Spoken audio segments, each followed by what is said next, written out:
Hey, everybody. What's good, all? What's good? Yeah, awesome. And all three of us remembered to unmute. That hasn't happened in a long time. Woohoo! That's good. I did Guys, the hand wave just in case I forgot. yeah, right. I caught that. I caught the That's little wave. Or that there's a Backup. delay sometimes. But yeah. Yeah, thanks for being here and sharing the studio with me, guys. I appreciate it. Hello to everybody that is in the chat room. If you guys, you will, in fact, I will lose train of thought tonight every now and then. I haven't slept much. Fair warning. For 3 days. As most of you know, you might remember, I went to Jeff Singh's house over the weekend for the art collector meetup. Yeah, didn't get any sleep, as always happens during these types of weekends. So yeah, my head's really foggy and cloudy. So if I trail off and I lose track of thoughts, whatever, now at least you know why. So that's why I'm even more happier that these two gentlemen decided to pop in tonight and help me out in case, of course, I lose thoughts and I don't know what the hell I'm saying. So good to see you all, and I'll jump in immediately. Oh, actually, no, I'll do a quick.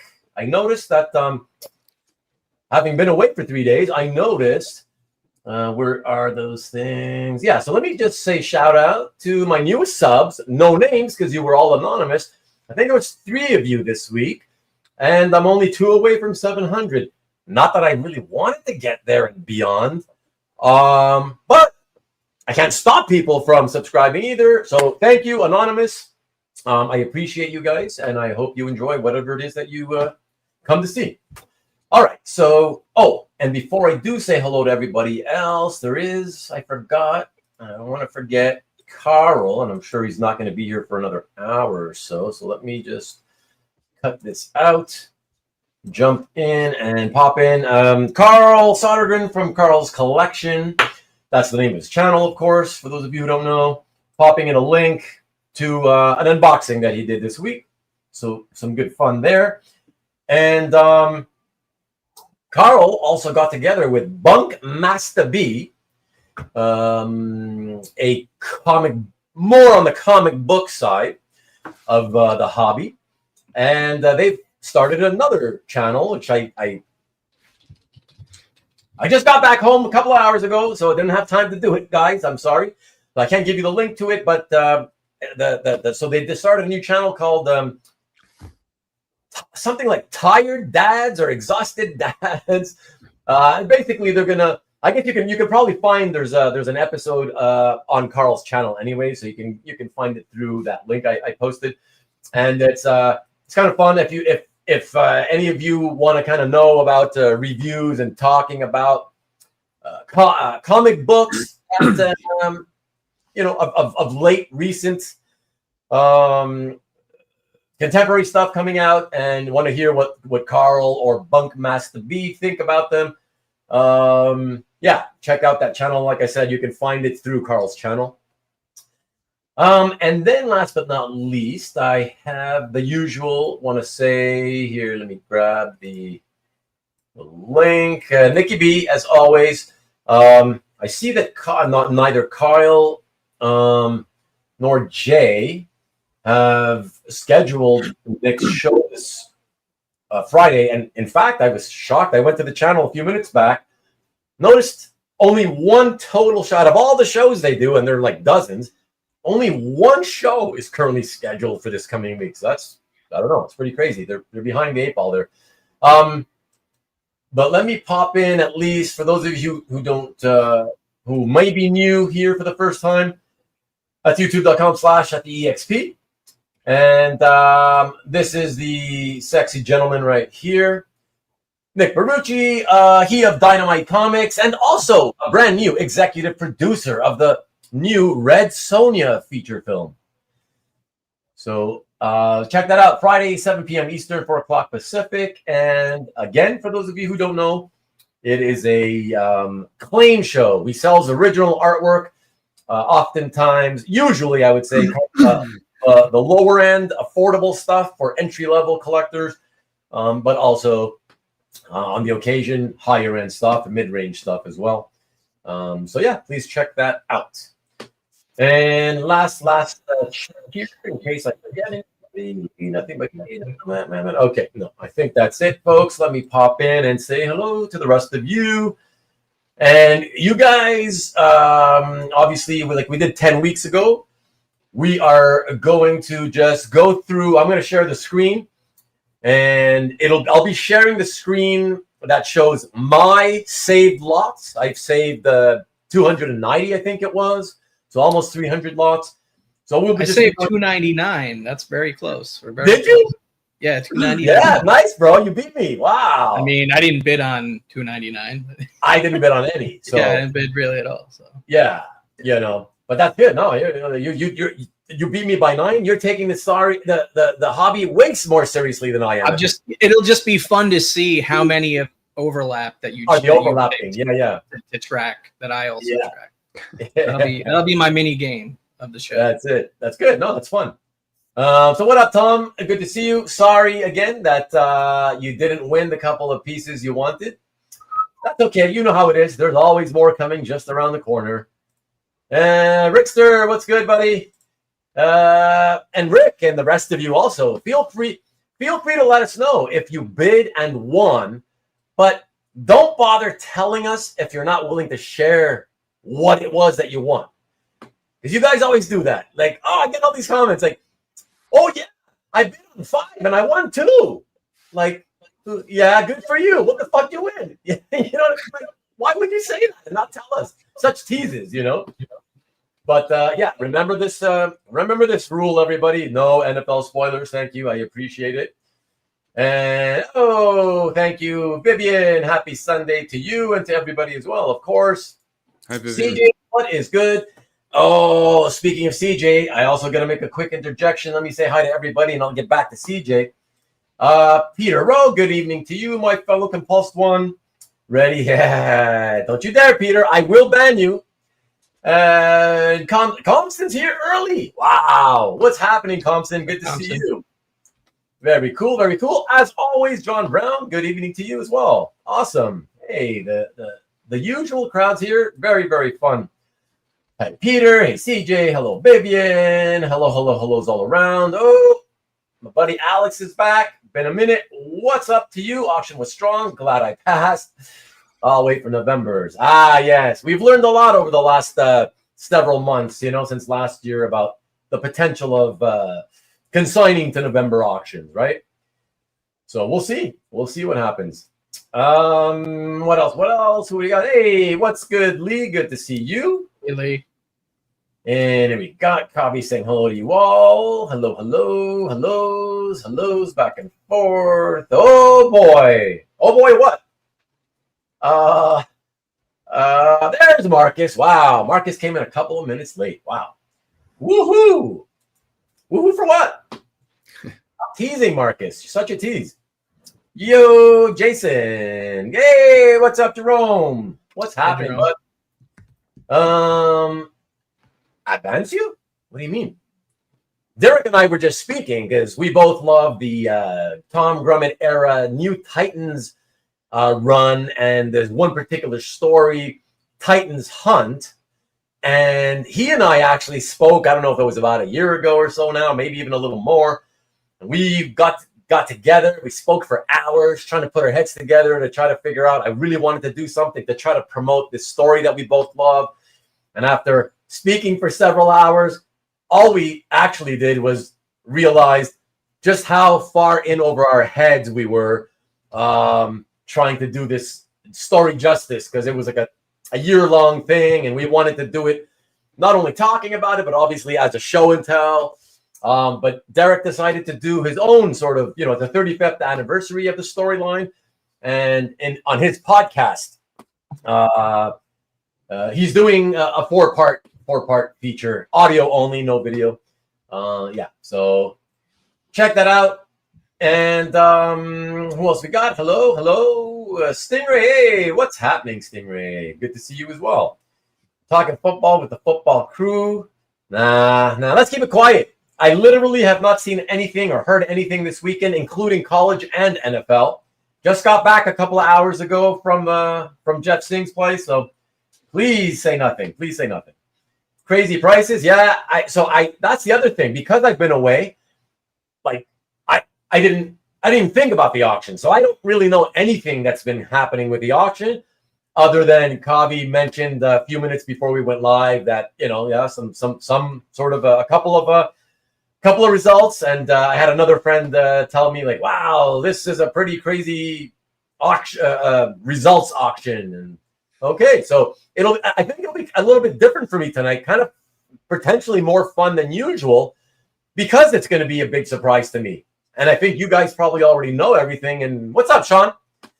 And for me, I'll probably be one of the only ones who doesn't know what happened with the results, of any of the. I mean, even if you sat through every session, and obviously the last session is still going on, there's just too many results to like keep track of. So seeing it for a second time is like almost like seeing it for the first time, like depending upon what it is. Because I'll probably remembered like 10 lots, out of the hundreds that I've seen. So. Yeah.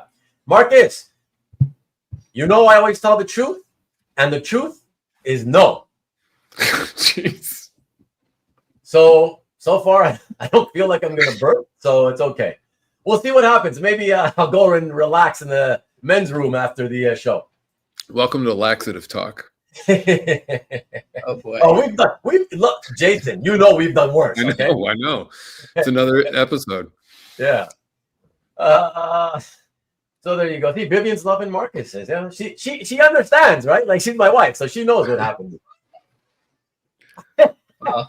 I wanted to highlight the comment 30 minutes ago, but I held back. She just screamed, "Marcus is so funny!" Or 15 minutes ago, anyway. And LA, so okay, about to Michigan. There, do not. All right, some more. I'll skip the hellos from the back and forth types. Hey, what's good? B&G, my man Steve. What's happening? You bet. It depends what you mean by good. I don't know what that constitutes. Children relaxing inside his home. It was fun though. I was pretty relaxed, but exhausted. But it was fun, so I would say I was relaxed. Amy's on vacation. Oh, that's right. But that doesn't mean that the show's not on. So Nikki B's still going to be on, as far as I know, unless you know something I don't. Sonny, what's good? Good evening to you. The Goo, what's going on? Good to see you, Goo. And let's go in places. Hey. Let me catch up. No Lions Snuggled with the Lions jacket. Wow, he's a Lions fan. Like, yeah, come on, man. Guy's in Michigan. What do you want him to be? He's doing the right thing. He's repping. That's what he's doing. We have so few years that I can. What's that? We have so few years that I can. Yeah, right. Yeah, exactly. Marcus, I wish we had time tonight. There's no time, but since last week's episode, I've already learned a lot more and kind of have figured it out. I pretty much figured it out, and I don't have time to kind of tell you guys anything about it, but I will say things, unless, of course, Trump, changes his mind and does things, on a whim. But as long as nothing suddenly changes, I think it's going to be good. There won't have to be any worries of tariffs on me or any other Canadian seller, or on you guys if you want to buy from Canada. So it's looking good unless things change. So that's good news. So let's just knock on wood and hope that continues. So sat this round out. Wow, Rickster, holy shit, completely. Wow, interesting. Maybe you also want to wait in for the November show, Yeah, exactly. The 120 lots still to go. It's still 110, 109 now, but yeah. Yeah. It'll go to like 11 or something, Basically, yeah. Breaking up is hard to do. Next time, Rick. Next time. 1, 2, and we'll do an unboxing. Okay, for you, Lee, it makes sense. If you don't, obviously, you're gonna do an unboxing. Obviously, I don't want you to spoil it. That makes sense. That's cool. Just talking about the opening drive. Yeah, if you want to tell me what happened in the opening drive of every game, you're welcome to, Marcus. It's not going to change anything. I'm good. What's up? Sorry for getting to your what's up several minutes late, Compton. What else? Congrats. Nice. What else? Fight hard on the Wonderman page. Went above. Still lost. 3,500 was high. Wonder Man. What kind of Wonder Man are you talking? Like the solo series from the 90s? I don't know what other Wonder Man you would be talking about. Or an early Wonder Man appearance? I don't know what you mean. And for all I know, I may even have tracked it, and I just don't even remember, Anyone at the get-together bid during? Not if they did, they were doing it clandestinely on their phones, but it seemed like everybody was just having a good time. So I don't think anybody was doing anything with the auction.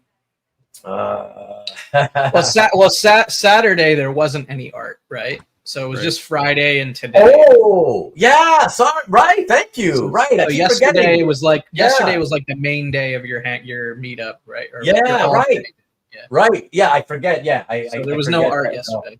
Yeah, forgetting that they keep skipping out on Saturdays. Yeah. They should just do Saturday and skip Sunday. That's what I feel like. I would love that personally. Yeah. Let us rest on Sunday. I mean, why not? That or don't make it all day events and just have a couple hours on Saturday, a couple hours on Sunday. Yeah, that too. I don't know. The Batman versus Predator Splash went for $37,000. I may have tracked it. I don't remember. I tracked so much stuff. I forget. Andy Kubert or I think that was the Kubert one. Yeah. I think it was 2 Kuberts worked on it or something. I think. Marcus, that's not the type of doctor that Jason is. Don't worry. I'm fine. Don't worry. I don't need his help. Ruben says something of what he means. So about football. Yeah, nice. Alan Barnard at the collector meetup. He was indeed, Peter. He was indeed. I ribbed him a little because at the end of last year's, I was, hey, Alan. I sat down with him. I sort of talked to him about, hey, I don't know if you know, I have this YouTube podcast thing, whatever, blah, blah, blah. And he seemed to act like that might be a fun, whatever. And then I emailed him and then he never got back to me. He claims he did, whatever. So he's kind of a shy guy though. So I'm not sure I'll ever be able to do one with Alan. I thought it would be fun because he has such a great war art collection. And I don't really do those types of themed show and tells, but I really do enjoy looking at the war art, and especially his collection's awesome. So I thought it would be great, but yeah, unless he pops in and tells me, yeah, okay, let's do it, then it's probably not going to happen, Track champions is up now. If you mean track and field, don't say anything because I follow track and field as well. So please don't say anything, Steve. Nobody say anything. There's anything going on at all in the world of don't sports say anything about it. Internationally over the last 72 hours. Do not mention That's the way. That's the way. Thank you. I appreciate that. Carl in here. Wow. Awesome, Carl. I think you came in after I did your little promo, but that's cool. Good to see you, man. Hello. And by November, the interest rate will be down and the price will be even higher. No, I don't think that really has much play into our hobby. We'll see what happens, obviously. Dwayne's a pain, the Oklahoma kid. Howdy to you. Stingray always gets excited for Carl. Or is it the other Carl? I think he just likes saying it the way people in Walking Dead used to say it. Oh, okay. And then yeah. Maybe. Hey, Dwayne. Maybe that's for the other Carl Choi. What? Yeah. What's good, Rich?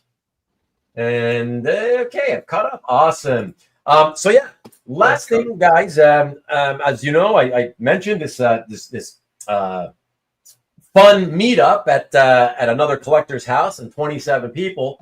And I thought that for those of you who've never attended these things, I thought maybe I'd give you a taste. It's not going to be the greatest taste because I have a few pictures I can show you, but these were taken basically today and not like most of them not during the event. It was either the day before or the day after. Because as you guys know, I don't have a camera and I have to keep asking my friend, hey, can you pull out your phone and take a picture with me and this guy? Or, and I don't want to bother him too much, but I got a few pictures I can quickly show you just to show you guys what it's like. And you might recognize some people, maybe not. Let me do this. Perfect. And they look better that way. And here we go. I think it's a handful of pictures. So first, it's just me. So that's me at the house with Jeff's brand new painting. he does not only do comic art, fellas. He does fine art as well. So he's got a brand new painting there behind me. And that's Ponyo, his dog. Aww. Sweet girl. Yes, getting on in age, so it's kind of sad to see her struggle. Aww. Very cute though. And then we have myself with my buddy Bob Kopman, who has been on. He was a guest. How's Bob's foot doing? Yeah, so for those of you guys who don't know, Bob, a lot of you guys know about Kavi's accident there about over a year and a half ago. Really shredded up his leg and you know all that. But my friend Bob, so the first guy right next to me, he had basically the same type of damage as Kavi did. The only thing he did thankfully manage to escape was the nerve damage. But really bad break. But yeah, he's walking. I told him, I was, wow. I didn't even compliment him until at the end of the night when he was leaving. I was like, oh shit. You were walking so well, I forgot all about the fact that you're working on coming back from the broken leg, you know? So yeah, he's doing pretty good. He's frustrated. Yeah, we've been emailing back and forth. I was just curious, like, because you actually see him in person, so it's easier to assess progress in person, you know. Not that I'm a doctor, of course, but you know. But yeah, based on what he's been emailing me about, it sounds like he's making good progress. Yeah, like doing good. Frustrated, but like I said, just keep your chin up because you're doing way better than you probably think you are, you know. So yeah. And that's my friend Vito with the Venom shirt, and then of course that's the amazing Jeff Singh on the far right. And then I did, of course, before that. It was probably did this before. It was just me and Bob and Jeff. And then it's me and Jane. I hope she doesn't get pissed that I showed this. That's Jeff's amazing wife, Jane. And what a weird camera thing. Like, look at both our arms. They're super skinny and long as hell. Like, I hate that effect. Why does it do that? I hate that. But so very sweet. Very nice to see her again. 2 more to go. And you guys all know this fella, a good friend of mine, Dan the Man, otherwise Duke known Fleet as himself. Duke Fleet, or #1 Groove fan. Number one Groove fan. I know a lot of you guys have met him in different places, but you also know him from online as well. So good to see Dan again. And then last, but certainly not least, someone who may not be new to many of you, but I do know that some of you know him. He actually drove up with my good friend George Hagenauer, who I somehow don't have a picture with from this year. And I apologize, George, if you ever see this. Yeah, George usually drives himself up from Michigan. And this year, he was driven up from Michigan by Sean from Athenium Comic Art. And I know that some of you fellas know him. For those of you who don't, he specializes. If you're only into mainstream art, then there's a good chance you don't know Sean. But he specializes, I guess, in what I very affectionately refer to as Mark V type art. So indie, very, very indie. And if you guys know Mark Vega, another good friend, if you've ever seen Mark Vega's cool collection in his gallery, look through it, you'll see the type of indie art that I'm talking about. So yeah, that's what Sean specializes. So yeah, great to meet him. Very cool dude, and had a lot of fun and enjoyed his time. So that was great. And I come back to you, and oh, what the hell? Did I do that? It's the comedy. I don't know. Oh, yeah. Sorry. There we go. Nice little roll call of comic art characters. Yep. Yeah, and yeah, there was many more. Although being, you know, other than George and Sean who drove up from Michigan, everybody else was local Canadians. So, and a lot of those guys actually, for whatever reason, I find it kind of odd, to be honest.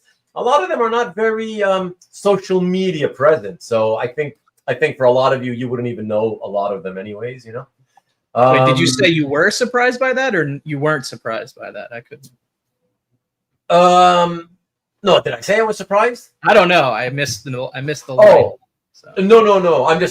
I'm just saying, like, even had I taken many more pictures of everybody, it dawns on me that a lot of you guys probably wouldn't even know them because they're not very social media present. Gotcha. You know what I mean? So it kind of, in a way, it doesn't matter that I don't have more pictures of a lot of them. Yeah. You know how it is. You know, people are, they like to see pictures of people they know by name, they know from online, you know, that kind of thing, right? But yeah, let me see. Just before we get into this, really quick, I did not know about Bob's leg or Cobb. Oh wow, Cobbies must have missed those announcements. Yeah, there you know. Now you know, Sean. Love the T-shirt game. Cobby versus Bob 100 meter dash next year. I think Bob's gonna have me beat. You know, I think my injury was probably lucky. A little more severe than his, unfortunately. But yeah, Stingray, I knew that you would know him. And hello, Kenneth Bird, what's good? Virginia is for lovers, I know it. Caroline Cash T-shirt. Yes, sir. TJ, what's up, TJ? Everyone can't stay, but wanted to say, hey, I appreciate that, TJ. Thank you. Have a great night and great week. Looked like a great time. It was, Tom. Very, very fun. That's why I always say I recommend anybody who gets invited or knows of it, if they can get an invite to these types of things, it's always such a good time. And I've said this before. I know I've said it many times before, but let me just say it again. It bears saying that, you know, saw a lot of great art, but in spite of that, the best part was still just seeing all my old friends once again for the first time in another year. And the older I get, the quicker time feels like it passes. So it's kind of like, yeah, it's nice to see everybody. And most of my time was spent just chatting. A lot of people. Is it gonna be just as easy for you to get to moving forward, or?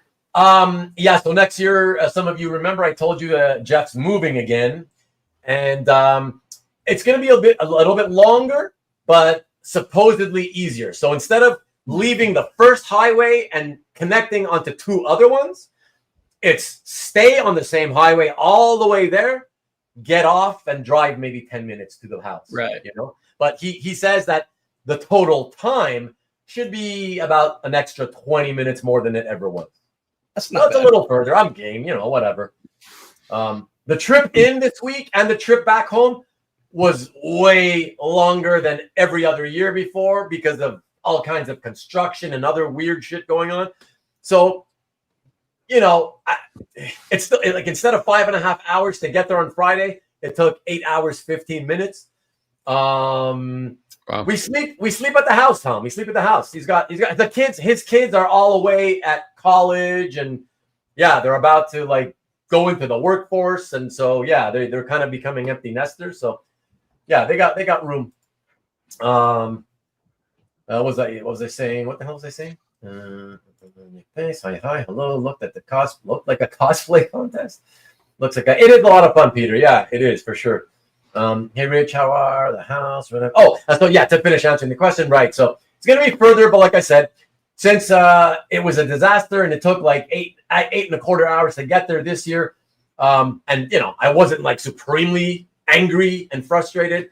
I'm like, yeah, I'll be able to do whatever 6 hours next year. Just regular level angry and frustrated, not yeah, regular level, yeah. Exactly. Did you guys get your shoes back after the meetup? Is that? I don't know if it's a coincidence or if you're referring to a story that I don't think I ever told it, but there was that one time where my friend Peter, we all were there at Jeff's house. And then he was one of the last to leave. And then suddenly when it was time to leave, he actually became the last to leave. And then it was time to leave. He's like, where are my shoes? Where are my shoes? And it looks like some other collector somehow took his shoes and he had to go home with somebody else's shoes. But I don't know. I don't remember talking about that. But yes, everybody got their shoes back, to answer your question. Can you just crash this party? What do you mean crash this party? Oh, this one. Jack, you mean? Well, I'm sure he would allow you in if you wanted to crash it, Marcus. You know, anything for you, Marcus. Marcus, yes, he's trying to test me. He keeps moving further and further out. Oh boy, 5 becomes 8.5. Yeah, I know. Whatever. That's why as I get older, though, I do try to kind of try to center myself and not lose my cool and stuff. You know, it's not fun, obviously. And all the photos, you were all in your socks. Well, you want us to wear shoes in somebody's house, like 27 people trampling around the house in shoes. Like, what are we supposed to be wearing? Rich. So yes, let me quickly, last thing, and I promise, I want to say a big thank you, CJ. So CJ, just so you know, I didn't email you on, I guess, Wednesday or Thursday.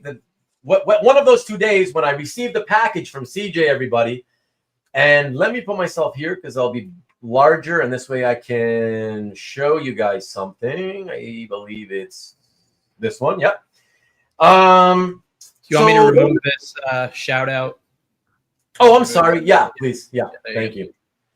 Yeah. So some of you may know, those of you who follow CJ, our very own CJ here, Christopher Joy, on Instagram, you may know he's an artist himself, and typically is telling everybody he's inspired by my show and decides to draw and paint while he watches my show. So that's cool. And he has, I don't want to get into it. Go to his Instagram, and CJ, please post it, because I don't remember anybody's exact Instagram names. I guess CJ Design or CJ _ Design. That's why it's hard to remember. But so without getting into it, let me just show you. So it's not comic book work. So I don't know if you can. You know what? Let me quickly get it out of the bag because the reflection may not help any. I hope this shows up.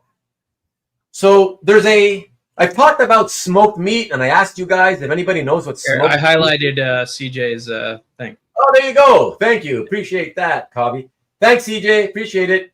So go give him a follow and go see what I'm talking about. If you scroll through his account. So I've talked about smoked meat.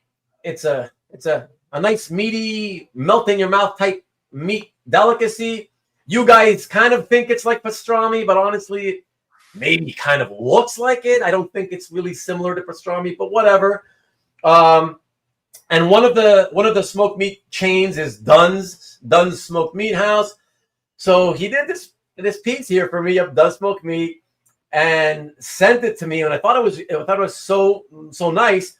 But not only is that really cool, because he obviously remembered us talking about the whole smoked meat thing. But then I looked at it, I was like, hey, wait a second. Oh, that's cool. He has a motorcycle in there at the bottom. As some of you may remember, I used to ride motorcycles. Then I looked closely. I was like, oh, shit, he did his research. It's my motorcycle. So I was like, that's even more special. So very personalized with the Yamaha YZF for you Americans. YZF R1 parked outside of Dunn's Smoked Meat. Awesome, man. So thank you very much, CJ. So appreciate it. And one extra bonus, as if that wasn't enough, this really fun thing here. Check this out. I'm not taking this one out of the plastic. I hope it shows good. There you go. No colored mats, man. No colored mats. That's awesome. That's awesome. Of course, I've got the A&W root beer float, and I'm pointing to it as I sometimes do in my pictures. So very fun. I loved it. Very surprised though, CJ, that you used like photo ref of me without my glasses. I was surprised. No glasses. So, but very awesome. Very fun. And, well done, CJ. Yeah, really appreciate that. Well done, CJ, for sure. Didn't need to do that for sure, as you know. And so it means a lot. And thank you, man. Appreciate it. Okay. And thank you again, Kavi, for handling the comments while I did that. No worries. All right, so everybody, let's get into this, man. I'm really curious because, like I said, sorry, let me slowly put this away so it doesn't get damaged.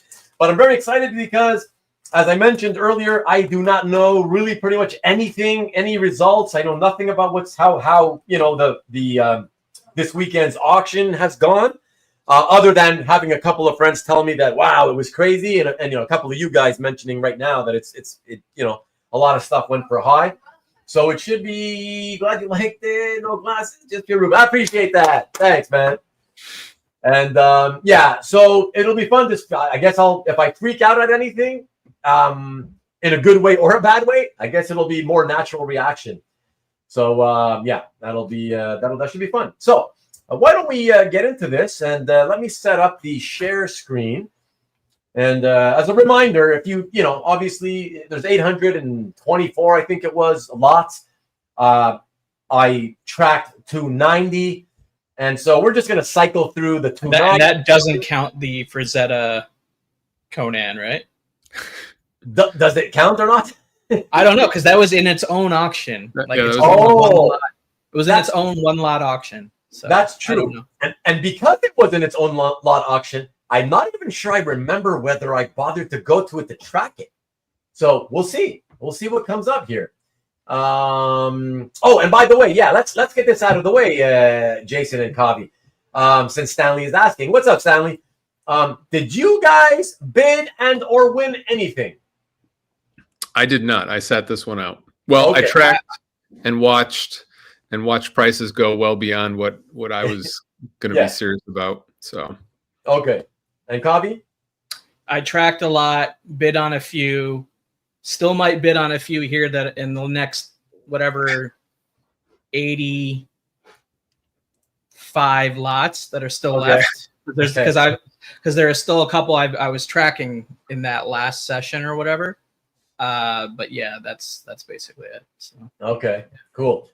For me, I didn't. I was away, of course, again all weekend. So yeah, even if I wanted to, I didn't bid on anything. I was contemplating the what you guys probably imagined, the World's Finest 3 #2 cover by Tom Grummett, Robin and Superboy together, and then I wasn't really honestly sure that I wanted to buy it.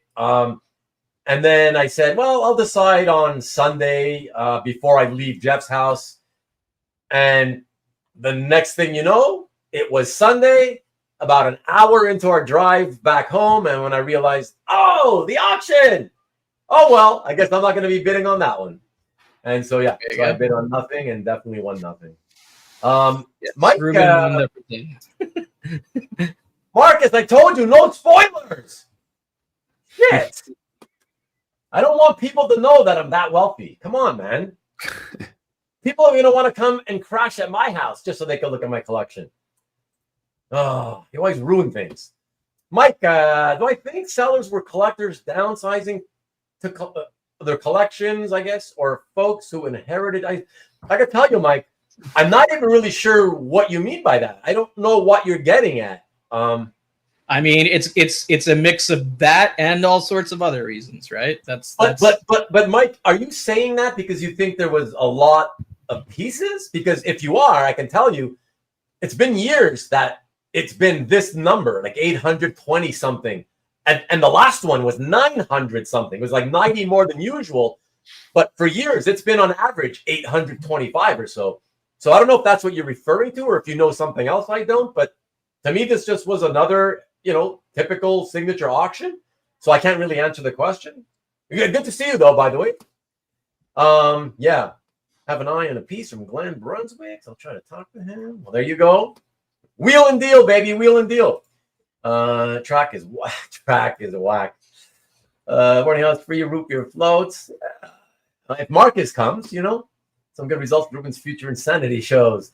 We'll see. We'll see after I take a close look at all my track lots, and I start saving the images. So let me set this up with the share screen feature. All right. Let's see. Where is it? How come it's telling me? Hold on now. Stop. Oh, okay. Here it is. All right. So it's showing. You guys can see this, right? Yep. Okay, great. Very small. I don't know why it looks smaller than usual today. Let me see if I can enlarge the font of my screen here, because I can't read anything from this view. Not that it matters, since I guess I'll have to be in the other browser scrolling. Well, at least we confirmed you did track the Frazetta Conan right there. Oh, well, there you go. Yeah. Okay, so yeah. I hope, I don't know. It feels like if you guys are seeing it the way I do, I'm feeling like no live viewers are going to really be able to see and read this stuff. I felt like 10 weeks ago when I did this, it felt like it was clearer. I don't know. Is it just me? But okay, let me here. Hold on. Let me go to the other tab, everyone. And let me see. Okay. Does that at least pop up? Yeah. Okay. Yeah. Okay, cool. All right. So, yeah. If you can share your whole browser, or you would have to share, but you only have one screen, so sharing your whole screen wouldn't really work, right? So yeah, no, exactly. Yeah. So I mean, last time we did it like this, it got tons of views. Everybody loved the show, seemingly. So I think it still works fine. Yeah, let's get into this. Obviously, we want to try to go, as quick as possible, so we talk about as many pieces as possible, everybody. So I don't want to say too much about any given piece, but guys, any comments about anything, about the art itself, whether you liked it, don't like it, the prices, whatever, anything? About which? Frazetta? About this piece? Yeah. You mean the Frazetta? The Frazetta, yeah. Yeah, I mean, is that a record for a Frazetta? It is. I mean, I think it's a record for any sort of fantasy genre art of, Yeah. Like you can't really classify it as comic book art, but it's fantasy genre art, right? I guess novel art. Hey, Kavi, are you capable of doing the same thing as me? Do you have that power to do a point and make the images come up? No, because that's on your browser on your computer. Oh, right. I don't have access to your computer. Right. Sorry about that. Yeah. Okay. It's just because I realized that every time I want to go and check what people are saying, I have to take my pointer away, and then of course the large image. That's why I was saying maybe I should highlight the comments while you go through it, so that If you had access to your computer, Ruben, your browser history would look a lot worse. Right? Exactly. Are you saying you're talking about my OnlyFans and my Pornhub stuff subscriptions? Come on. Don't reveal stuff, man. Marcus already gave away the fact that I'm a multi-billionaire. So, Yevgeny, what's good? Yevgeny and Carlos is here as well. Who? Sorry? Carlos Mo. Oh, Carlos Mo. What's good, Carlos? All right. So, yeah, I just want to say, again, I've said it many times, I think he's a much, much better pen and ink man, a brush man. Sorry, I should say a brush man. So I've never been a huge fan of Frazetta's paintings. I will say the Conan ones are all pretty cool. This is what Mike was trying to say earlier, by the way. As I'm not a high dollar buyer, not sure of to reason of sales, and those prices way out of my league. Okay, thanks, Mike, for clarifying. Yeah, I mean, we can only speculate about the reason why people sell. There's no way to mathematically, systematically, statistically know much, Yeah. So, sorry, Mike, I can't really offer much of an answer to that question, But here's an opinion. Not the best Frazetta, but has spirit. Yeah. Thanks. Read them out for me since, so that way at least I don't have to feel... Yep. I'm missing stuff.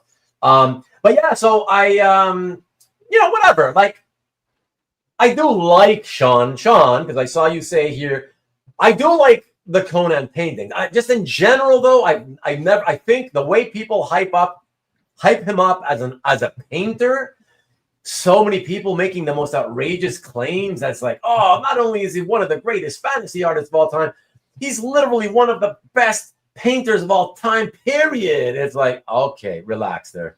So I mean, I think it's a great piece, but like I would much rather own, if I'm not spending millions of dollars on art, but that other Frazetta oil painting in the auction. What was it? The King Kong homage. Oh my God, we're about to talk about that. We're about to talk about that in a second. But what are you going to say about it? Well, that was my favorite Frazetta piece in the auction. Oh no, this? Yeah. Holy shit, dude! I was just at the with Jeff, and we were before everybody started arriving, we were talking about some of the pieces that were going to be there, and we were like, oh my God, did you see that Frazetta with the stupid lady pretending to be King Kong, and she's holding King Kong action figure in her hand. He's like, "Oh my god, it's awful." Yeah, really? we hate it. I love it. Yeah, yeah. You love it? Wow. I mean, I don't love it for $1 million, but I never spent $1 million on anything. So yeah, no, obviously, you know, it's all in context, though. You know, obviously, yeah. No. I also like some of the cheaper Frazettas that were like not in this round of auctions, but yeah. But I actually really like to look at the Johnny Comet newspaper strip examples they always sell with the ones that have the lovely ladies on them. Mm-hmm. I prefer that way more than his painted stuff. But again, you know, different strokes for different folks, right? But yeah, very exciting to see something like that. Like, it blew my mind. This one, 13 million and 13.5 million. I just want to quickly say, I would rather, if I had my choice, and I love Conan, by the way. I've always been a Conan fan. I would still, for quality of art, I would much rather have that one that sold 6 years back, the Egyptian Queen one. That was the one that also set a record at the time. I think 5.7 million or something. That one's, I think, just technique wise, much better. But whatever. Rick's holding out for the Death Dealer. Who's holding out? Rick Welsh. Rick's holding out for Death Dealer. Nice. But yeah, so this, yeah, hey, $1 million's nothing to laugh at either, though, right? So I mean, it is sort of something to laugh at, but at the same time, it isn't. You know, like. Okay, I'll do some. Sorry, guys, but everybody watching live, you may not like it, but in an effort to kind of show more stuff, I'll in certain cases I'll just show them so quickly that, and I'll go on to the next one so quickly that. So that panic cover that you skipped, though, that EC cover, someone told me or mentioned that it went unsold at the Russ Cochran auction or something like that in May. Oh, really? It went up to 43,000 in bids, but that the reserve was not met apparently. Oh, and now it's been sold here and it reached 50. So yeah, I guess maybe that was. But 40 hammer, you know. Oh, that's right. So yeah. 50 is only with the VIG, so. Yeah. That's right. Yeah, I love it. I love the fact that they're watching it like at the theater, you know. All those people, because at first you don't notice that there's people watching this happening like in a theater, you know. That's like your right, because they had that whole Cinerama widescreen. Yeah. The eyes tend to go directly towards the woman at first, and and then you look down, and you're like, oh, these guys are looking at her at a theater on a curved, cool screen, you know. So yeah, that's pretty fun. And yeah, 50K. Nothing really you can compare to for those types of things, but yeah, exactly. A lot of money, good money. So yeah, I just wanted to say, everybody, I'm sorry. I will go through certain things just to show them real quick, and I'll tell you the price or whatever. But you're not going to spend 30 minutes on each Rob Liefeld. Yes, exactly. 90s. But literally wanted to say that there will be some where we will already have moved like from this, and by the time you guys, by the time 12 or so seconds go by where we can see your comments, I'll already have gone to this one maybe, or this one, you know. Yeah. So Jason and Kavi, as I go through them, right, what I'll do is I'll do like this and like this. I'll just keep sliding, down. And this way, maybe we can pop all of them up. And anytime you want to, just tell me, say stop, say whatever, so I can stop and we'll talk about it, Well, I just thought that same Keith that you passed was killer. I thought that was a great example. Yeah. And 52, but am I wrong, or does 52K, isn't that kind of like lower compared to some other ones that he has sold in the past? I don't know his market too well. Yeah, I feel like, and I could be wrong, of course, but my memory is almost that like some other Wolverine Sam Keith MCP covers had gone for like, I don't know, 78,000, 80 something thousand, or maybe I'm wrong, but I don't know. 52 seems kind of lower than usual, but I don't know. Let's see what the guys say. Maybe somebody will tell us, Yeah, I don't know if because it's missing the trade dress or what. I don't know. I don't have context for that one. necessarily like as far as other sales, like if it has sold in the past, like I don't know much about that one necessarily. But all right. I remember when this one first hit the market like 20, 25 years ago. So it's a very familiar page. Rick says it seems about right. So we'll go with that. Seems about right. All right, Rick? Yeah. Or Rich or Rick? For the Keith. Yeah, who said that? Rick Welch. Oh, Rick Welch. Okay. Thank you, Rick. So yeah, cool Kirby picture. You know what I always loved about this? I thought it was funny is that it looks like he's able to fly in that first panel. Yeah, right. Swooping in like he's got flying power. It's crazy, right? Like what the hell? In that first panel? Yeah. The Hulk, right? He's swooping and then straight up into the sky. It's like what's the price? Like, it's hard to see the price for me in this. Oh yeah, 84,375. Okay. Yeah. So man, these things have jumped. I remember back in the day when this first appeared, it was something in the 2,000 range, something like that. And of course, it seemed like a fortune back then. Well, too. when was that? When was that though? Like early 2000? Yeah, like 25 years or so. Yeah. So Ruben, what do you think's carrying that? Is it because it's Kirby, because it's early Hulk, or a little bit of both? Well, because it's from that first Hulk 6 issue, that period. Yeah, exactly. All of the above, Jason, for sure. Yeah. It's just the earlier that the pages get, with the classic Marvel characters, the earlier in their runs. Yeah, I think people more and more, the higher end buyers, more and more are appreciating and realizing that, that's the stuff we want to get, Mm-hmm. So yeah, it's Kirby, it's Hulk, it's very, very early from the original 6 issues, So yeah, all of the above for sure. Look at this, guys, with one of those classic faded inks, or I don't know, maroon pigmentation inks, and this is a New Mutants, 92 cover, 75 grand. I don't know. I don't know. That seems like a lot of money to me. It's not a Cable related thing either, right? Or Deadpool, right? Yeah. So just kind of a New Mutant cover by Rob Liefeld. So $75,000, and I don't know. It seems like a lot of money, but I like the Warlock, but everything else, I don't know. Yeah.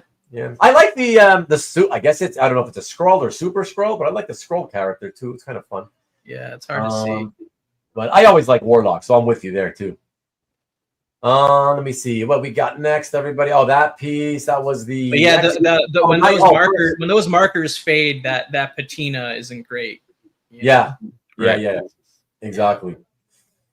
So we have this DPS, vertical DPS, and what's so 27.5. So this one from the first Deadpool issue.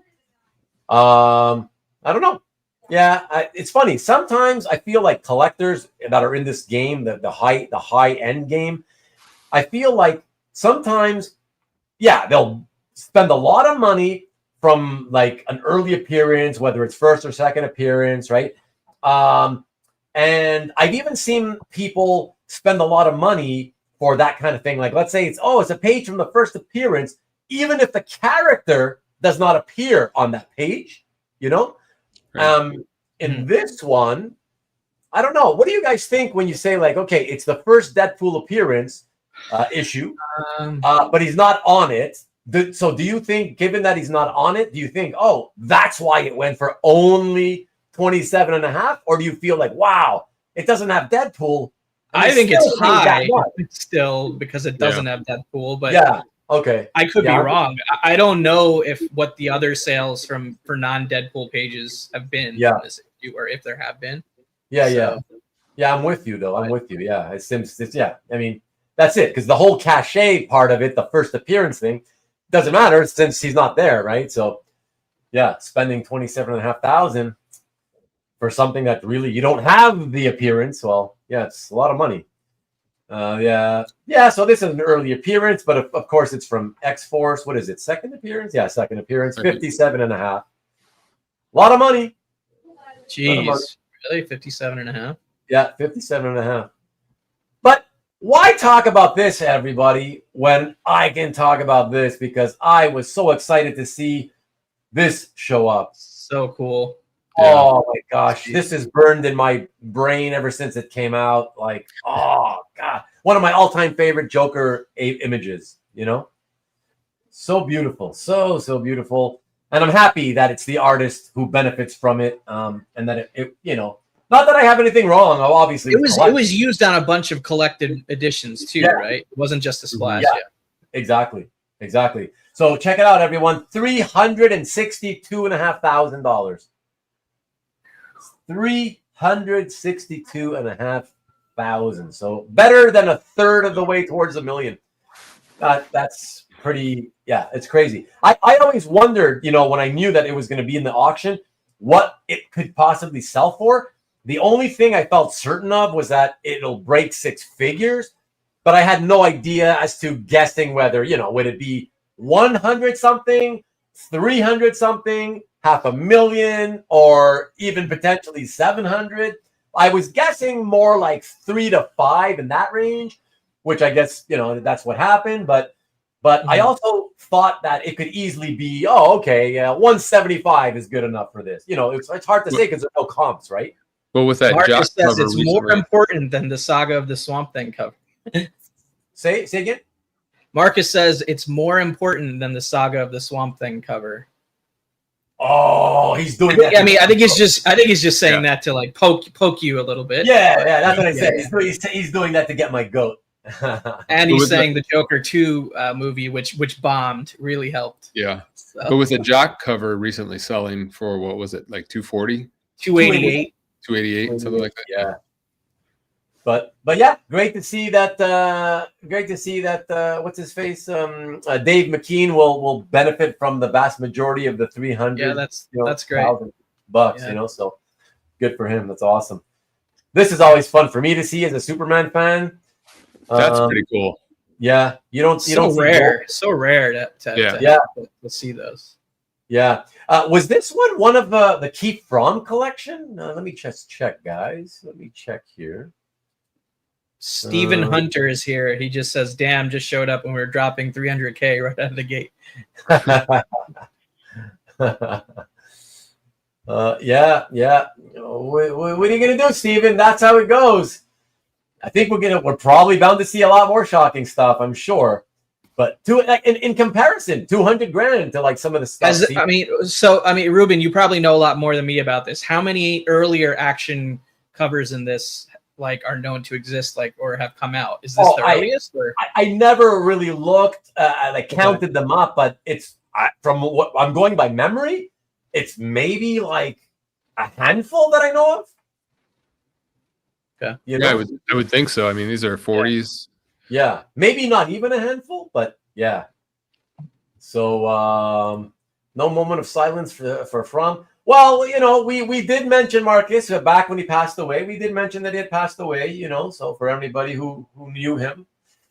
It's already been a while, so the moments of silence have happened. Yeah, and exactly, yeah. If you want to know, Kabi, like Marcus says, if you do, you know, Superman searches or whatever, do Fred Ray searches. I think there's 2 or 3, you know, yeah. So it's really great. So they've all been at Heritage. Yeah, I assume. Yeah, exactly. Yeah, exactly. No shock there, though, right? No shock. Yeah. And okay, so guys, this one, wow. I'm looking at the price, $375,000. So real quick, Rich is asking a question about that Fred Ray. He's saying, is this one of the covers that Jerry Robinson originally saved from the printers, throwing it away? I don't know. Oh, sorry, guys. That's the wrong one. Sorry. Let me click and see if it says anything about that. Fred, okay. And blah, blah, blah. Original art. And it doesn't seem to talk about it. It just talks about him as an artist. That's about it. So don't know. I don't know. Sorry, Rich. Yeah. And yeah, Goo makes a point that, you know, like certain graded Superman ones, action ones, like those go for more than so this original sometimes, depending upon the grade. Right. Obviously, this is issue 45, so it's a slightly different level of importance, but it is an original piece. Yeah, exactly. Yeah. It's still not apples to apples, obviously, but yeah, it's fun to think of it that way, though, right? Sure.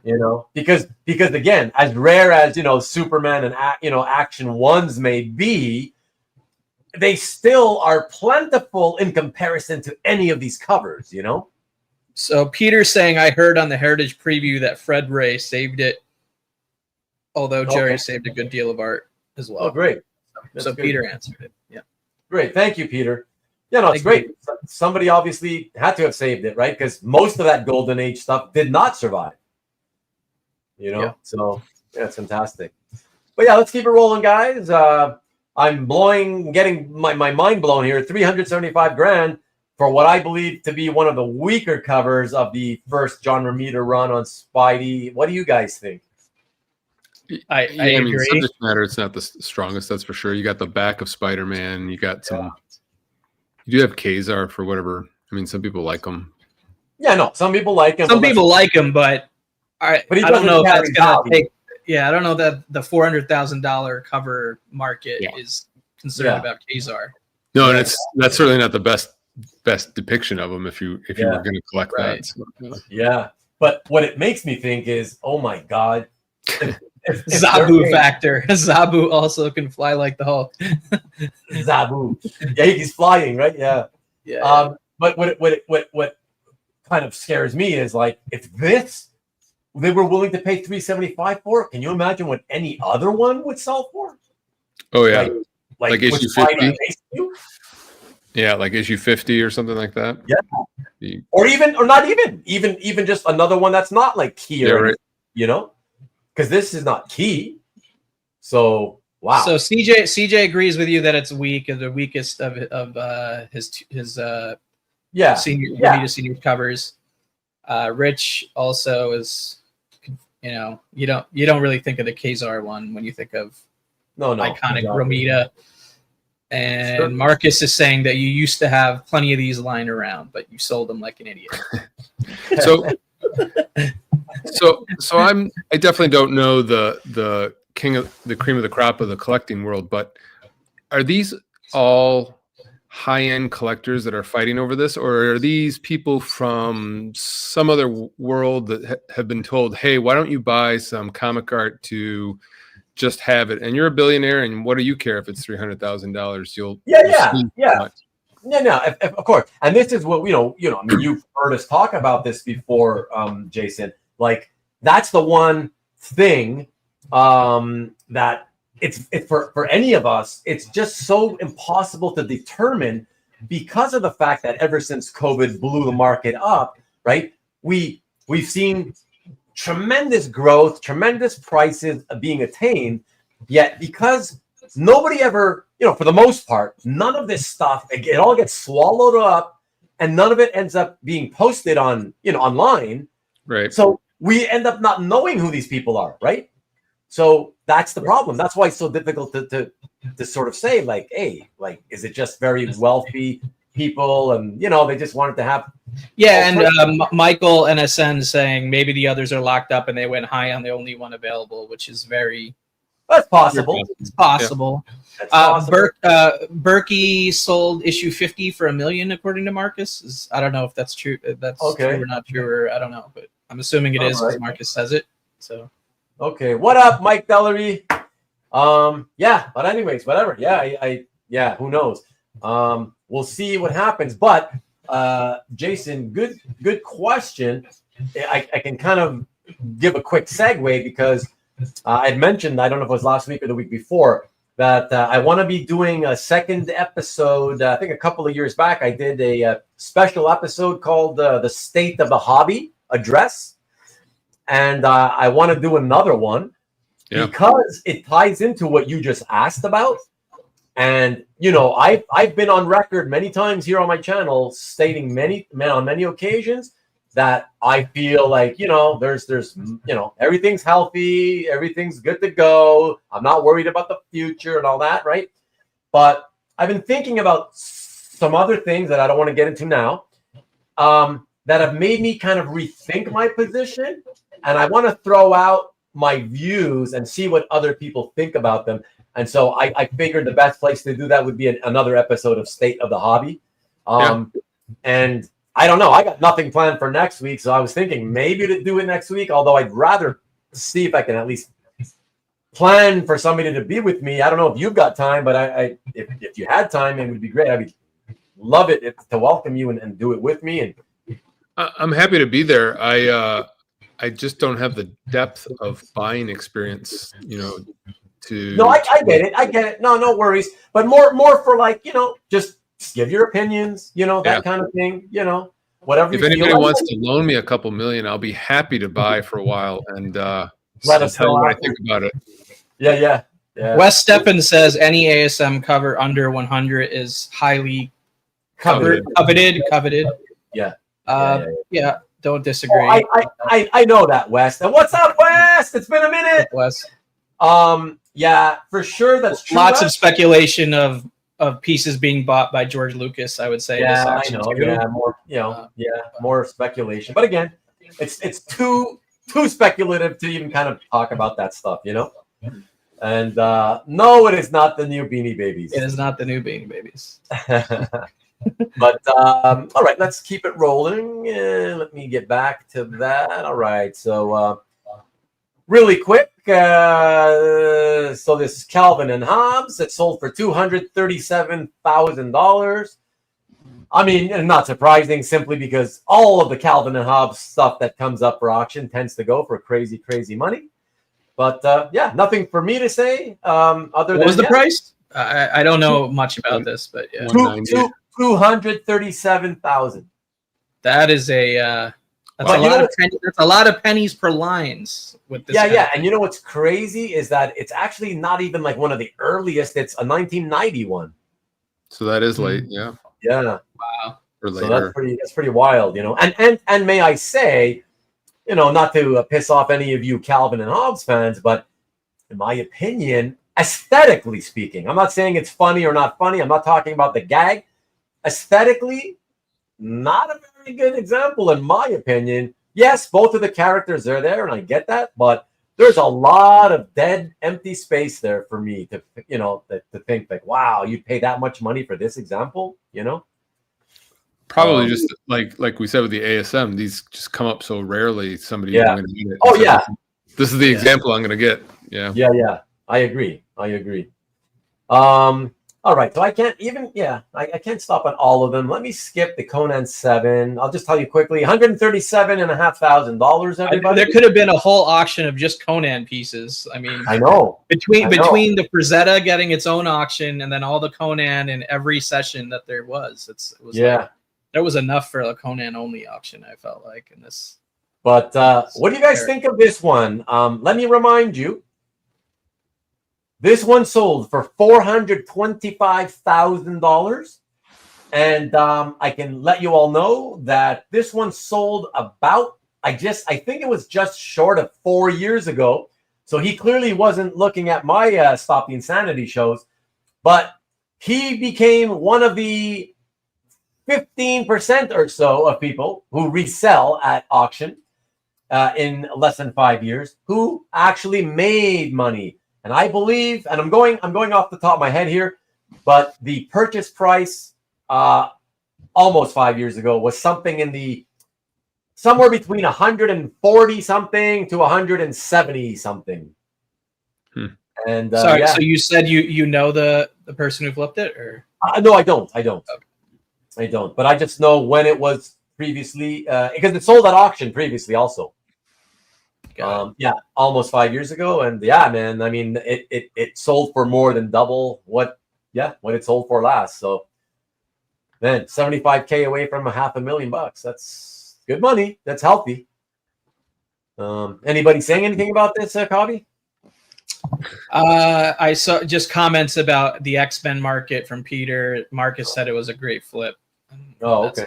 That's it. Okay, good stuff. Let's keep it rolling. Beautiful Neil Adams, of course. Not the greatest content page. And it went for still $32,500. Love the art, though.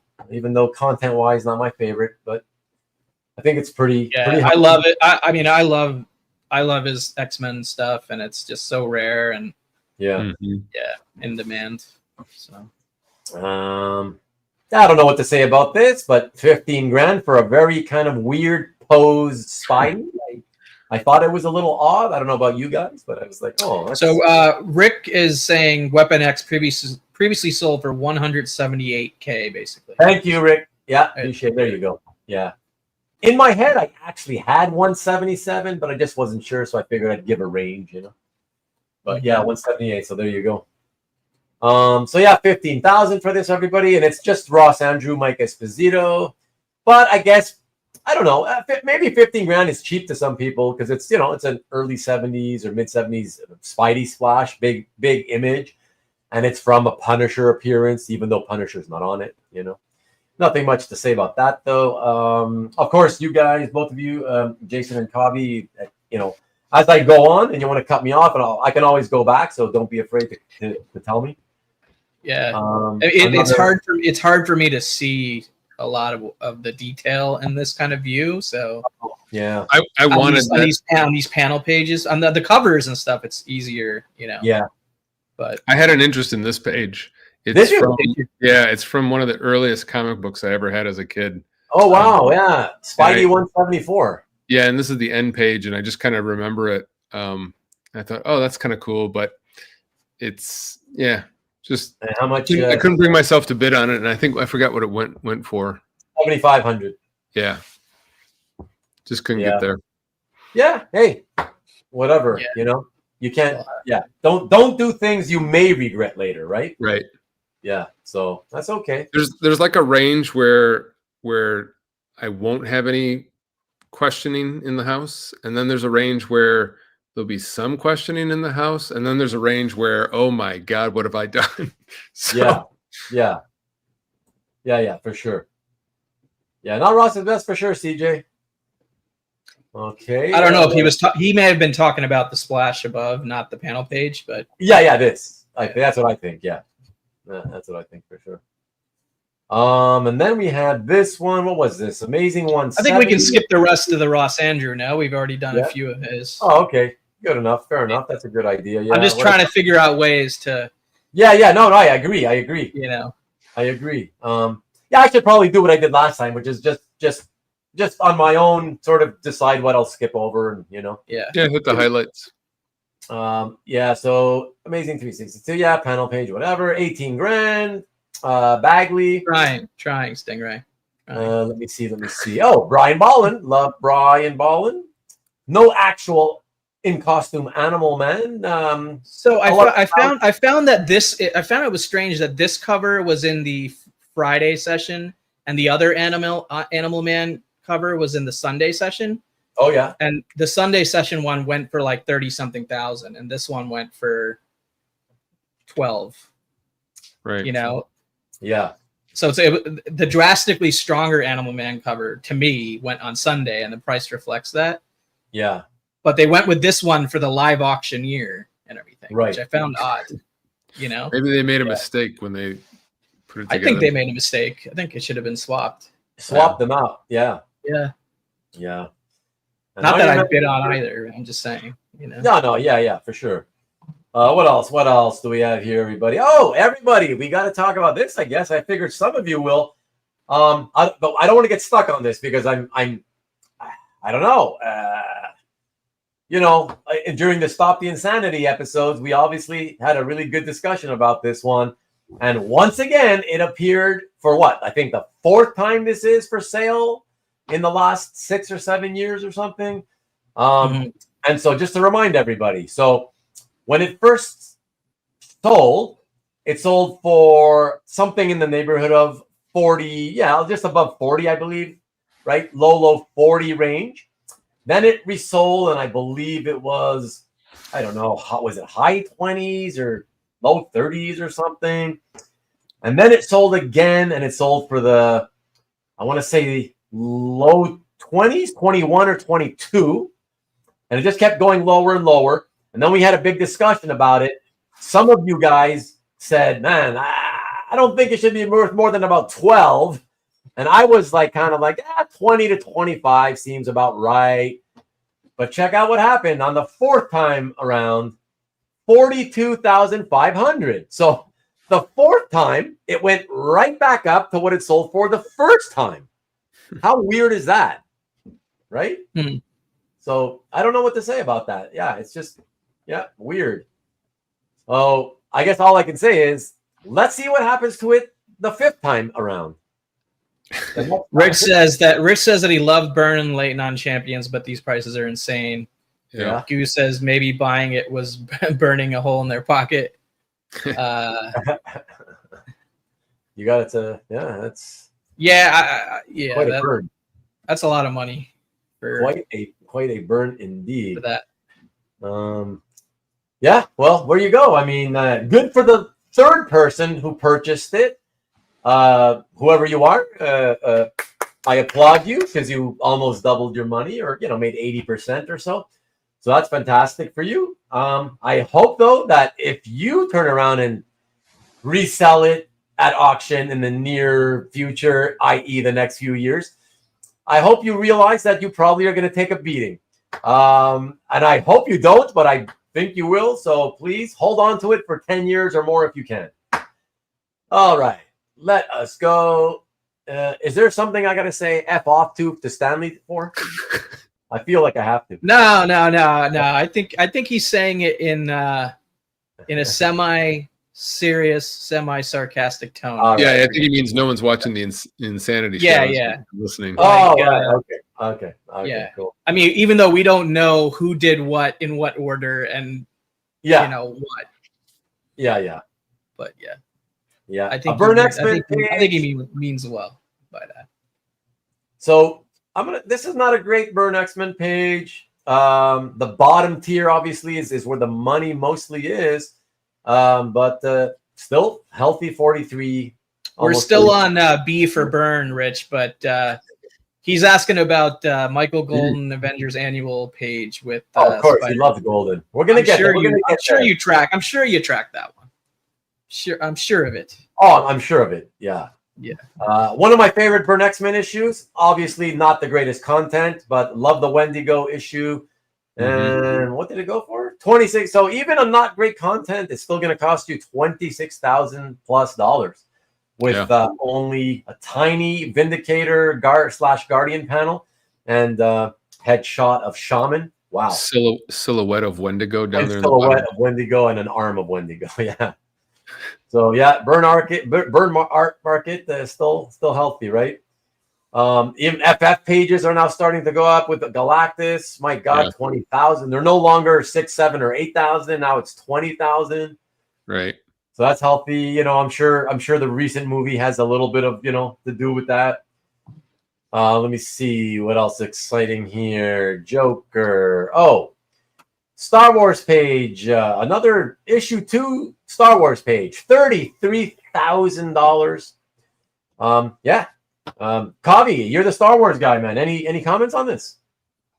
I would love to own it, but it's another league outside of the league beyond it's like 2 leagues beyond my current league, I would say, or maybe 3. So maybe 3. Okay. Yeah, like this is the earliest Star Wars page that Heritage has sold, but Hakes has sold earlier ones.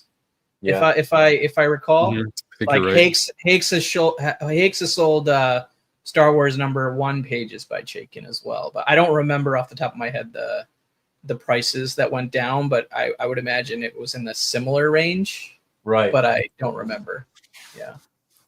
Yeah. Well, there you go. Good stuff. And I gotta say, I really like the my favorite part of this is the super extreme close-up of Grand Moff Tarkin in the 1, 2, 3, 4, 5th panel.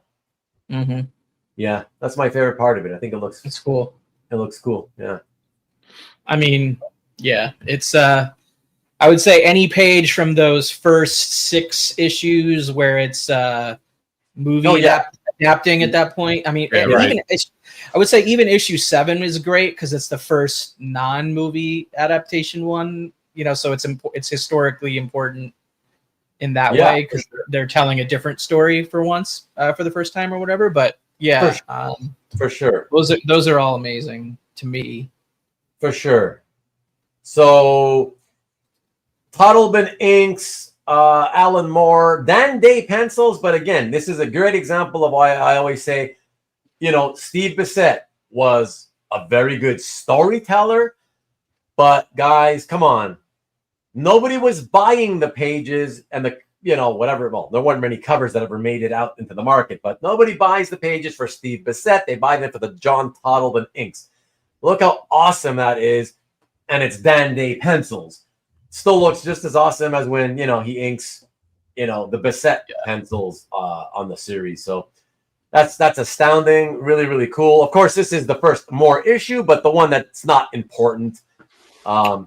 This is the one that he picked up from the previous run and kind of wrapped it up, right? Or the issue before the issue that changed it, everything, you know. Right. A new origin of Swamp Thing and all that. So I mean, it's a great fantastic image, and look, 37. It's a great like one and done kind of image for somebody, I would say. But for sure. Not for me, but I wish I could. But awesome. For sure.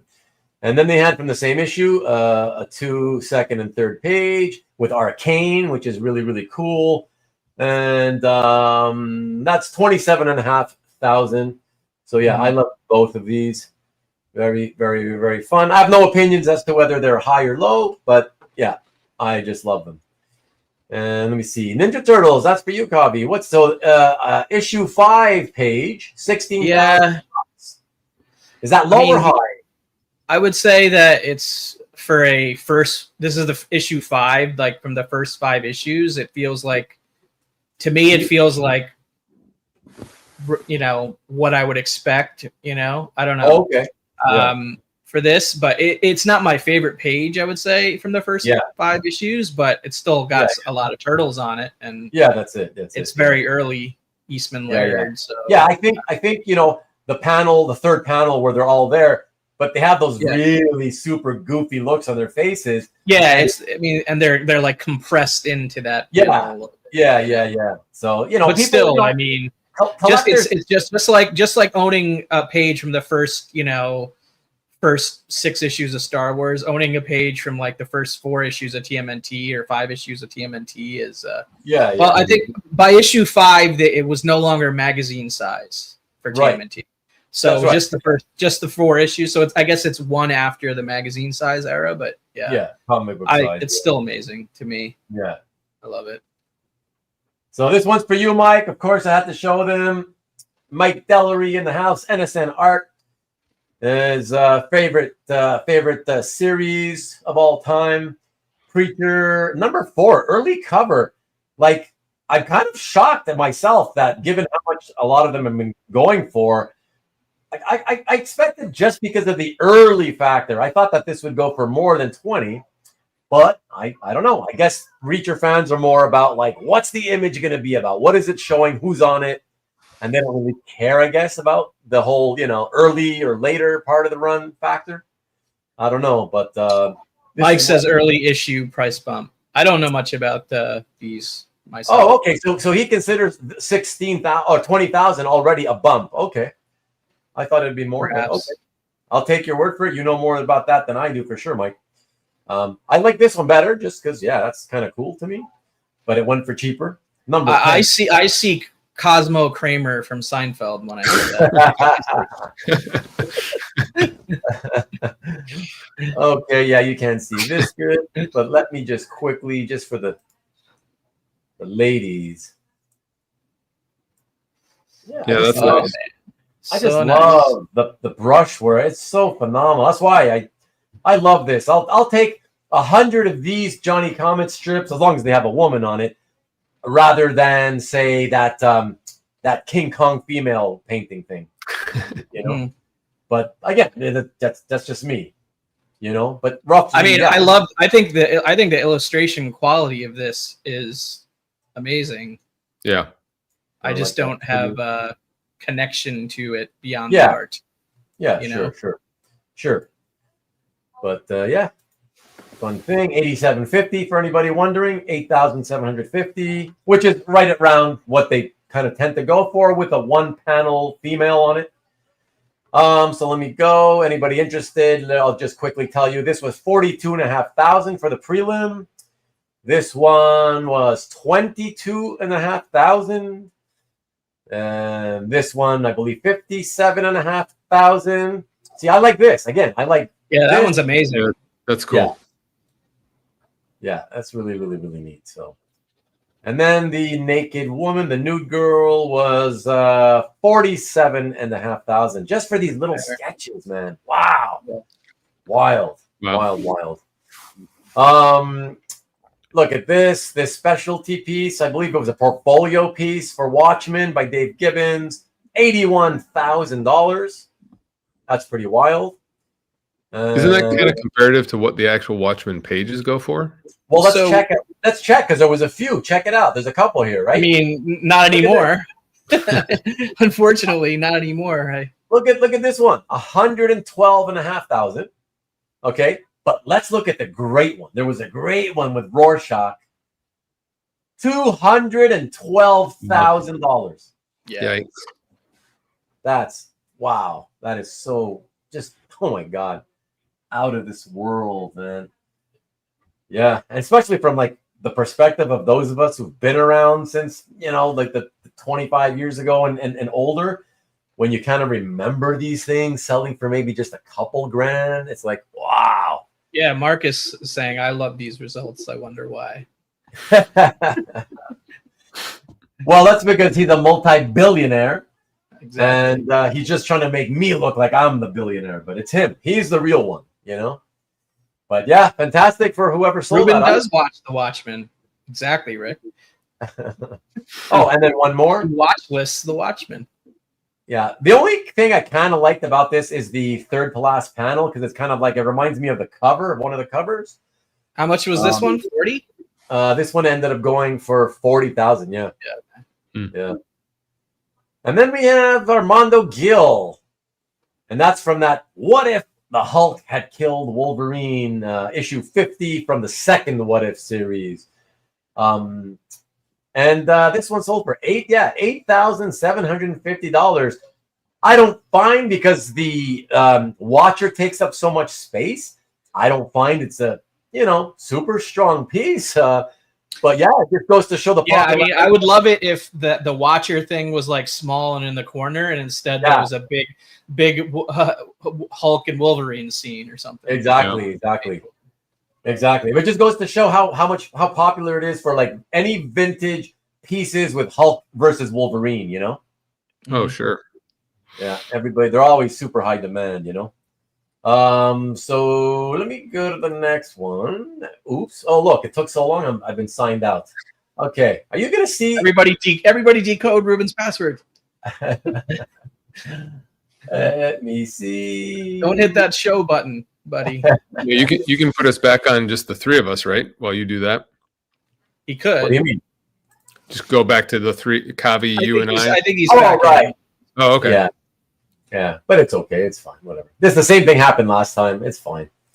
Okay. So am I showing it? Yeah. Okay. Well, there's still 20 lots left in this auction, believe it or not, right now. Oh, I believe it. Oh, what was this one? Oh, okay. So Paul Smith, 20,000. Okay. Yeah, well, what about this one?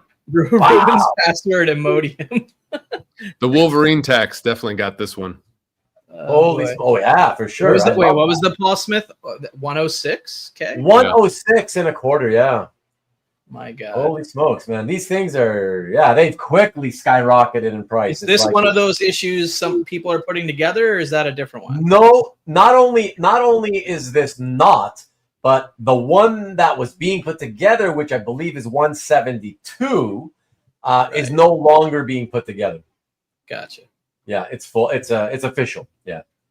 So yeah, 106. We've now officially entered. Oh, Paul Smith X-Men art is now John Byrne X-Men territory. It's crazy. Yeah, incredible. What else? This one, kind of a cool splash for those of you cosmic people. $36,000. What else? John Toddleben. Was it a splash? No, That's not like a Miracle very Man super page, right? eye-catching page, but for Miracle Man 12 by Alan Moore, John Tottleman, 14 grand. Let me see. Oh, this stuff is blowing my mind, guys. Like, I cannot believe what this stuff is going for. The 1990 Guardians of the Galaxy that one was series. nuts to me. What the hell is happening to this stuff? Like, it's not like, honestly, Valentino was that great of an artist, to be honest. And oh man, but Hey, people what's who- up, Chuck? Chuck Arnold is here. He's saying it's that image of Wolverine being very memorable on that. oh, for sure it is. Yeah, yeah, absolutely, Chuck. Hey, Chuck, what's good, buddy? What's up, Chuck? Yeah. But the people who were kids and reading these comics in the 90s are now kind of Yeah. in the 40s. They're Yeah. starting to get disposable income, and Yeah, for sure, for sure. But I mean, it's not my thing, but yeah, yeah. But I you know mean, what's really, I'm not even hating on the work. It's just in my head, like before the auction, to me in my head, this is like a $10,000 cover, right, Right. You know, right. Right. and even that feels expensive to me in my head. Yeah. You know? No, I echo So those. then to come away from the auction and the new status quo is that's a $35,000 cover. That's a little. Yeah, that's no. You echo my sentiments. yeah. exactly. So that is that like a novice collector who was just told, "Hey, buy a cover," and they're like, "Oh, I remember that, so I'm going to buy it no matter what the price." I don't mean, know. it could be anything, obviously, be right? anything. But Yeah. but don't forget, it takes at least two of them to get it up Right. to that price range, right? I mean, that could be somebody's first comic, and they really, really want it. So, oh, sure, you know. sure. But I guess what surprises me is that even like I remember like in 2019, I put a bunch of really cool splash pages from this series. Now, admittedly, they were all from the Kevin West portion of the series. So after Valentino had left. Now, I will also say, sorry to you Valentino fans, Kevin West was a step or two better than Valentino. But I guess because Jim Valentino, he started it and whatever, and so everybody relates it to him, right? So everybody loves that more. But the surprising thing to me, more than anything about this, is that, and what I was saying is the pieces I was selling, the splashes, the Kevin West splashes I was selling about this, they didn't really sell for much. Nobody seemed to care about it. But only in recent times, all of a sudden, people are bidding these things up. And what's more shocking about it is that these are not the characters of Guardians anybody cared about. Right. Right. So a few people, Mike, Derek, Mickey. Hey, what's up, Mickey? And Rick are saying maybe it's because of the McFarlane factor. And Gil also. What's up, Gil? I'm sorry, guys. I apologize, everybody. I didn't even notice that it was a McFarlane inked cover. Sorry. Right. Yeah. So that's definitely gonna factor in, but does it factor in? Does it factor in for like a $25,000 difference in my mental about like my mental math of what I thought it was worth? I don't know, but yeah. Yeah, and let me also be let me just drop a little bit more. One more piece of honest opinion here. I didn't notice it was McFarlane inking because for this particular cover, you can usually tell when he inks somebody. But on this cover, it looks a lot more still like Valentino to me. So it seems like he followed more of, Valentino's lines rather than McFarlaneizing it, if you will. So, yeah, but whatever. Hey, whoever, if they love it, whoever got it, good for you. And whoever sold it, also good for you. Antoine is here. Hey, Antoine. He says, what if someone already owns a bunch of these and bids it up to shift the market in their favor? Well, again, it's kind of like what Jason was saying. You're proposing things that, yes, it's possible. So what about it? Whatever, it's possible. But is it probable? Yeah. Right? I wouldn't say it was probable. Right. So that's why I don't usually try to sort of think about those things, right? I'd rather just kind of focus on the potential probabilities, most likely probabilities. So along those same lines, let me ask a question that yeah. you might know, Kavi might know, other people in the chat might know. So I recognized at least 2 pages that were from dealers. They'd been on their site. They kind of pulled them, and then now they are in Heritage. So what what's out there to stop a dealer from bidding up his own page? Well, I'm glad you asked that, Jason. I'm glad you asked that, because I'm not going to spend any time on this, folks. Don't worry. Just real quick. Several years ago, Mike Berkey was doing exactly that. Well, okay. To be, just to be as fair as possible, he wasn't supposedly, what he claimed is that he wasn't shilling himself, but he was always telling people that, hey, if you buy that for me, if you win that for me, I'll pay you a little bonus and I'll buy it off you or whatever. So he was getting people to shill for him. Gotcha. Yeah. So the whole thing blew up, online, on the CGC boards. And so, yeah, so whatever. No. See, that's why you see this Marcus comment, right? The big shill instead of the big chill. Like if you were an auction house, wouldn't it do you well for your credibility if you said, look, whenever we take something from anybody for that matter, somehow their account is prohibited from bidding on that one item. Oh, you mean make it so that the consigners cannot bid on their own thing? On their own thing, yeah. So if I'm consigning, well, I mean, technically that's true, because if you consigned and then you logged into your own account that you consigned from, hey, Robert, you can't bid on it. You can't bid on it. You can't. Right? Okay. Oh, I've that's true. never consigned anything, so I don't know. So yeah. Yeah, that's true. What Ruben is saying, the way to circumvent it is have someone else bid. Gotcha. Exactly, like Marcus is saying, right? Gotcha. So that's why, yes, I'm happy that they do block the consigners themselves. But to be honest, right, most people would get around that easily because they'll have a friend do it for them, right? Sure. So What's up, Robert Berman? In the house, Robert Berman. Yes, sir. I said hi to him. And hi, Antoine, by the way. I didn't say hi to you when Cobby said good point, hello. CJ. Where's CJ? CJ made a point. Good point. Where's it? Oh, you just, do you think he's just saying you think they want less money? Oh, yeah. For sure. Hey, JT's back again. What good? Just make a second account. Yeah. Well, whatever. Yeah, again, everybody knows there's many ways to do it. So let's talk about the Wrightson Swamp Thing, though. Yeah, right? let's go back to this. What do you got? I love Wrightson. It's the famous werewolf issue, although the werewolf's obviously not on it. I don't really have an opinion as to whether this is, fair or high or low. I don't really know. But I love this run of Swamp Thing art. So I don't know. What do you guys think? I think it did well. I mean, a friend of mine at the last OAX was looking at some Wrightson Swamp Thing interior pages at Berkey's table, and they were 35, 40,000, somewhere in that range. So right. And a panel page sold for like 28. Yeah. Right? Oh yeah. Issue 2. Yeah. Yeah. So I think that was that one's what the first page is that. I guess page 4. It's page 4. Yeah. Okay. Fourth page, but I'm pretty sure it's the first splash. Like I don't think page 1. I mean, I think it's haunting, epic, all the emotions from this Bernie Wrightson Swamp Thing that I get. The only thing that I could knock on it is that you get that just from behind him view, right? Right. That's like the only kind of like, I don't know if it goes way higher, if it's more of a full body shot splash or something. Yeah, right. But come on, Cobby. It goes way higher. But I love the background like more than the Swamp Thing image in this. Sure.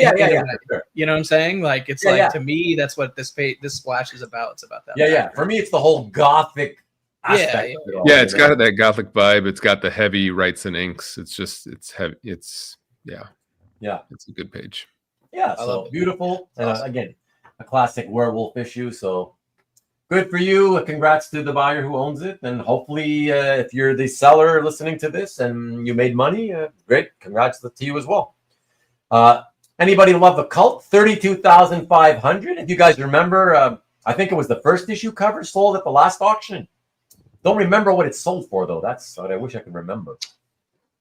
I don't remember, but I think it was slightly less than this because this has more of a Batman on it, but I could be wrong. Nah, the other one had most of his body, but just not his head. Right. It's He's the manhole he's cover. crouching down, right? He's Yeah, the crouching manhole down. cover. The one. manhole, yeah.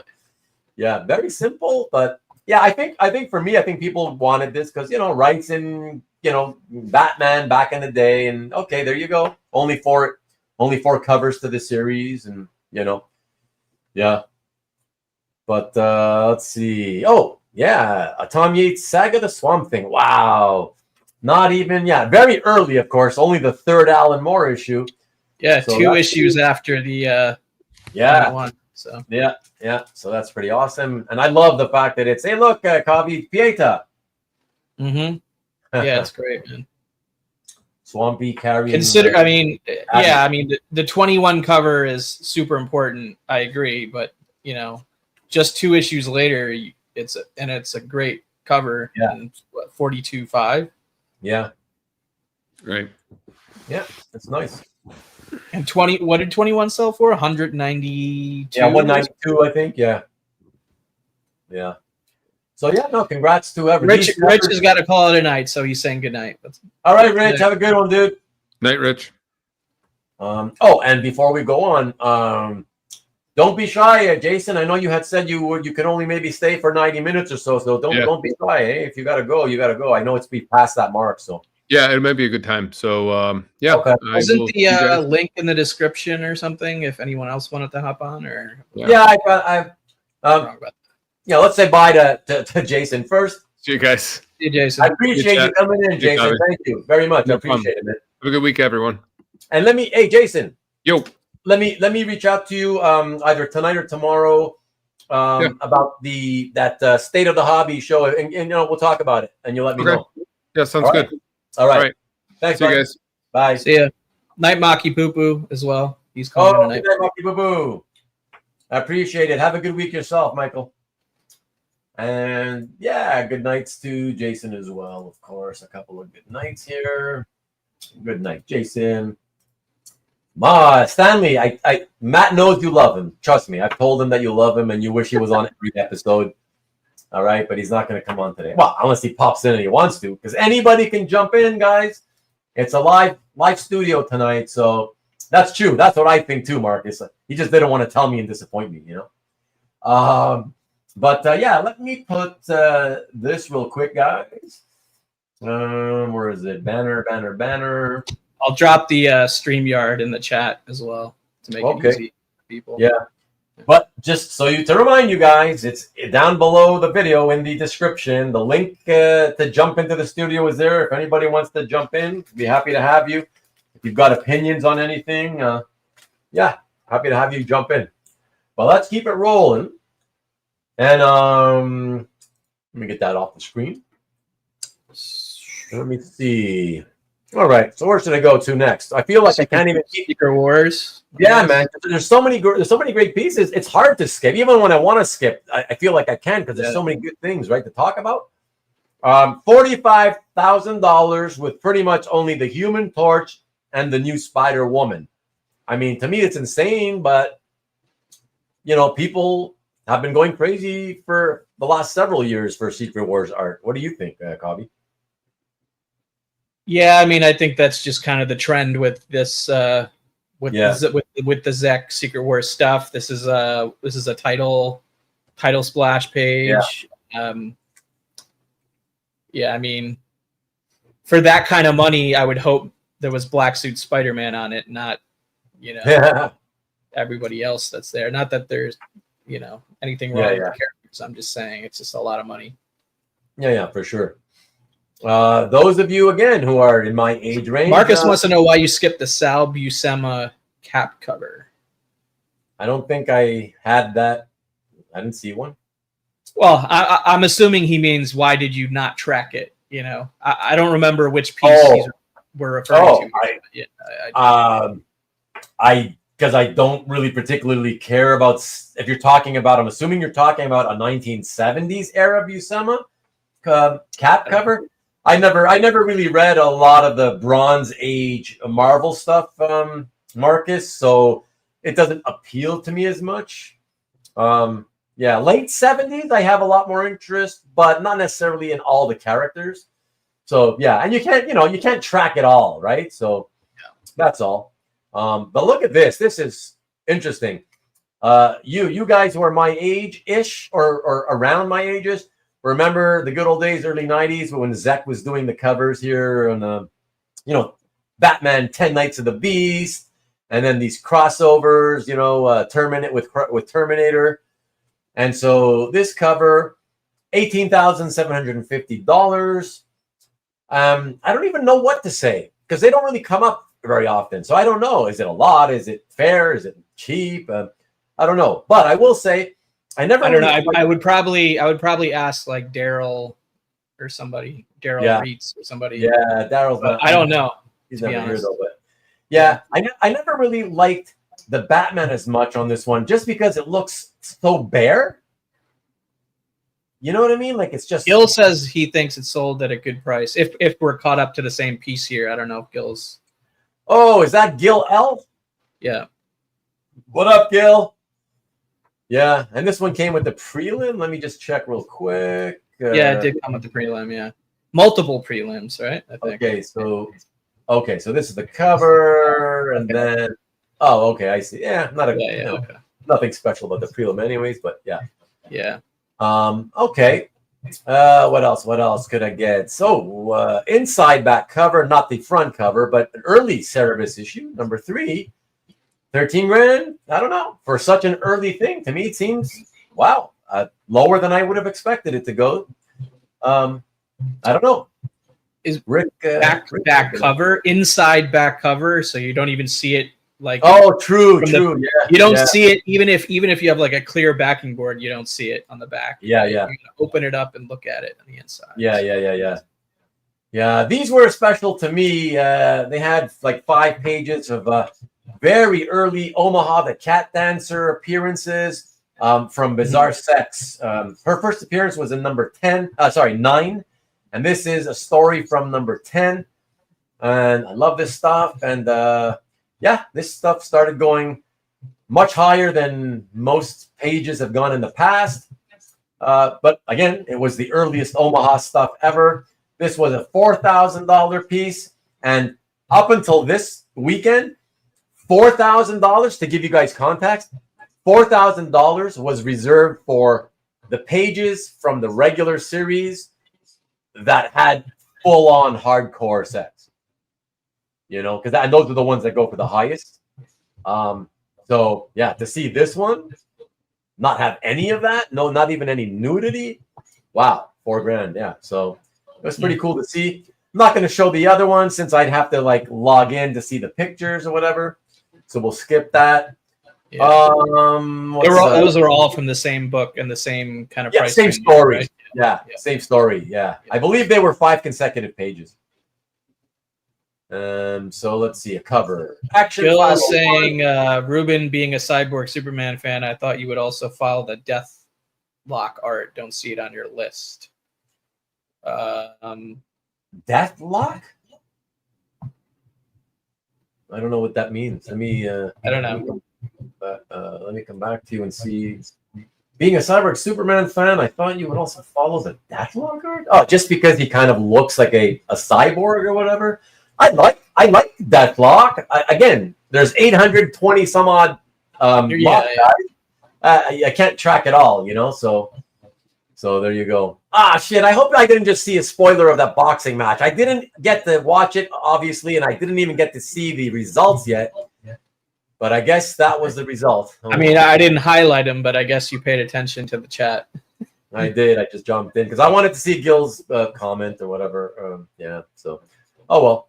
But yeah, let me go. Okay, so 4,500. I know Matt Kennedy would think, and that's still too high for a Superman cover. He does kind of look really goofy. I don't like this one at all. What else? I know a lot of people like the Jim Ballant 1990s Catwoman art. I never liked that whole Bad Girl era of comics, so I don't know. This stuff doesn't mean a lot to me. 2,500. I don't know. I didn't realize. For whatever reason in my head, I thought that was like an illustration in the auction, not a splash page. Yeah. But yeah, I guess it was in that. That was in the. It was in. That was that in Friday or was that in Sunday? I don't know. I'm just going in the order. I guess I think they saved them when you track them in the order that they got auctioned off at. So I believe that's the order that they were auctioned in. So, and we got a friend coming in from Sig Slayer Station, YouTube's own Mike, the Sig Slayer himself. What's up? What's up, Mike? What's up, friend? How you guys doing, man? Good, man. You? I'm doing fantastic, man. Just got back from the Memphis Comic Expo. Was chilling there. Oh, cool. Got a chance to do some stuff, and then I saw you guys, and then it was right at the part where it was a bunch of DC art, and I was like, "Hey, man, let's chime in." Yeah. We know. I know you're Mr. DC. So glad. I'm happy to have you pop in, man. You comment on whatever you want to comment, whatever opinions you got. That'd be fun. Let me see. So I think Derek's question is related to the next lot right there, the John Bogdanov, Dennis. Yeah, that's what I thought he was getting at. So let me go there. And can you just read it out loud, Coffee? He's just saying, was the Man of Steel DPS a steal? Oh, so it's from number 18, if I'm remembering correctly, Derek. Isn't that a part of the whole? Isn't that maybe even the first issue of the Death of Superman from the Man of Steel? I think it is, but remind me if it's at least Death of Superman related, right? That's heavy right there. I like that. The thing is I look at this and I'm like, I don't really know what I'm looking at, to be honest. That's what kind of threw me off when I was seeing it in the auction. Yeah, it reminds me of like Commandy and a whole bunch of these Kirby-esque characters, whatever. But I don't know. Is Superman there? Like, you know what I mean? I don't think Superman is on that page. No. Yeah. No, but having said that, given from what it's it. I think it's cool. It went for 26. It went for 1,062. Yeah. Oh, so 1,500. Yeah, $1,062. Oh, that's not bad. That's not a bad price though, so man. Derek's saying it just has some bad guys that were in the video game. Yeah, I dig it. Yeah, I mean, yeah, I don't know. It did he confirm whether it's the Death of Superman related? I forget. He said it is, but I don't have any context. Okay, yeah. So yeah, just based on that alone, for $1,000, yes, I'm not a fan of it, Derek, but like to me, it's nothing special. I wouldn't want to own it, but it does. I will admit that, yeah, given what it's wouldn't that era? Isn't that cheap for that era though? Wouldn't something like be way more expensive? Yeah, that's what I'm saying. That given what it's from, even though I wouldn't want to own it, it does seem for $1,000. It seems very kind of cheap. Yeah, I think it's a steal if you're someone who you're trying to get something from that era and you're thirsty, man. Like that's a thirsty buy. Comics, just to have an example, even though it doesn't have Superman. Yeah. Because if you love the Death of Superman storyline from back when, especially if you were like a kid at the time, right? And you can't afford the kind of prices that the pages of Superman and Doomsday are going for. Yeah, I would think, okay, you probably maybe you'll get this just to be happy to have something from it, And yeah, like I said, I do agree with Derek. It seems like $1,000 only. $1,000 for all of that, and as a John Bogdanov, I mean, trying to in that early part of your collection, it might be something you sell down the line, but to get a representation of it, just to say you have it, and sometimes these things don't come up that often, So yeah, like you say, maybe down the line you pick something up that's a better example, and then you can get rid of this one kind of thing. Yeah, and Derek's saying the same thing basically. Just thought whoever won this scored it if they love the series or if they love it. Yeah, exactly. So yeah, whoever got it, I hope they're happy because it is affordable. So this was interesting. What issue 20 with a giant Wonder Woman on it? How much did it go for? Wow. Yeah, I thought that was a great page, but yeah, it's pricey, but it's a great page. $32.50 for like let's call it a 2/3 splash, and it is pricey when you consider that. And this is a great segue, because of the fact that Heritage has been kind of like flooding the market with all of John's covers. Look at what this cover. I don't like this one that much, I admit. Yeah, I don't like the cover, but it seems like a low price for a cover. Yeah, like a lot of them have been kind of settling into the low 3 range, you know, just because they've been selling so many of them. But so yeah, if they're all in the low 3 range, and now you've got an interior 3, 2/3 splash hitting the same price, that makes the splash seem like pretty strong, you know. But yeah, you got Wonder Woman fans out there. So yeah, but that's from Man of Kyle Rayner in there too. 20, Is that Kyle right? in the back? It's what? Sorry. Is that Kyle Rayner in the back? Is that Green Lantern? Yeah, I just wanted to clarify, what issue is that? The cover? This one is 20, Man of Steel 20. And the cover. No, the cover though. See, it's much later. It's like 4 years later. That's before Kyle. Yeah, that's why that splash is. Yeah, it's 50. So it's Hal. Yeah, okay, it's Hal. Yeah. Yeah, it's Hal. That's before Kyle Rayner. Yeah. Yeah. But anyways, and we've got the Finn Japan saying morning and happy respect for the aged day to all. Oh, thank you, Tim Finney in the house. Arigato. Thanks for being here, man. Is that his new handle? I forgot the handle. Did he change it? I don't think he changed it. I don't know. You got to ask him. I guess he'll tell us. I don't remember. But that's definitely Tim Finney in Japan. What's up, Tim? So coming into us from the land of the rising sun. That's really cool. But yeah, panel page. So for somebody who wants a great piece of bowling work, but I don't know, different people like different things from Camelot. But this is what I call an affordable way to get a nice Brian Ballin piece. 60 under $7,000. So there you go with that. Now I'm hearing noises of people popping in. Who would that? That was just me because I got kicked off. Okay. By my errant mouse click. Okay, cool. There you go.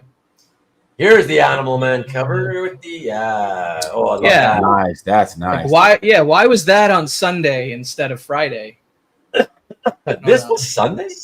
This was Sunday, and the one that sold for $12,000 was on Friday. So like the quality, I think, of the Animal Man covers that they offered went in reverse order. Yeah, 33 $27,000. $27,000 for that one.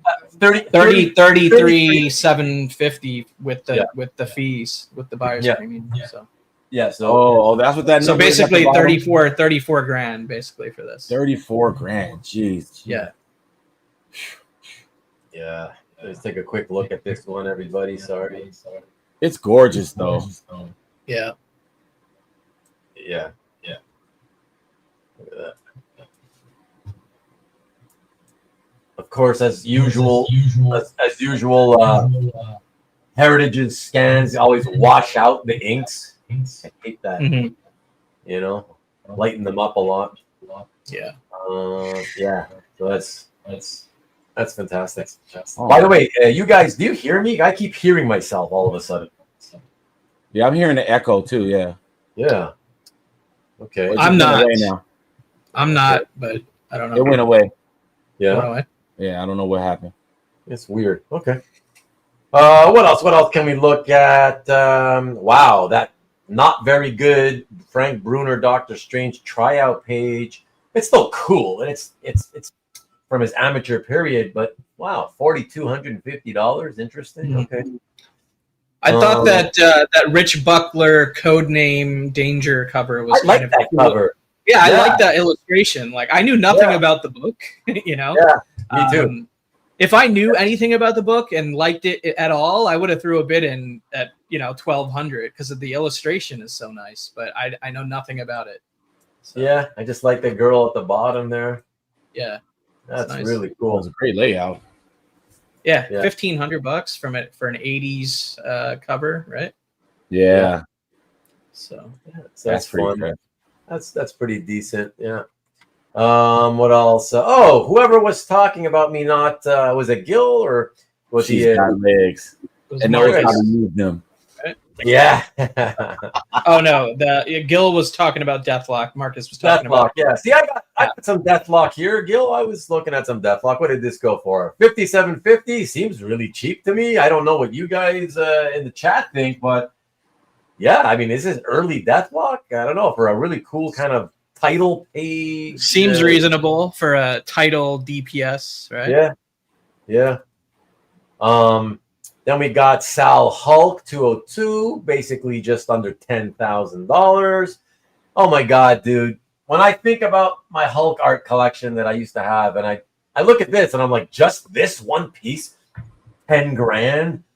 And I'm like, God, I used to have an awesome Hulk collection of splashes and covers. I'm like, oh my God. I'm talking about just what it could have been worth today, my collection, you know? Oh boy, oh boy. Okay, so interesting. Sal Buscema Hulk always sells a lot. People look for these pages, especially the Ernie Channing issues. And I saw a couple of pages recently sell for 10 grand, which shocked me. Or was it 5 grand, 10 grand? I don't know.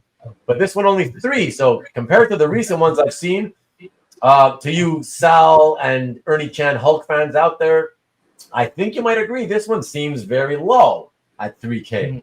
Because I've seen them sell for at least 5 grand. So I don't know what happened there, but yeah, that seems low. Let me go. Oh yeah, Hulk 250 page. Everybody loves these Silver Surfers. 3 grand. That seems affordable enough for a fairly early Silver Surfer piece. You know. What else? What else? There was a Silver Surfer graphic novel splash that went for, I think, 12 or 14 or something like that. Oh yeah. Yeah, I don't think I ended up. I chose not to. Yeah.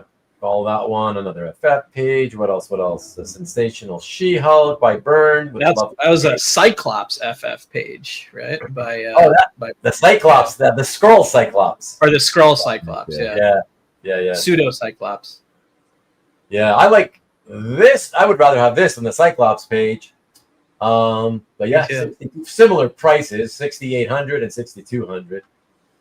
I love this one though because of course Dr. Doom, lovely inks on Byrne. Yeah, I think it was a nice Joe Sinnott issue. Yeah, very nice. I love that panel, that middle panel on the left. Yeah, exactly. 8 grand. 8 grand. Yeah. Man of Steel. No Superman. So I don't know what you think, Derek, but under 3K, 2750, but of course without Superman. I don't know. To me, it seems like it's probably the right range. I don't follow the non-Superman pages too closely, so I'm not sure, but I think so. This one by Byrne interests me because I'd seen this when it first came out, again, close to 25 years ago. And what you see here, let me click this one real quick. This originally was looking, it was always like this. Yeah, and then one of the owners who ended up buying it ended up adding the fake stats, Gotcha. And I was wondering why they were showcasing the lot that way. Like I understood that it was only an element of the original art from the cover, right? So it's not the whole cover's original art. And the thing is, it's a crappy job. It's like one of these photocopy jobs. Like you could see, it's a photocopy. The inks are blurry and really black. I mean, it's got this blur effect to it. I get it. I get it because the statue by itself, it feels very empty. So I do understand that. I just wish they had paid somebody to professionally do all the background recreations. This is more of a cheaper homemade thing, right. but fun cover, and it's issue 600, very memorable for me. Right. 15 grand. I don't know if that's cheap or not. And it's just the Superman. It's just the Superman middle part, right? It's just the Superman middle part. Everything else is a printout. Exactly. So only not the original printout. It's the manufactured printout. Right. So only the Superman statue figure is original art. Yeah. For 15 G's. Yeah. Yeah. It's. I kind of agree with Marcus's lame comment, but yeah, that's. He said it's lame. Yeah, lame. He said lame. Okay. And then he named Marcus. So. All right. Let me get out of here then. Let's stop showing some lame art. Let me see. What's interesting to everybody here? Let me see something interesting. Car Marksman. It's a lot of interesting stuff for me, but not that most other people. This is a little bit outside of everybody else's norm, but I love early Corbin. Yeah, cool Corbin. page, though. It's cool. What's that, Mike? It's cool page. It's cool looking. I like it. yeah. So nice Corbin art. His stuff's always expensive, $6,875. But that's not early though. This is later. This is early 90s, so that's considered later Corbin. Oh, how about this? A lot of Punisher people out there. Punisher from Marvel Preview 2, the magazine. Great splash. I was pretty into this one, but then it went to like 5 figures like right away. I was like, oh shit. Yeah, sold for 25,000. Everybody, 25,000. Yeah, Lee. 25,000. Yeah, but it's very early Punisher appearance. So yeah, I get it. Yeah, and it's a cool shot, even though it's from like kind of his side. Obviously most of us prefer from the front because you want to see the skull. But for a side view of him, I think it's pretty cool. It's cool that you still get to see the skull, half of the skull, and I love that it's kind of a POV where he's about to like snipe somebody, yeah. So it's kind of cool.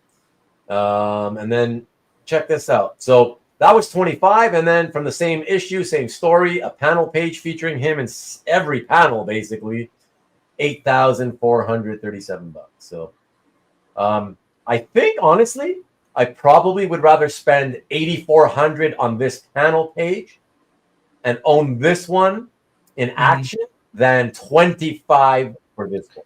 Agreed. Yeah. All right. I mean, all right. For those dollar values to the product or the original. Yeah, and that's a solid panel page, man, with Punisher in action. I mean, that's a lot of action. Is really good. Yeah, it's really good for sure. Love that that those first 2 panels, like that sequence is just, I love it. Yeah, I mean, you get 3 images of him just in the first panel alone. Exactly. Right? It's like doing that whole Daredevil thing, right? Where you see him in the motion or whatever. And the movement. That's really cool. So 1, 2, 3, 4, 5, 6, 7. So 8 images of Punisher. That's pretty awesome. This is kind of fun. I like this kind of stuff. $4,500 for and this stuff's starting to pick up a lot of interest because the romance covers. I noticed they're going up. Yeah, they are going up. Yeah, I think it's a friend of mine who tells me he's kind of into comics, and he tells me that he was telling me like about 5-6 years ago that all the comic guys are really going in for the romance stuff now, and it's because he says that they feel it's an affordable way to get like pinup art, if you will, or good girl art. It's not classic good girl art in the way it's typically known as pinups, but it's a cool way to get nice women, images of nice ladies with cool fashions, especially when you go back to the 70s. And so I guess that's why everybody's been going after it, and so that has translated from the comics to the artwork, and so the price has been going up for sure. So let me see. Definitely not Archie cheap. Archie cheap. It's definitely not Archie cheap. Definitely not Archie cheap. The romance stuff. Exactly. I remember. Well, I don't know what like interior stories for those kind of books are like price wise, but yeah. Mike, Mr. NSN Art, this one's for you again. I love that he's riddled with ginormous bullets. Awesome. That's crazy, man. Holy shit. 12 grand, 12 and a half grand. Mike, let us know what you think about the price. I guess it's kind of fitting. I don't know. Looks kind of cool. I don't know. I think it's fair. Preacher, man. I love that. As a DC fan, that's ooh.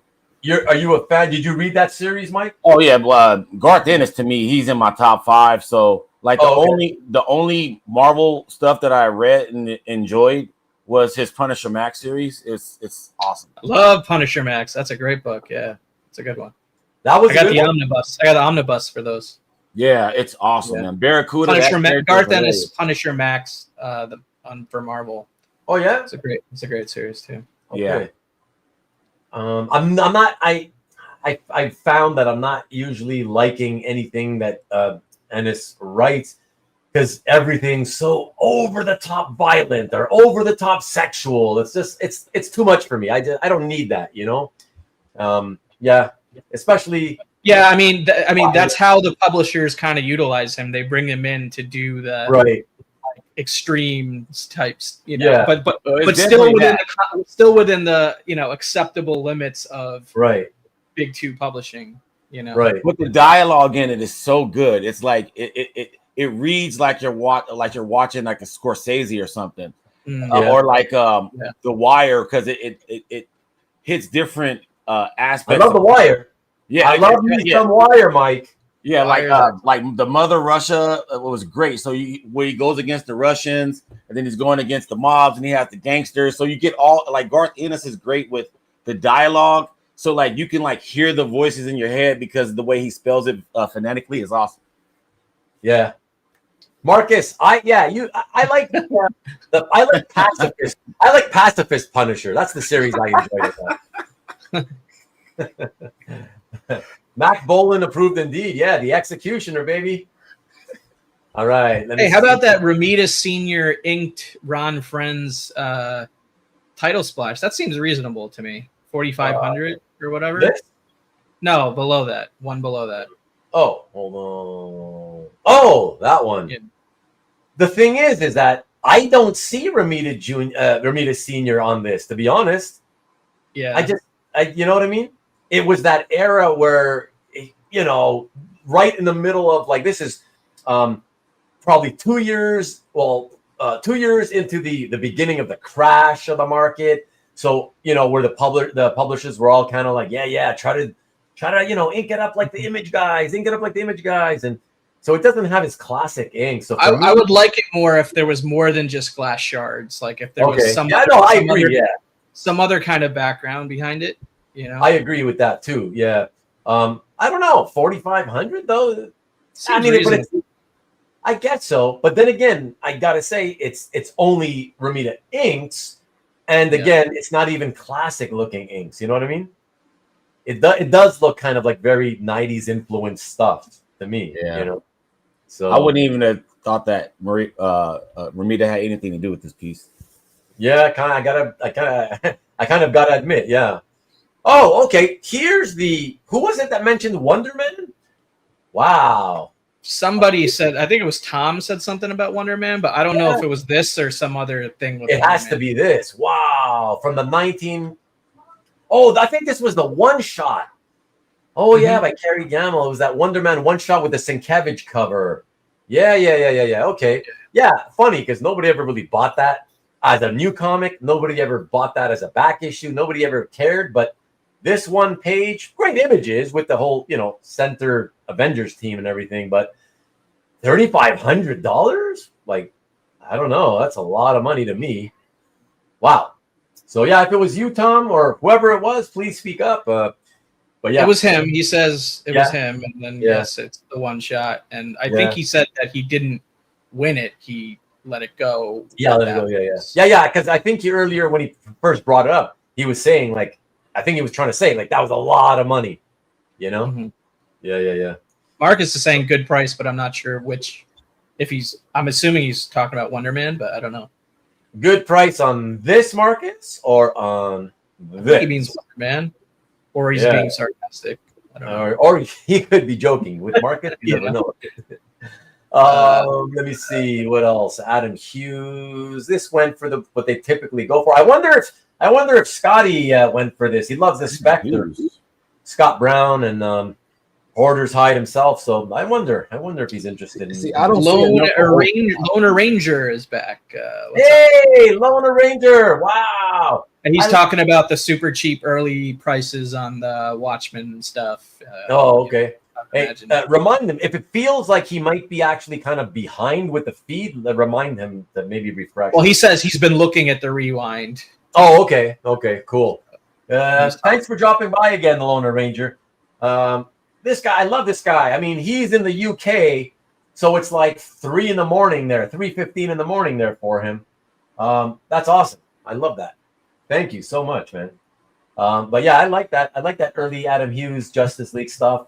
Mike, what do you think about this stuff? Do you have any familiarity with it? Yeah, that's what I was about to say. I'm a huge Adam Hughes fan, but I'm not an Adam Hughes fan from this era. I haven't even seen it. So seeing this stuff, I'm like, wow, to see his progression from this, era to what he is now is totally different. You're a fan of like his cover art, or the Catwoman era when he did all of the cover runs for the Catwoman, and then but I have a question about this. Like, how was this broken up? Because I see Keith Giffen, Adam Hughes, and Art Nichols. So that's 3 people, 1 page.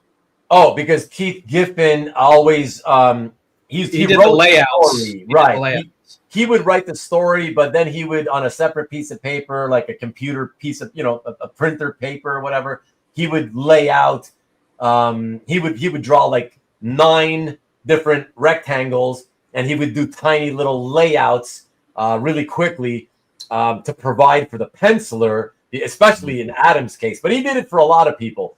But in Adam's case, especially, it was very necessary because Adam is one of these guys who he was the classic quintessential struggling artist who he's never happy with his work and he keeps trying to fiddle with it to make it better and better and better. And so he could never meet deadlines, So Giffen always did these tiny little thumbnails. Like I'm talking about, like he would like 1 page, he would draw it maybe like an inch and a half tall, and he would just quickly scratch off just the basic layouts to give the penciler what the panel layout should look like. Yeah, so that I wouldn't if it didn't say Adam Hughes on it, I never would have recognized that because that looks nothing like Adam Hughes today. Yeah, it does to me, but of course I was around back then, so I saw the entire progression of his art from the beginning to now, right? So, but I see how people come in later after me. I look at it and they're like, "Oh, wow, it looks nothing." It's very different, right? Really one of the ugliest rogue faces I've ever seen in my life. I'm sorry to whoever paid for this. Like, I mean, I'm glad you're happy, whoever bought it. I hope it makes you happy. I'm just saying, wow, like you really gotta love Rogue, I guess. Wow, that's kind of scary to me. Or What If, or that specific issue of What If, or something. Who knows? They buy it, but this is that same issue from earlier. There, the What If Wolverine killed Hulk killed Wolverine. Hulk killed Wolverine. Yeah. So let me see what else. Oh, this is the one that Rich was it Rich who said he left? Yeah, Rich left. But Rich he was talking about some Michael Golden piece, but I don't remember what exactly. Yeah, well, here's one of them anyways. Not a very good one in my opinion. I don't think this stuff is all that good, but 4,250, Rich. If you ever see this if you're watching this on Rewind, get in touch. Let me know what you think about this, because not for me.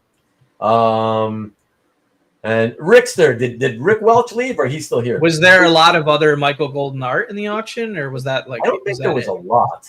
Okay. I don't think there was a lot. There might have been 2 or 3, I think. Right. Yeah. So I don't know. Rick, is Rick still around? Rick Welch is still here. Yeah. Yeah. Rick, let me know what you thought of this. I'm curious. As soon as I saw this, I thought of you. So I'm curious what your outlook on this being, I don't know. I always felt like it was weird to see Mike Grell doing very, very mainstream Marvel characters. It always looks odd to me. I'm used to seeing him do DC. Well, what was the price again? Oh, $2,000. Oh, okay. And what's the dimension?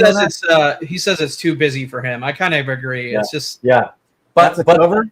But no, it's just some kind of illustration. But like, it's not a cover. It's just an unpublished piece. Yeah. Let me say this. It says that it's from the 70s. I look at this. Let me look at it again. Let me take another look. I feel like this is actually modern era.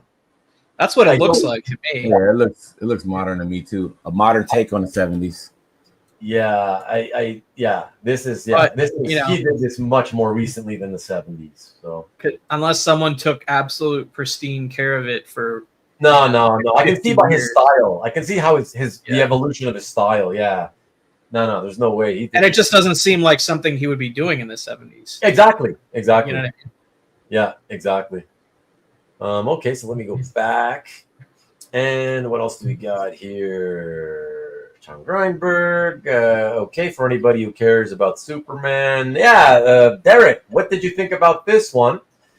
I never liked this cover. It was offered to me by my friend Paulie P years ago. But I because of the fact that Brett Breeding, his brushy Tom Palmer-esque style doesn't fit Tom Grummett's line art style. And so he buries his style and it just looks more like, Brett Breeding's work. I never liked it for that reason. And I don't really care for the, Superman image anyway. So I just never wanted to buy it. But yeah, $5,000. When I spoke to Paul about it not that long ago, and another friend, we all kind of agreed it was probably worth $5,000 or $6,000 anyways. But so it seems to have sold for around what it's worth. So if you're there, Derek, let me know what you think. He says I'm less interested in pages where Superman is getting his ass beat. But yeah, but you're not the only guy. I think most collectors, say the same thing. So I understand that for sure. Hey, Carl's back. Carl came in right at the time. But I have to ask a question while we're on the Superman piece, because to me, like this era, it was great around the death of Superman and just right after that. So my question to the panel and everybody: when did Superman start to fall off? Because to me, around 95, 96, I started to lose interest. All the stuff that came around there, I didn't really. I'm trying to think. When did Superman become cool again? Okay. Well, I'll answer that second part of the question. Okay. For me and for a lot of people who I've asked, even on this show, and I've seen most of them pretty much agree.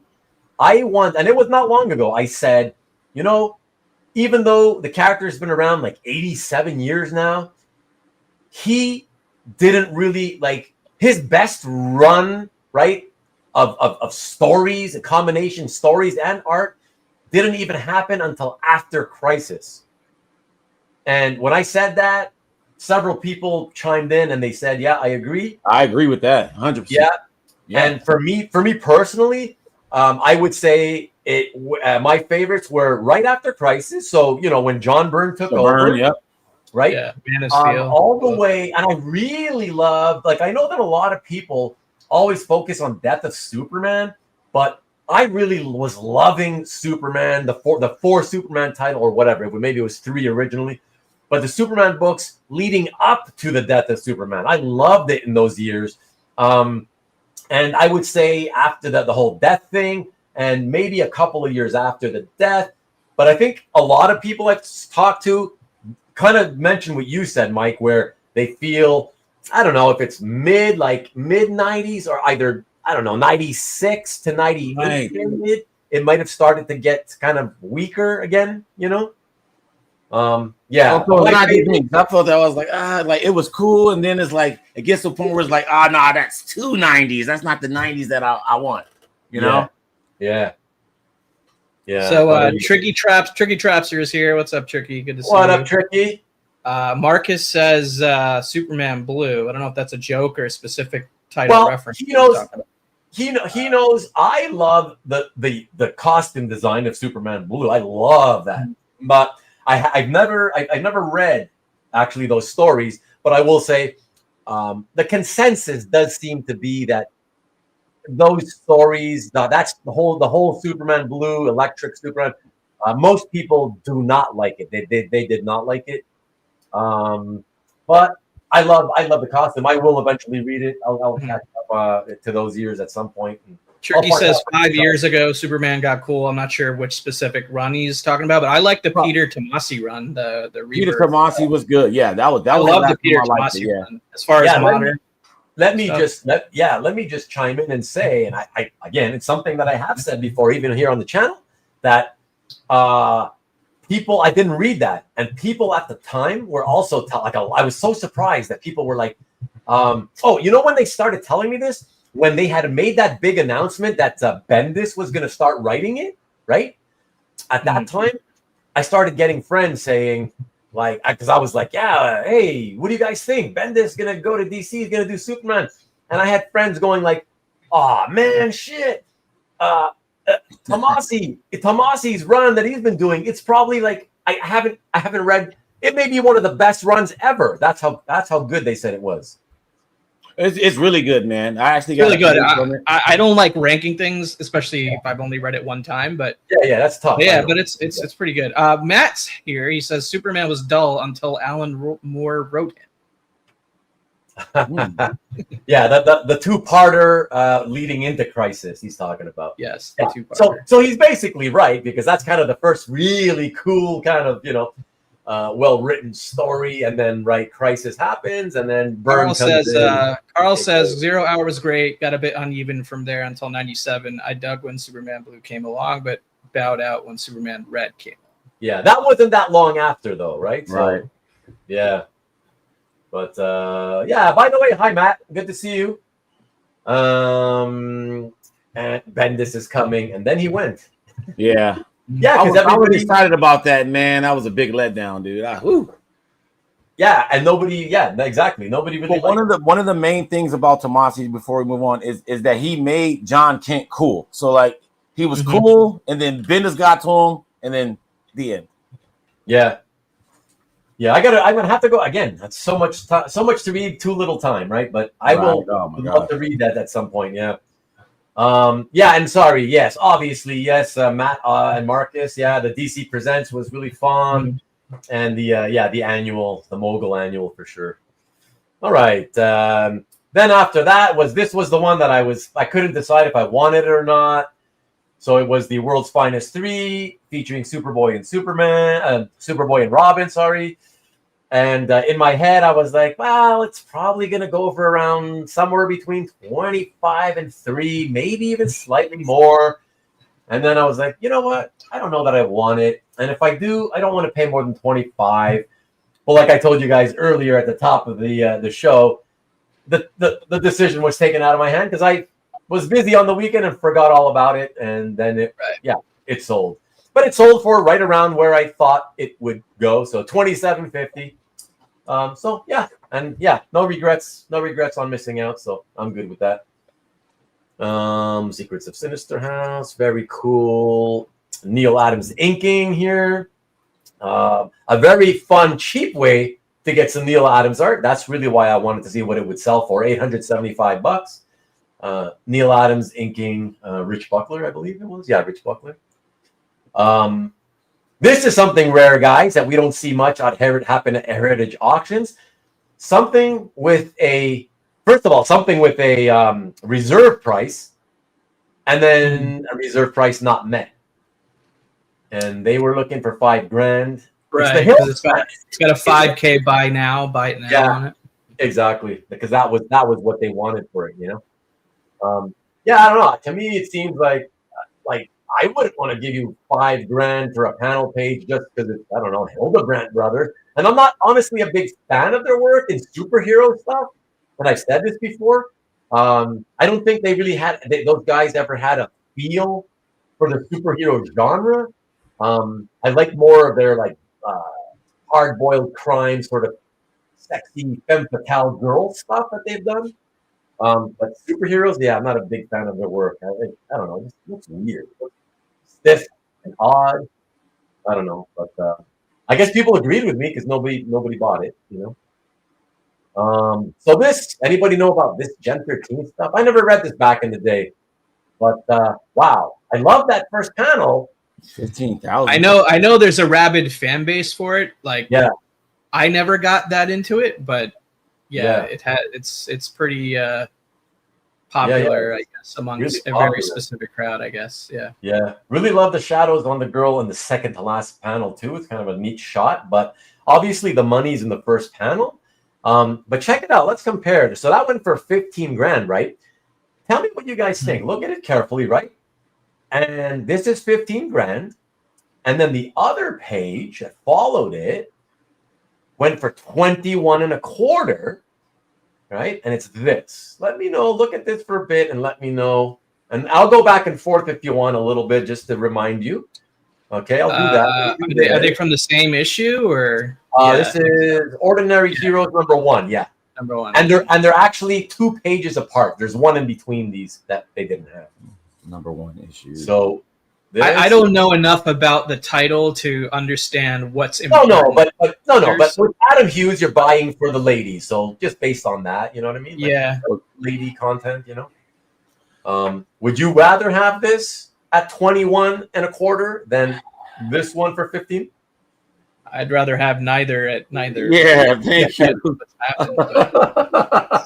Fair enough, right? Fair enough. No, the cheaper one for that price, like if you had to choose one of the two. The other page is better, but is it $6,000? It is better, but is it 22,000? Yeah, it's got nicer sort of background stuff, but the money shot, which is the girl standing there, zipping up the costume, I would rather have the one in the first panel taking off the costume. You know what I mean?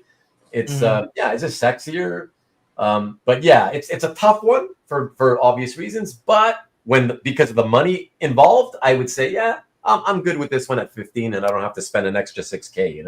CJ says last 2 panels, great design element. Carl says he only ever got into the J. Scott Campbell Gen 13 stuff. A lot of people, yeah. Mike NSN says he has a Gen 13 splash, but it's Steve Dillon, not Adam Hughes. Marcus likes the second one. Oh, okay. Tom likes the second one, but neither is for him. Same here, basically. Neither. Oh, okay. He's not really into it. But in reality, we're not interested in this stuff. Really. Yeah. No, I totally get it. But it's cool for whoever is. Rick says there's a fuller image on the second page. Yeah. All right. Fair enough, guys. This one, I liked it because I love Carmine Infantino. I love the Flash. And how cool is it? I always love flashbacks to the origin stories, and just to see him in the bottom panel running in and seeing himself get doused by the chemicals with the lightning hitting. Mike, is this anything that you've been interested at all? Like in the whole Flash? Are you a Flash guy? I like the Flash. But this is a 1750. That's what it's over. Yes. Yeah. And it's Carmine Infantino. I don't like the page. It's a little kind of too busy for me. Yeah.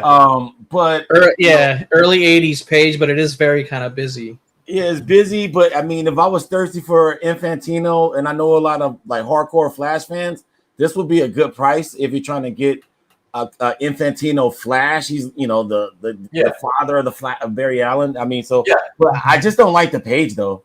Yeah. Okay. Fair enough.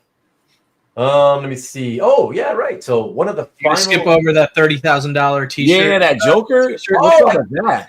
By Infantino. No, I was gonna skip it only because I thought I saw 3,000. Holy shit! No, it's 30. I almost lost my fucking shit. What the hell? I mean, and it doesn't look like Infantino style. What in the world is that? Whoa! Is that like a 9x12?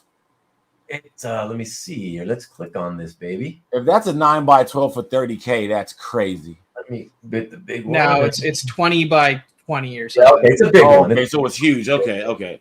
Yeah, okay, but this it's 1989, which to me it's still kind of like for Infantino's career, it's modern. Yeah, 89 Batman movie came out. Maybe a lot of people had this T-shirt. What's funny? I love it. I think it's cool. I'm thinking like 2K. Like when I'm looking at it, like I'm not thinking 30. I'm thinking anywhere from 3 to 5K, but 30. 30 is wild.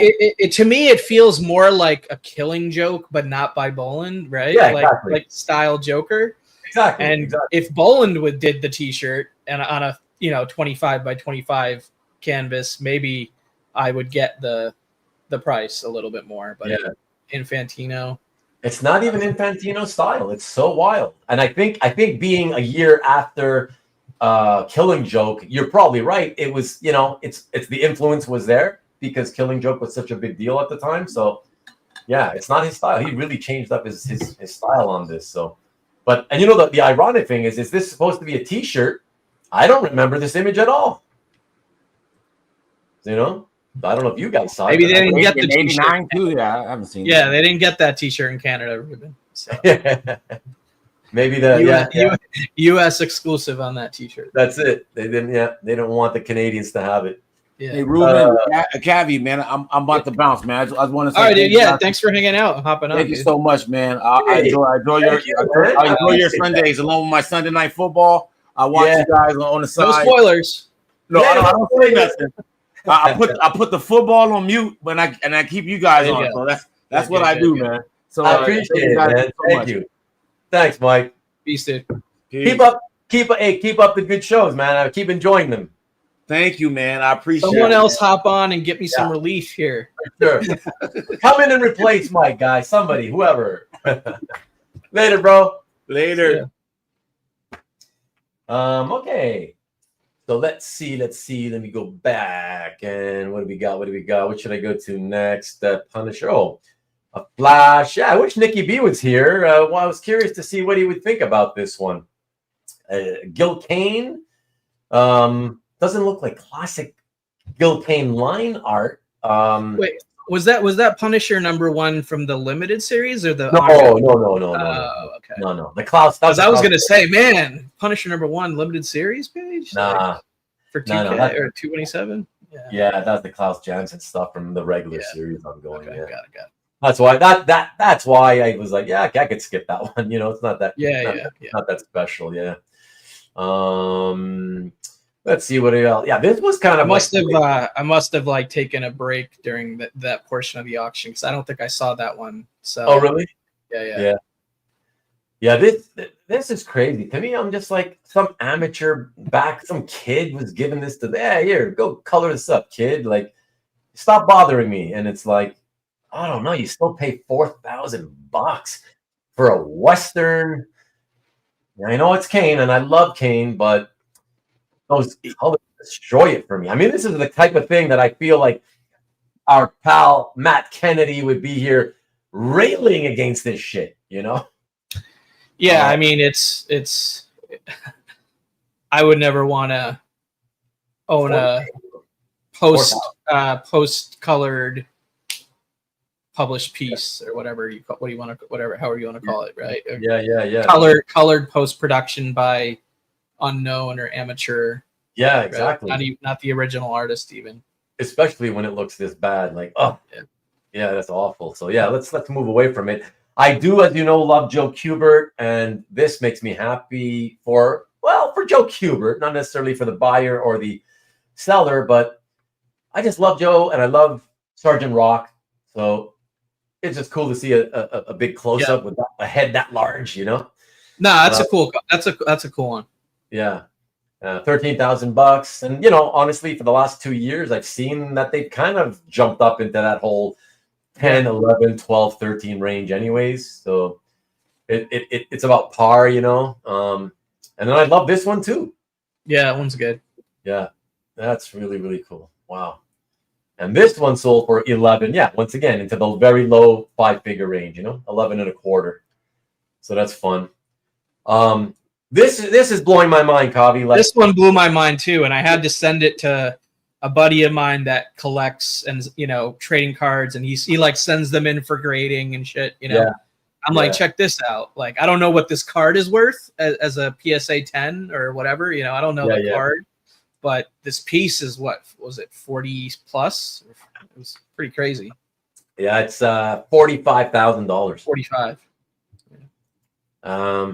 I've noticed a huge jump in card paintings lately, though. You know, a lot. Yeah, I mean, this one has massive Sentinels on it and Wolverine on it, so it's you're not every trading card is going to be like that jam packed with awesome X-Men imagery like this. But, yeah, I love it. By the way, yeah, it's amazing. Yeah, I've always been a Larkin fan, and I really like the Wolverine a lot. And I'm a Sentinels fan, so, you know, I love kind of like the way that everybody seems to love Hulk and Wolverine matchups. I've always loved the Sentinel and the X-Men matchups, you know. Me too. That's my favorite thing in X-Men by far. Yeah, it's cool. So Yeah, so no, good for Bob. His art going good for whoever bought it. If they love this, it's a great looking piece. So, I imagine. How though, big is that piece? Aren't trading card pieces usually on the smaller size? Exactly, exactly. That's why I'm clicking, because I was like, I need to see if this is another small one or a big one. 10. Oh yeah, 10 by 7 and a half. Wow, 10 by 7.5. That's it. That's even. So even less than a sheet of computer paper, right? Wow. Yeah. It's this stuff's skyrocketing. I mean, it's no doubt an awesome image, but it's a lot of money. Yeah, for sure. Now, this one I was curious. Did you follow this one? I had it in my watch list. I wasn't bidding on it or anything. Yeah, no, that's what I mean, watch list. So this I had a soft spot for in my heart because early on, I want to say probably 1999, maybe 2000, in my inventory, I had picked up I don't know, I want to say 5 pages from this story. Mm-hmm. And it's Spectacular Spider-Man number 60 from 1981, and it's the backup story in the issue.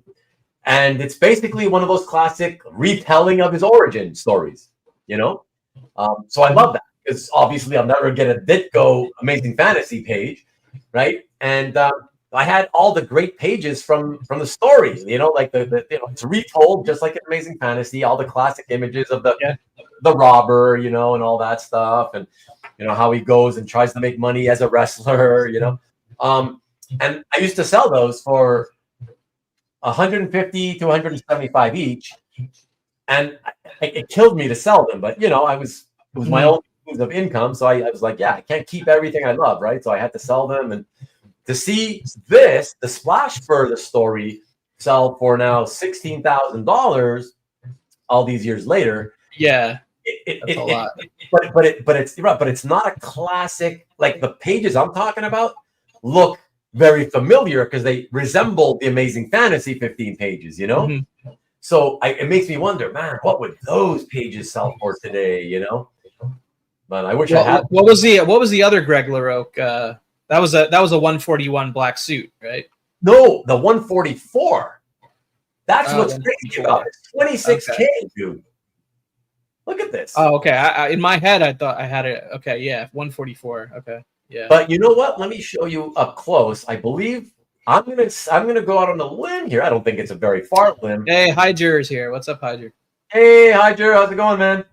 I'm gonna say that the reason something like this would get $26,000, it's 2 reasons. It's okay, black costume. People are going crazy for black costume for the last 5-6 years, but more than that, it's the fact that how the symbiote envelops Spidey, it makes it feel more like Spawn. You know what I mean? Shit. I mean, I gotta ask my buddy Justin about some of these LaRocque pages or whatever. Greg is his father, and so he's a friend of mine. And so, oh yeah, I remember. I should ask him. You got any other pages like this lying around? Yeah. Yeah, but yeah, that's what I think it is. Not that I could afford it now, though. You know. Yeah, it's cool, it's fun, but wow, $26,000. Again, if I had this 25 years ago, this would have been $125. Wild, man. Okay, so let me go back there. Okay, what else is interesting? What's this? Amazing Fan. Oh yeah, right. When they continued, Amazing Fantasy 16. I don't even know who Paul Lee is, to be honest. Yeah, I mean, I wasn't really familiar with his body of work. Yeah, this. I don't know. Yeah, fun page though. I like it. Yeah, it's pretty fun. It's and for that like 95, having like a painted page, it's kind of unique. You know, for Marvel. Great Spidey images. I think even though I don't know the artist, I think for 1,375, it seems pretty cool for a 30-year-old page. Great Spidey action, you know. Yeah. So a couple of Spideys, but nothing. X-Men, but nothing sort of great from that era. I'm gonna skip those. What about that Nightcrawler title page? Vital. Yeah. So why does that go for 2,300? Yeah, 2250. I don't know. I've seen others that kind of. It's pretty cool. It's pretty cool, but it's just such a small image, and it's mostly just text. You know. Yeah, exactly. So I got no problem with the price. I think I've seen others at similar price with other characters like that. Well, there was another one in this auction, but for like a less appealing character. I don't remember. Oh, okay. Yeah, and it went for slightly less than this. Okay. Silver Surfer panel page. It's funny. I find this Ron Lim era Silver Surfer very, very affordable. I might even argue cheap when you compare to the fact that everybody goes after the Infinity Gauntlet pages, right? And you know what those sell for. To me, $1,600 for this, and it's got Silver Surfer in 1, 2, 3, 5 of 5 panels.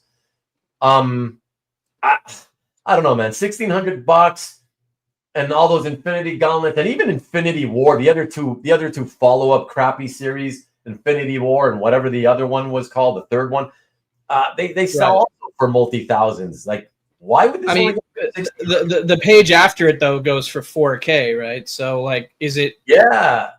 I mean, it's way later though, right? Yeah, so, it's later on. Yeah, it's number 92, but it's got two. I mean, it's got two great like half splashes or whatever. Yeah, exactly. It's not only is it 2 half splashes, but there are pinups of Silver Surfer in action, right? Yeah. So yeah, that $4,000 is just absolutely. So you think this is cheap then for this? When I think about the fact that it is only 2 panels, large and very pinup-y in action, I kind of do. Again, in context with the fact that people pay $12,000, $16,000, for the Infinity Gauntlet stuff, Yeah. I just feel like his quality primo with Surfer in action or whatever. Right. I really think it should close the gap a lot, But, yeah, Marcus makes a good point. Cheap compared to Silver Surfer Black by Gerard Moore. That's certainly true. Certainly true. Certainly true there. V for Vendetta, very cool. 17,500 from Warrior, but obviously V there. So Rocket Raccoon by Mike Mignola. I used to love that stuff. I used to love his style from this time period. I love it. I still love it to this day. But yeah, 27 is it 2750? Yeah, that's I think that's about par for the course, what they tend to go for. Yeah. What else? One of those Al Milgram Spectacular Spider-Man Black Cat pages, 2750. You know what? That's lower than pretty cool. Yeah, great images, and cheaper than some other ones with Black Cat from the same time period have sold for. So, yeah, some of them I've seen some go for like in the upper 4s, low 5 range. Yeah. So if you want to compare it to that, it could be cheap. But that's fun. Let me see. Oh yeah. The post Grummet era of New Titans. Oh dear Lord, I don't want to look at this. Okay. I love this one. What did you think about this one? You must have been following this one. Oh yeah, that's awesome. It's such a beautiful image, man. Such a beautiful image. I think it deserves a larger view. And Herb Novik with Dick Giordano on inks. Yeah, I love the exaggeration, the whole sort of Neil Adams-esque exaggeration of the length of the cape, Mm-hmm. Yeah, crouched on the rooftop. And I love that you get the Batman logo stat. I love that. Really completes it. It's just like, yeah, that's wall-worthy title splash. Yeah, very cool. What do you think? Any opinion on a $7,500 price? I didn't realize what the price was. Yeah.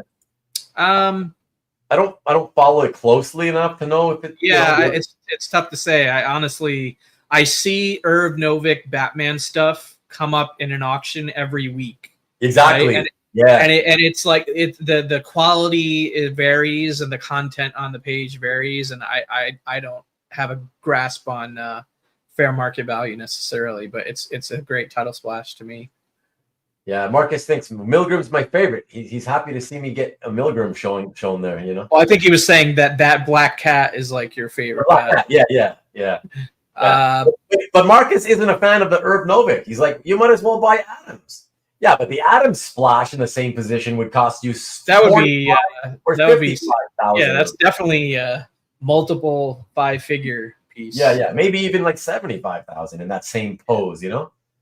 Yeah, so Loner Ranger likes the V page. Yes, sir. And you know, what did that go for? 14 or something? Let me hold on. I think it went for 17 total, 14 hammer, 17 with premium, but or something like that.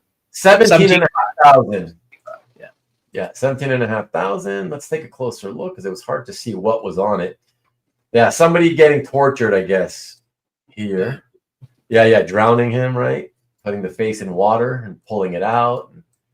Yeah. But beautiful, yeah. I love David Lloyd's work on this this story, and I love this story. I've said it before. I just want to say it again. Every chance I get, I love V for Vendetta more than I do Watchmen. Just putting it out there. So yeah, there you go. Let me get it there. Okay, let's jump back. And oh yeah, were you following this one? I don't know off the top of my head. I don't remember, but all right, this one's 68.75. So not just a little bit less, a few hundred less than the other one, maybe 750 less or so. Like for me, I wouldn't want to own this, I guess, at this price. Yeah. Whereas the other one, it would be like, I'd think about it. You know what I mean? But I still, I didn't bid on both. So yeah. I like this, I do, but the other one has more of that classic Adams era, you know, the super long cape. Yeah, I just love that. Yeah. What was this? Oh, yeah. Okay. I got this for Caesar in case Caesar showed up. How much did this go? Wow. Green Arrow. And this from the backup story. Irv Novick, Ron Randall. Wow. Even this is selling for $2,300 for a backup story of Green Arrow from his shown by the back, man. Wow. That seems like a lot to me, man. I wish Caesar was here to tell me what he thinks. Wow. It looks very nicely illustrated and inked to me. I can't comment on the the title and what's fair market value. So yeah, that's more of a Caesar thing, I would say. Yeah, here's the page. Did you ever read this copy? The New Teen Titans 38, the Who is Donna Troy issue? Or did you ever read the run at all? The Marv Wolfman? I did. I did, but it was a long time ago. Like 12 years ago or something like that. Maybe. Okay. Having read it as a years after all the hype. I love the artwork. I think it's fantastic. But what did you think about the stories and all that? I thought it was pretty good. Yeah. Teen Titans is not really my thing though. Yeah. I'd say overall. Okay. So reading the run didn't make you feel like, oh, you fell in love with the characters or anything like that. Exactly. Yeah. Okay. Speaking of Infinity Gauntlet, I guess this is not a great page. Oh yeah, they didn't. The two pages that they had were not really main character pages. So I don't know. It kills me because I look at this and I'm like, I'm like, I would never give you $2,300 for this I'm like, I wouldn't even give you $500. I'm like, ugh. But I understand why it still sells because again, everything, right? The rising tide lifts all boats. Right. And it was like that example earlier, like the page from New Mutants 98 that didn't have Deadpool or really anyone, just side characters on it. And it went for a ton. So I don't know. Exactly. But so I think these like non-character pages from Infinity Gauntlet just get a little bit of a bump. Yeah. No, I agree. Yeah, for sure. For being in the book, period. Exactly. Absolutely. That's all it is. Absolutely, for sure. Yeah. Look at that one. This one's just under 4K just because it's a half splash of a cocoon, Yeah, well, that's the Stinger page. Like that's the last page of the issue that I I know. Yeah, but too rich for my blood. And page rather. Yeah. Wow. Brandon Peterson, Uncanny X-Men from 1993, Beast, and I guess that's Cable. Cable and Beast, yeah, $8,000. Wow. I mean, it's a splash though, but I don't know. Beast and Cable, I don't know if they would bring that money, but I guess they do. 297, issue 297. 297, yeah. And then for the DC fans out there, a Pollard Green Lantern cover, which I really, really like.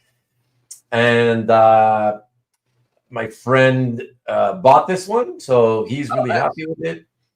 And not going to say who it is, only because he hasn't posted it, so I don't know that he would want me to reveal.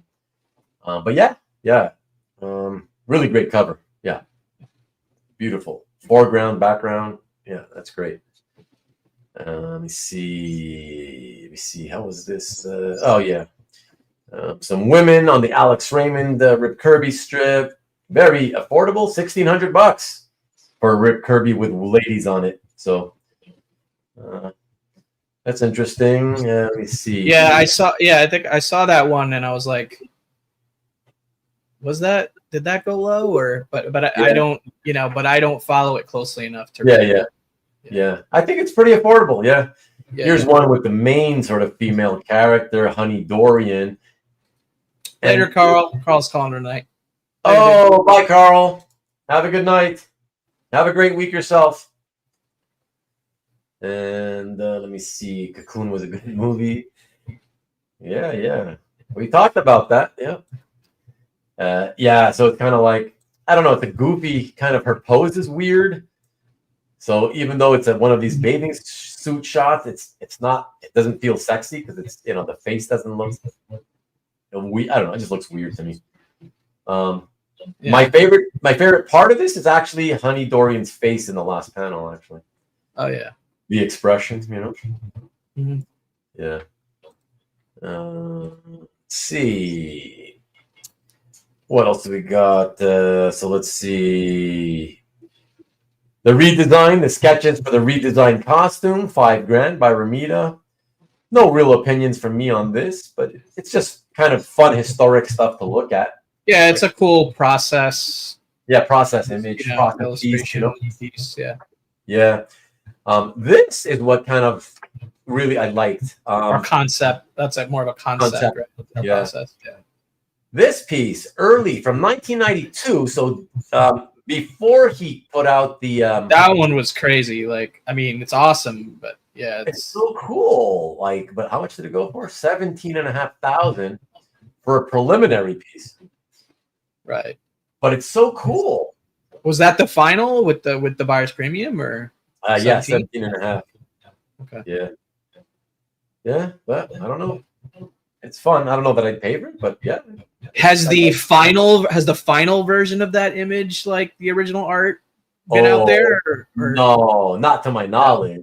Yeah, that one's awesome, right? Like that would be 6 figures, right? Yeah. Oh yeah. Oh my God. Yeah. It's just a question of where in that range, Exactly. Yeah. Yeah. That's crazy. Look at that. See, another one. And this one doesn't even have quite as sort of the sexy factor going for it. It's like 4,000 again. And it's just kind of embracing. And she's kind of like, "Ooh, what's happening? We can never get married," Like, and I like it. It's cool. But like, wow, 4,000? Like, they're really going up a lot. What else? Web of Spidey. Is Art Saf? Did he do a lot of that kind of work, or like? Yeah, he sure did. Yeah, he sure did. Yeah, him and Vinny Coletta both. Yeah. Yeah, I knew Coletta did. I'm not as familiar with Saf. Yeah. And Saf is also known for being the one of the artists on I think it was 1972, which I believe was the first Supergirl solo title. Okay. Art Saf worked on that. Yeah. I figured you would like this. What did you think of this? What did it sell for? I don't remember. $38.75. I thought that's pretty cool for $38.75 versus $27,500 for the Savia cover that sold. Right after it. Right after, right? Yeah, I mean, yeah. I wasn't a bidder on it, but I think it's a pretty cool splash. Yeah, it's really cool. It's exciting, but I agree. You know what Derek was saying earlier. I think most people do agree. Most people would prefer. You know, they just don't like to see their favorite heroes being beaten. You know, and this is kind of like I don't mind depending upon who the villain is. I don't mind necessarily like seeing the hero in distress, or at least kind of meeting his match in a way. But I think on the whole, like to generalize for the majority of collectors, I would agree with what you're saying. For sure, for sure. Don't get me wrong. If the action of what's happening on the cover, it's like dynamic and it's sort of like gripping, almost like when you watch it and you're watching like a drama movie or something. You're like, oh my god, you're on the edge of your seat, right? Like, oh my god, what's gonna happen? I still, if it's like that, I don't care that much that the hero's in peril. It's still such a cool scene, right? So I agree with you. You know. Yeah. You know, it's not my preference, but it doesn't mean I wouldn't necessarily. Like if that was Doc Ock, like or something, like it would be. I think it would be better. But exactly. Yeah. So definitely not my preference, but it wouldn't stop me from buying it. You know, if the image overall was great. You know. Sienkiewicz Palmer. But I mean, what did you think about that price though? Like 28,000. No, I think it's pretty crazy. But Savia, I think it's the second Savia web cover that has now kind of gone up in that kind of range. I don't know if the last one was low 20s or high teens, and I thought that was like wild, but they're starting to really explode now. So, and I guess I'll say I'm not surprised. I would never. I'm not surprised either. Yeah, I'm not surprised, but I would never pay even remotely close to them. Listen, just a few years ago, they were starting to hit like 6,000 to 8,000, you know, and I felt that was strong. So, for web of covers. Web of, So 27,500. Let's see. This is way more than I will ever think is fair, you know.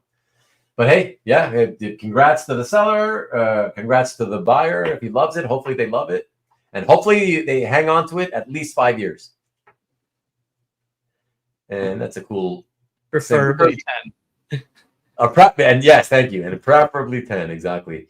Oh my God. I remember when I sold the Daredevil and Moon Knight splash to this issue for $1,650, I think it was.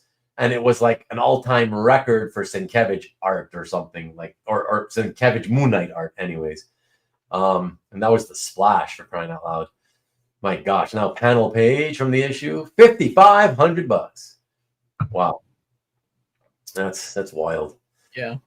Another X-Men page, but not great. Jubilee, you know, X-Men fans always love her, but like in the pantheon of X-Men characters, she's still down near the bottom. So, but imagine this is how popular that run was with the Mark Silvestri art, like that.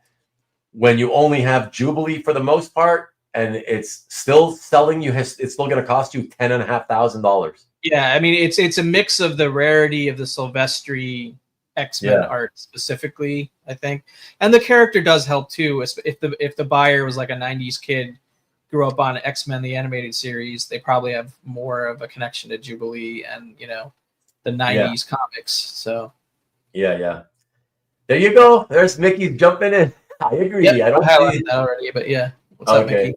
I think Mickey's been in the chat before. He's been hanging out. Okay, cool. I haven't jumped in for a while, so no worries. I've been kind of tackling that as best as I can. Yeah, okay.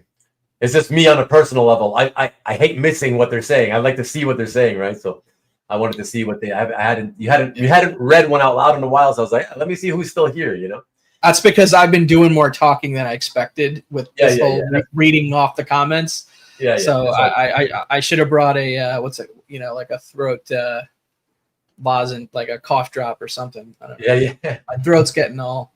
You didn't have the bottle of water next to you, man? I got the bottle of water. But okay. That's all I got. So let's see what else. What was this again? Oh yeah, that weird EC, early EC cover that nobody really knows about. How much was it? Yeah, only 6K because it's not the stuff people want.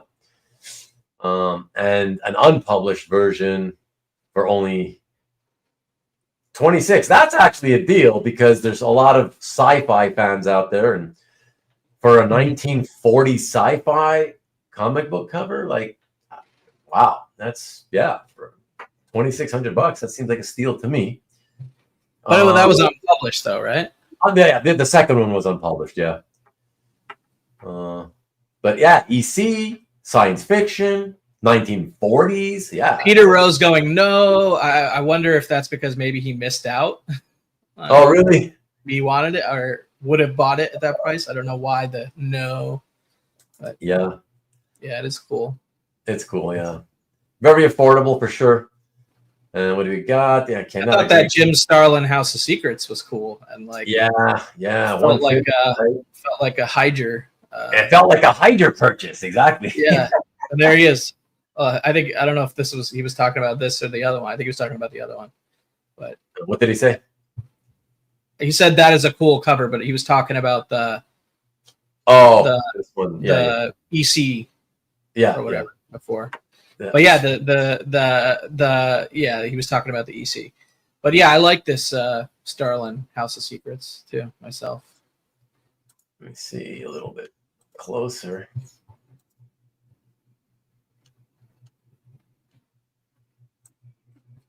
So Hydra said he has a Starlin cover already, so it wasn't him who won it. Yeah. Okay. Yeah. Yeah, that's cool. That's fun. 150th issue. All right.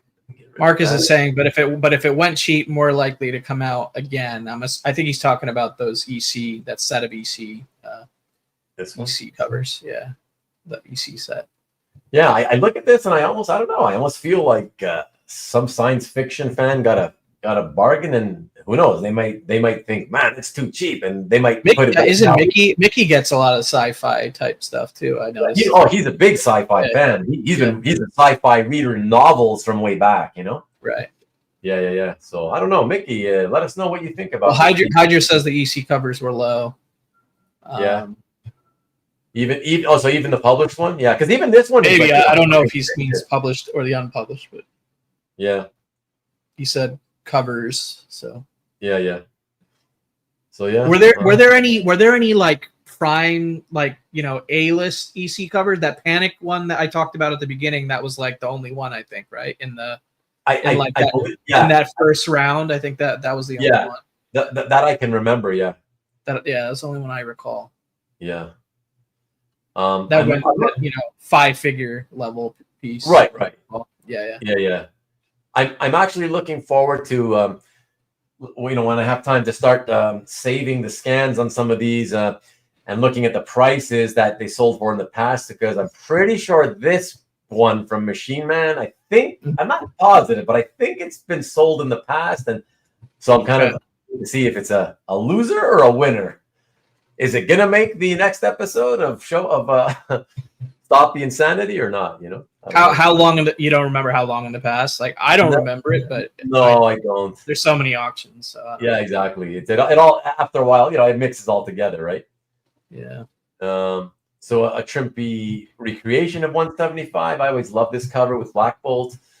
So all these years after his passing, $4,500. Wow, that's healthy. That's healthy amounts of money for recreations. Yeah, that I think he was charging no more than $1,000 at his peak, if I'm not mistaken. So yeah, $4,500. That's a lot of money. And Mickey said it's okay. I wasn't blown away, and I prefer published covers. So yeah, okay, fair enough, Mickey. Fair enough. And there's the Grimjack. The Grimjack complete story. How much did it go for? Oh wow, only $4,000. What the 20 hell? Pages? Yeah, that's pages. Let me see. That works out to $218. $200 something per page. Yeah, $218. Wow. Okay, interesting. How about this Shadowhawk? That's crazy to me. Here we go again with the whole Valentino thing. I just don't like his stuff. No offense to you fans. That's fine. You can like who you want. But Yeah, this stuff, it's crazy. Like, I've seen a few pages from the Valentino Shadowhawk series, early issues, sell for like many thousands for panel pages. Rick, So, are you referring to the Shadowhawk, or are you referring to the Grimjack story on the? This is the third time it's sold. is he saying it was sold before, like many times? Well, his latest comment is this is the third time it's sold. So I'm wondering. Oh, third time! Wow. I'm just wondering which he's talking about. Yeah, so he's talking about the Grimjack story, not the Valentine. Grimjack. Okay. Yeah. Wow. Interesting. I love Charles Vest, but I did not like. I love Charles Vest, but I wasn't feeling this either myself. Yeah. This image. I was curious to see what people would pay for it, and yeah, 4,500. I mean, it's not extravagant, but I don't know. It's not very good. Color wise, in particular, color wise, right? But this one, I really love this one. Yeah, I like it too, but it's only color. It's a color guide. It's not. Oh, is it? Art. That's why it's 800 for 1,000. Oh, yeah. Like if it was an original, I would have won that. I would have gone. I would have got a few more bids, but yeah, it's just the color only art. Okay. So just he colored it, but it's a print that he colored. Yeah. Okay. All right. Oh well, that's too bad. Yeah, because I love that. What if cover? What if Silver Surfer had not betrayed Galactus? Number 70. What did this sell for? 6,200. I don't know. Given that it's Silver Surfer and Galactus together, and you see those very key weapons by the heroes, like the Cap Shield and Thor's hammer. I don't know. Like, this is. I know it's only Ron Wagner, whatever, but 6,250 for Silver Surfer and Galactus on a cover. Well, there were a lot of Surfer and Galactus art prior to this portion of the auction, so maybe those buyers were like out of it at that point. You know what I mean? Yeah. I don't know. Yeah, it seems affordable. And this appeals to a different subset of those collectors, the 90s. Yeah. Whatever. I don't know. Yeah. I think it is pretty cool. Yeah, it's pretty cool. Yeah. That's not too bad, this one, I don't know. I don't know. Most people won't give a crap, but if anybody cares about this older sort of golden age era artwork, a lot of it is not so great, but like this guy's stuff is way above the average 1950s era artwork. And I looked and read. I looked at and read the entire story. It's a complete story, 6 pages only, 1947 actually. And I was super impressed with this guy's artwork. It's really good. So it went for 4K. So that's, what is that? So 800 or 6. What's up, Scott? Quarters Hyde. Hey, what's up, Scotty? Interesting. 600, 700 bucks a page or something. Frazetta, 10K just for these few pieces, but it's Frazetta and Williamson. Yeah. Frazetta Inks, I think. Yeah, Frazetta Inks, exactly. Lovely, but like the fact that you don't even get the full completed woman's head is like kind of disappointing to me. So I guess the Panther is the appeal on that one. The Panther's awesome. That's super cool. So but over 10K for that as well. What else? A Twilight Zone, Barry Smith Conan. A lot of these have been coming out lately. 10,000 seems to be reaching always in that same kind of range. Barry Smith, was that okay? Early Barry Smith on the Doctor Strange. 7,500. What about this Barry Smith 90s stuff with Rune? I never read this Rune stuff, so I don't know anything about it. But it sells, like, to me, for something that I think most people, it's a Malibu comic. I don't think many people cared at that point, 1995. I never read it, so yeah. So 6,800 bucks still seems like a lot. The Bernie Wrightson piece. How much? $22,500. Yeah, it's a lot, but it's nice. A lot of money, but I love the piece. But it's just a fun, spooky pinup. Great, but I'd like to have it. But like $22,000 for it, like, wow. Yeah, because I don't think is it published on the River Styx? It is published. Yeah, Oh, it is it's published. published. Yeah, in Okay. 71, I believe. Yeah. Okay. And what's this? Oh yeah, from the non-Craven, Craven the Hunter storyline, a Mike Zeck issue. But black costume, people go crazy. So yeah, he's in all the panels. Really tiny images, but I guess he's in every panel. 5,500. I don't know. I guess that's affordable compared to Craven's Last Hunt stuff now. Yeah. Yeah. That's definitely the case. Yeah. Yeah. And what else? Oh yeah, G.I. Joe yearbook. Oh, okay, 5-page story. Right. Okay, so just a little bit over $1,000. Scott says, and FYI, I was backup bidder on the Hughes Spectre page. Did we cover the Hughes Spectre? Oh yeah. Yeah, that's the one that Sig Slayer Mike said he just doesn't recognize. Oh, okay. When we were like looking at the two, and we were like, yeah, the two Hughes. Okay. Yeah, exactly. He said he was the underbidder. I don't know if he means what backup bidder means necessarily in this case. I assume underbidder, but I don't know what it means. Yeah. Backup bidder would be underbidder. Yeah. That was a pretty pricey page, right? If I recall correctly, or am I thinking of the wrong one? I think the 2,700 range or something. Okay. I'm thinking of a different page. Or 22. Yeah, something either low, maybe the low twos or the high twos. I can't remember. Yeah. He said second place, but yeah, that's underbidder. Yeah. Right, underbidder. Yeah. Let me see. Oh, Marcus, it was 3,500, I guess. Huh? Now Scott's saying it's 1,900 before BP, so I don't know what that. I mean, 25%, right? So I don't know. So. Yeah. So the low twos, 20. So like 2,300, basically. Yeah. 2375. Marcus, you missed that one. Yeah, you're thinking of a different one. It's too many lots, to be honest. Yeah, that's the problem. Yeah, there's way too much stuff. It's overwhelming, Okay, so and look, I don't have my list of the 299 that I followed versus the 290 you followed right in front of me. Yeah. We did pick a lot of the same, but I also followed a lot of different ones that you didn't follow, Yeah. So I would say it's probably maybe like 60% of what you've shown I followed, but then there's like a 40% chunk of the auction that I followed that you didn't follow. Right. Yeah. Say. Sure. That's my estimate. Yeah.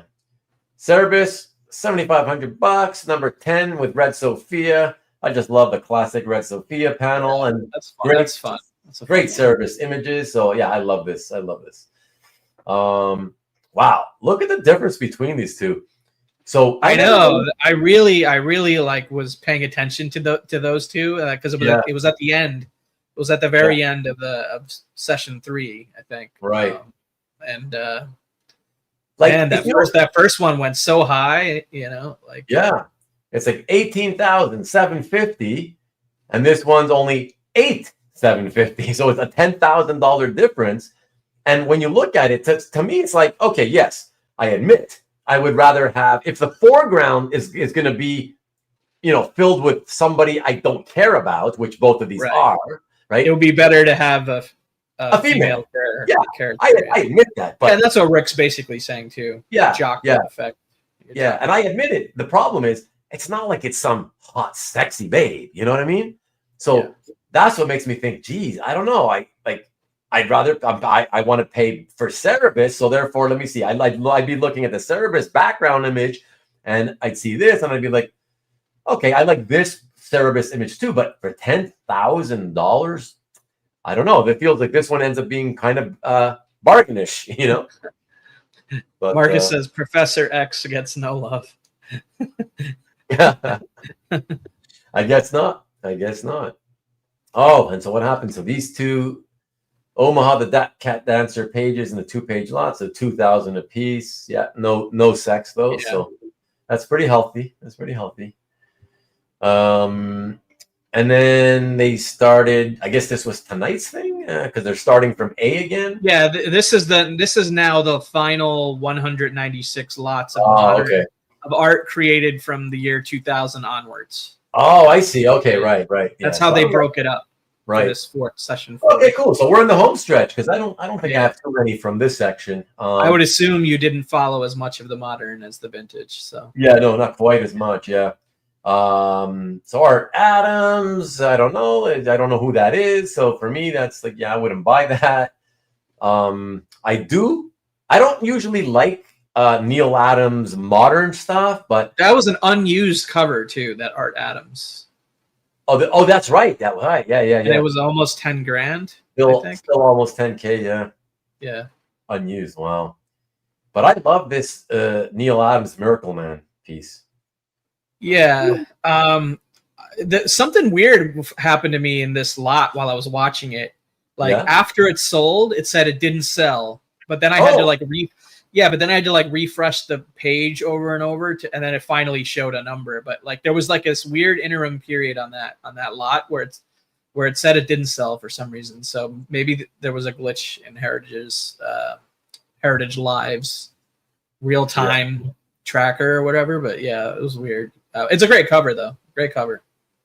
Yeah. That Neil Adams Miracle Man. I like that cover. Yeah. I wasn't as excited about this one, but I think it's pretty cool. But I really like it a lot. Yeah, that one. Yeah, that's the one I'm talking about. I really like that one.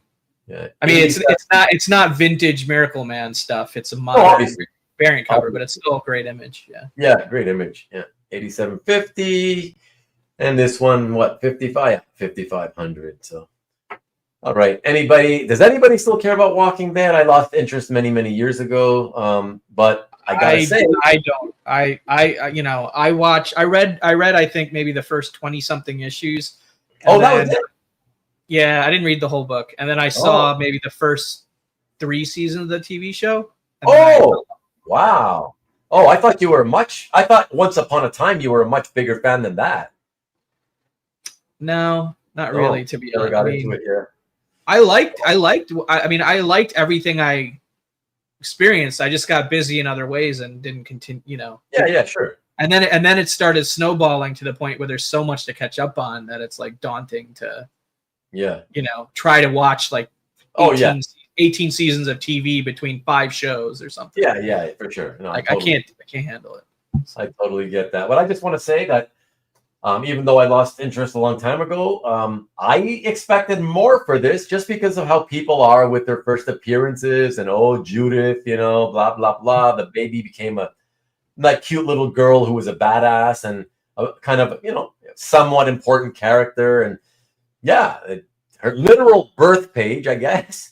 And she's right out of the womb and it's like $1,300. Really? Like, yeah, I still expected it to be a few thousand. Like, but I don't know, Marcus. Is that like the character that like the fan base is rabid for? Like I don't know if they're rabid for, but like she was so cool. She was so cute. Like once she became like, I don't know, a few years old, and she wore Carl's hat. And I mean, I would say it's definitely an important moment, and you're probably right that it's a little low. But I don't know what you expected for the price. Like what did you expect? Yeah. And Robert is mentioning, that Judith has a very different outcome in the comic book. I know, Robert, but like, I guess I'm just looking at it from the terms of, from point of view of like, most. I think we would agree that most people who were, pretty hardcore Walking Dead comic book reading fans, probably the majority of them also ended up watching most of the series, if not all of it, and were probably fans of that too. So, they probably know what happens in both, comics and in TV. Yeah. So I don't know. I guess you guys don't agree. Marcus says it's of its time. It'll be popular again in 20 years. I kind of agree with that. Most likely, like it'll have a resurgence at some point. Peter says he stopped watching after season 3. He read the first 2 omnibus. Orders is saying that was Jordan's page. I didn't know that. Okay. But, not surprised. She was conceived earlier. Marcus says Judith didn't make a difference in the show. So, and now we're getting into big spoilers apparently. So okay, move on. I guess. I thought she was very cute, and I really liked her in the show. So, but whatever. Different strokes for different folks, right? What else was there? What was this again? Oh yeah, for Punisher fans, like, doesn't that seem not even 2K from Ultimate Spider-Man? I was tempted, but at this point, I'm like content with my Ultimate Spider-Man collection, and I'm no longer like constantly looking or participating in the auction scenes for pieces and stuff. So that's the result with me not bidding. You know what I mean? Like I was removed from the equation, even though if this was a couple years ago, I would have been bidding on this. So yeah, I mean, it's pretty rad, pretty rad DPS. Yeah, wow. I mean, honestly, I could be out to lunch on this, but this is the kind of thing where I expect with the very recent surging in popularity of like this newfound respect for the Ultimate Spider-Man stuff from Bagley, plus the fact that Punisher's always been, he's got a lot of fans both in comics and in comic art collecting circles. I could see this, had this been, I don't know, in 2 years maybe. I honestly expected it would happen now. I would have thought this would have been like 4,500 or something like that. Close to. I wouldn't go that high for it in my head, but if I saw this on, let's say, Glen Brunswick's site for 3K or something like that, I wouldn't be surprised, or 3,500. You know what I mean? Yeah, that kind of thing. So, and but there's so much Bagley art out there, so there's a lot of choice. And like Marcus is saying, you can bide your time to find the one you want. Kind of thing. So. I think also the Scott Hanna ink stuff doesn't do as well as the Art T-Bear ink stuff and the John Dell ink stuff. Yeah, that's true. It's just the quality isn't as high to me. I agree. For inking. I agree with that too. Yeah. Check out this Bagley variant though. Like a variant. I mean, it's got a ton of characters, fine, but God, and then like $8,000. Wow. I mean, it's like a Spidey salad or something. It's even got rec wrap. Yeah, rec wrap's at the bottom. Look at that, man. I wonder if Pauly P might have gone for it because it's got rec wrap. How much did it go for again? 8,125. All right, I'm gonna expect to see that on my calf feed from Paul P. I think. I mean, it's got rec wrap, right? So yeah, that's what I'm saying. Yeah, that's what I'm saying. There's Eddie Barrows, one of my favorite current artists, and of course it's DC, and I love Stargirl TV show, so I kind of love the character now, and I wish I was still, willing to buy squirrels because I would have gone for this. I mean, to me, to pay less than $1,000 for something like this, I love that, man. Yeah, I was watching this while we were already on our broadcast here. Oh, really? My second screen, yeah, because this whole 170 lots, we started the show and it was going. Yeah. So I've had it up here on my second screen over here, but yeah. I mean, it ended a while ago, but this one went for $3,750 at Venice with Joker. Marcus wants to know how much Barrows does Ruben have? Wouldn't you like to know, Marcus? Wouldn't you like to know? I'm going to play coy the way you do in hiding all the best pieces of your collection and never posting them. There you go. But no, I'm joking. I'm joking. You can hide your stuff. I'll tell you honestly, I don't have a lot. I only got into his art, kind of like. I mean, I started noticing it a few years ago, but I only decided to like really start wanting to own a few pieces very recently. So I only own, I want to say maybe a handful, maybe, I don't know, 5 pages. Yeah. So yeah. Let me see what else. There's that Brad Street cover from the Garth Ennis Punisher Max run. Wow, $10,000. Yeah. Woo! Wow, what do you think of that? I mean, I think that's a lot, but I do like it, and I do like the run. So yeah, I like it too. But wow. I like it. I like the run. If it was like a $4,000 or $5,000 cover, I would love. I would hit up Mark Hay if he had it for 4,000 or 5,000, like that. Yeah. But yeah, I don't know, 10,000. Wow. Yeah, beautiful, but not my level of money wanting to spend. What about that John Byrne commission piece or whatever? Yeah. There you go. Well, let me see. So we went for $5,000. That's okay, actually. $5,000 for both, Wolverine and Rogue. But at this point, this was at that point where he was, I don't know if he's having issues, but everything that he was drawing, similar to George Perez, actually, in that same time frame but we know that George was suffering, from eyesight issues because of diabetes and all this other stuff. I don't know that John Byrne had medical issues, but both guys started drawing, and the anatomy made it look like all his people were like little people. Right. Yeah. What they used to call midgets. Yeah, it's just so I'm not a fan of the period, but Wolverine. Having said that, Wolverine is actually looking better than I think Rogue's head is gigantic. I don't like it, but Wolverine looks pretty good. So I don't know. Yeah, it's not shocking that it's $5,000 to me. Right. Yeah, I think it's okay. You? Sean is saying X-Men recreation by Cockrum was $10K. The guy who owned it wanted way more in a private sale. I'm not sure which of, because weren't there a few recreations for X-Men covers in this, or was there more than one? I think the one right there, the X-Men 94 recreation. It's right there in front of you. Yeah. There you go. Yeah, 10. Yeah. And 10,000. Wow. And this was 2001. I mean, it feels like a long time ago because obviously the Tom Yeats Saga the Swamps thing one went for like $27.50 or something like that. The recreation. That was coming up at the end. Why you ruined it? I think that was my last piece. You ruined it. Sorry. I only helped you for 4 hours. You little bastard.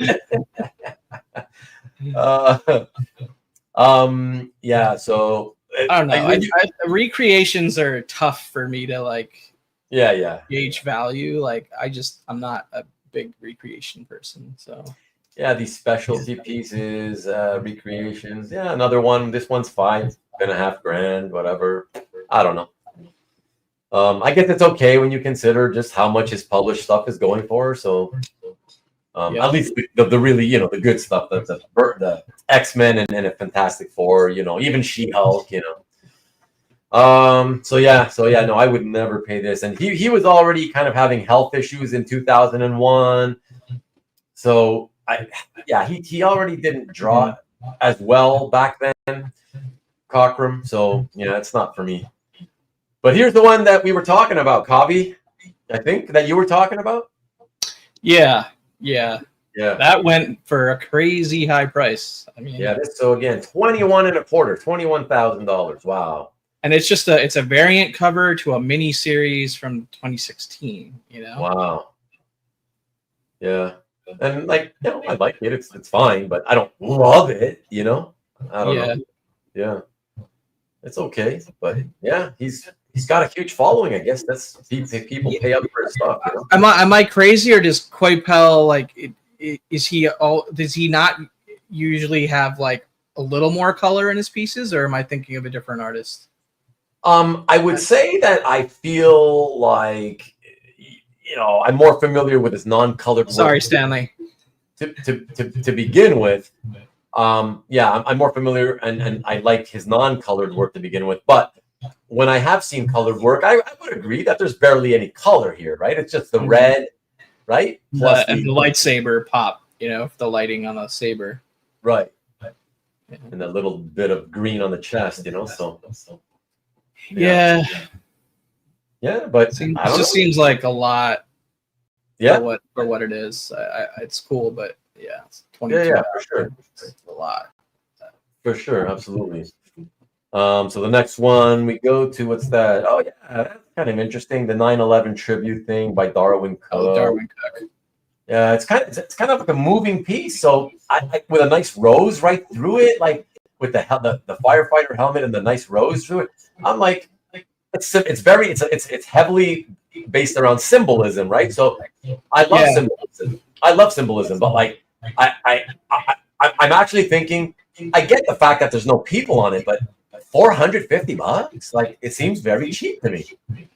Yeah, I mean, I didn't see this one sell live because we started the broadcast. You know what I mean? So I just it just probably passed me by while it was being bid on. Yeah.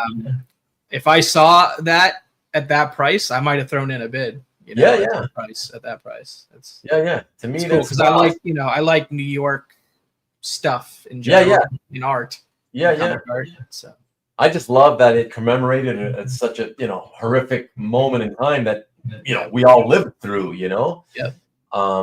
When it happened, and so it's just burned into all our minds and stuff. So yeah, it's commemorative to that, and Darwin's no longer around, and it's it's sad at the same time. It's 400. And Antoine agrees. He said I would leap at that Darwin Cook piece. That is the type of art I love, and Mike said $450 for published Cook. Good deal. Yeah, I agree.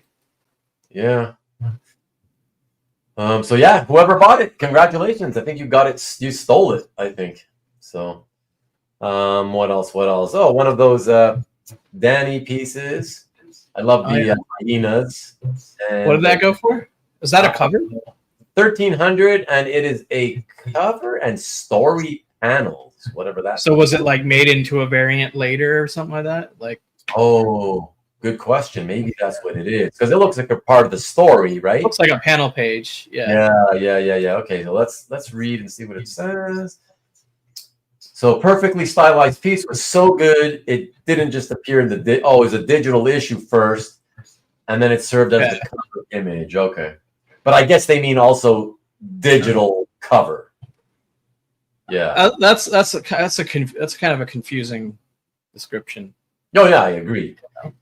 But they're kind of famous for that, so it's not like the first time that's happened, but yeah, as someone that has like aspired to get a Frank Miller Sin City page, and so far I have not been successful. Like this is very cool art in that same vein. Exactly. But not by Frank Miller, obviously. But I think Danny's very cool. Yeah, and just so you know, only because you mentioned it, at Jeff's house, my favorite I don't want to say who it is. My favorite portfolio had two really cool Miller Sin City pieces. Really? Yeah, you know the person. So it was my favorite portfolio because he probably had about 5 or 6 pieces in it that were great that I'd never seen before, and it's because he said he bought them all within the last year or two and still has not posted them into the gallery. Yeah, so gotcha. I don't want to, definitely not going to ruin it for him, Did he get them privately or? I didn't even want to ask. Gotcha. I didn't want to ask, yeah. I was like, okay, you haven't posted them. Yeah, I mean, I've seen the prices on like Mitch's drops and stuff like that, and it's just, I can't afford to pay retail for it. Yeah. And can I just say, Justice League, unless I trade it towards it or something. Yeah. Hold on. I love this cover. I love the severe tilt of the camera angle and how he then did the shadow work along the floor. And I love the scratchy penmanship. Look at the quite a lot of characters here, and look at the shadow. So creepy. Almost early career Jay Lee creepy shadows. That's a lot of stuff on there for 1,500. Like a lot of characters. Yeah, you got the Trinity plus 1, 2, 3, 4 more characters. Yeah. The only thing with this piece that's a little annoying to me is you kind of have to like turn your head a little bit, like to really see the people. Yeah.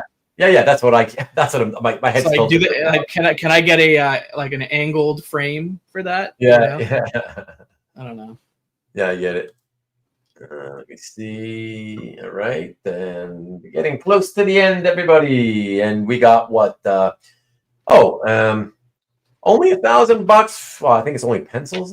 Oh yeah, pencils for a Doctor Strange cover. From that one shot, The Last Days of Magic. Actually, Perkins did the cover for that one, and a story in there too. So $1,000, yeah, I don't know.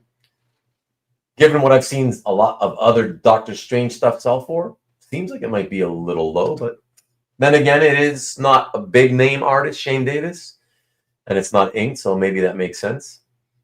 What's this?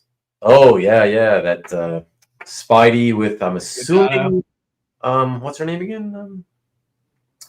She got her own title. She was a guest star in Amazing Spider-Man. Silver Sable. Silver Sable, yeah. Is that her? It looks like her. I can't see it Oh, sorry, yeah. well enough, to be honest. But yeah. Yeah, it was a splash page from Amazing 513. And let's take a closer look here. Yeah, the costume reminds me of Silver Sable. I'm pretty sure it's her. You know? Yeah, Mike Deodato. A little busy, maybe. What was the price? $42.50. Yeah. Okay. I remember. That's 2004 ASM, right? In the 500s issues numbers. Say again. Which issue? What issue is it? I just want to get a time. 513. 513. Okay. Yeah. It's crazy though. It's like $42.50. But you know me, I can't help it. I'm thinking, I remember when I was last in Chicago, or one of the last times, either 2006, 2007, and Deodato's rep was there, whatever, and selling his covers, and they were like $750. You know, covers. Yeah. You know, yeah. Times have changed. You know. Let me see. Yeah, I don't really ever look for Deodato Spider-Man art necessarily. I look for Deodato Electra art. Like the Deodato Electra art results. I see a lot of those on Comic Link these days, I would say. Yeah, that's true. Yeah. Anybody? I haven't won any of them, but yeah, I see them. Yeah. So this is Transmetropolitan by Glenn Fabry, number 54, $11,500. I know was a popular series, not one that I read. So I don't know if that's a lot or a little or whatever, but it's a lot of money in general. I did not read. Yeah, I did not read it. Yeah, but yeah, it's a lot of work on there. So yeah, for sure. But I know that if Mike Deller does that series have like some sort of cult following that? Yeah. It's kind of like, from back in the days when Sandman was the thing, and then Starman, it's one of the several titles by British authors that were really kind of booming back in the day, Yeah. I never got around to that one. So yeah. What about this one? $13,000 for this Gulacy, modern day 2003 Gulacy. Let's take a closer look. Because I love the whole House on the Hill Gothic thing, but I want to see what his art quality is like at this point. 2003. Oh, I like that quite a bit.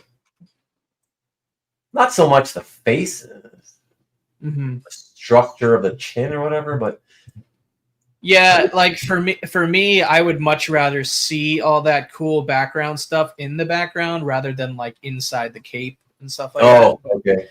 That's just personal preference and taste, I guess. It's still cool. It's still really cool. Yeah. To me, it's like a pretty cool Halloween type cover. Yeah, no, totally perfect for that season. Really spooky, scary. Yeah. Yeah, it's pretty cool. How much? Yeah, 13,000. That's a lot of money, man. Wow. That's what I'm saying. Like it's a lot. I thought it was like 5,000. Like yeah. Yeah, me too.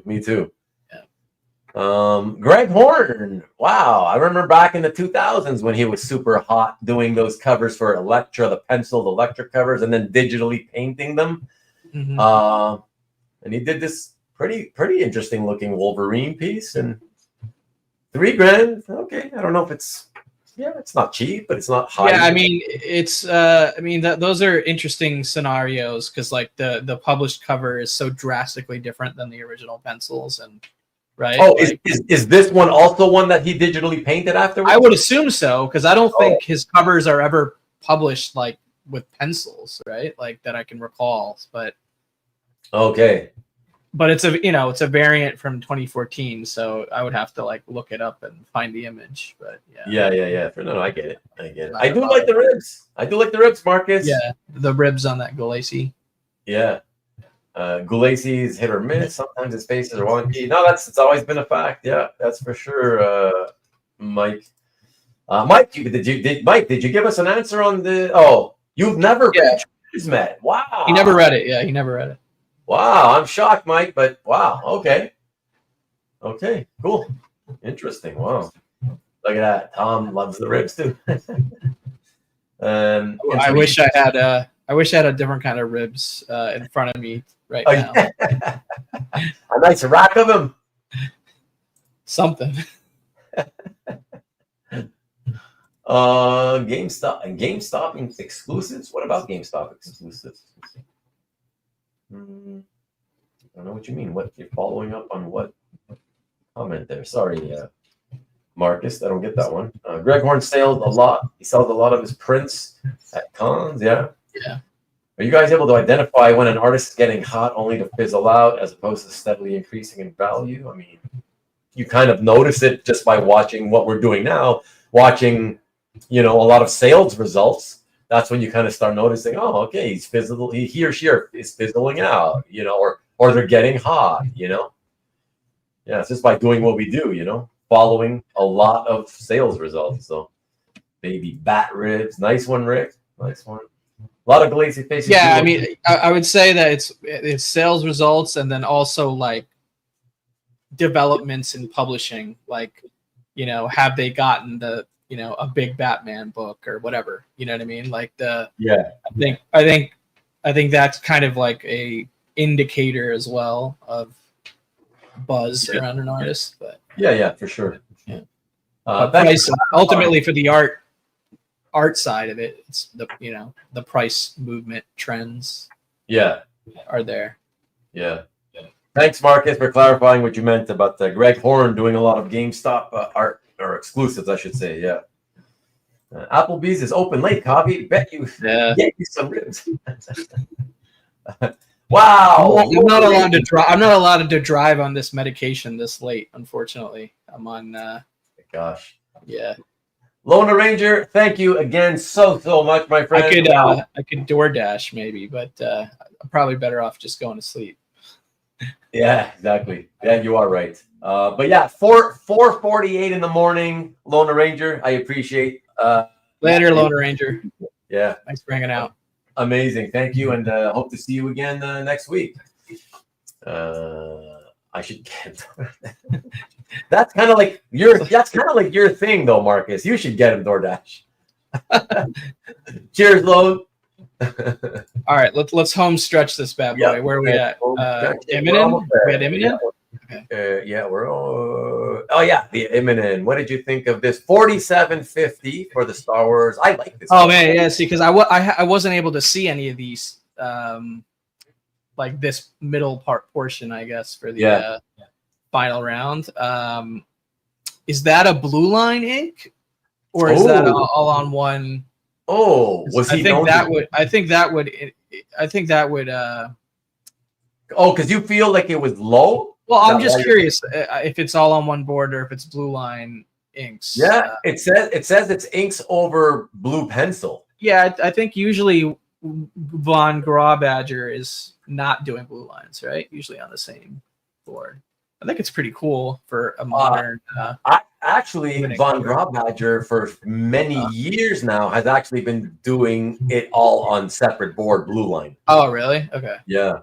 Well, the stuff the stuff that I have come across has all been on one board, but that's because it's all been from Ultimate Spider-Man related. Oh yeah. On Imminent stuff. Not sure, but yeah, that's it's nice. I like it. I like 5K. It's pretty good. Yeah. What about I remember this one. Who used to have this? Was it because I saw it on a dealer's site? It's very memorable to me. I don't remember. Yeah, I don't remember, but I've definitely seen it before. Yeah, this one was only 21.25. Yeah, pretty cool. Yeah. If you're a Chewbacca fan, you know. Yeah.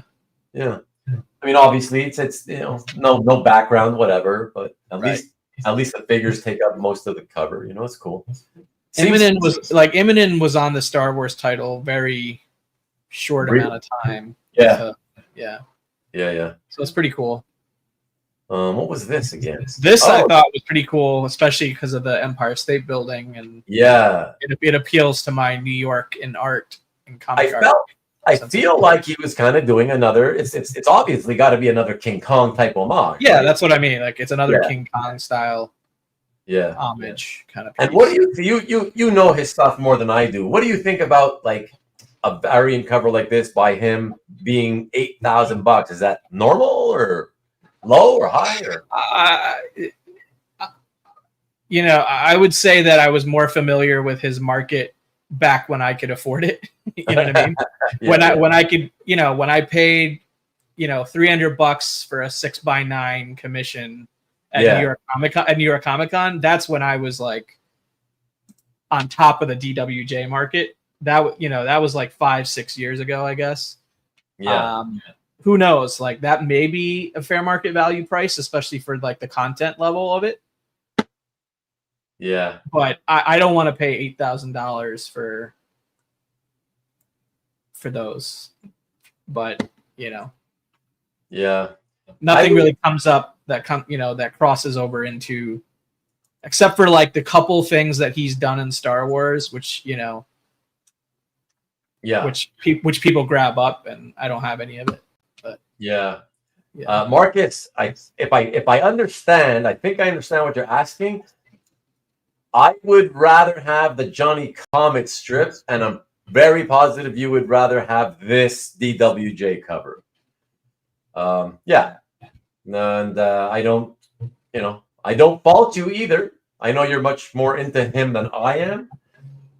But given what how popular Daniel has gotten, it doesn't seem like his cover is expensive, but I'm not familiar, right? So, I think it's a really cool cover, but it's Green Arrow, and so I don't collect that. You know what I mean? So it's just it's fun, and I'm a lifelong King Kong fan, so so I really like it for that reason, Ultimate Secret. Marcus is saying his stuff can range under this price for the drops, like for like if Felix doing a cover drop during the week after San Diego, 2 weeks after San Diego or whatever. Oh yeah.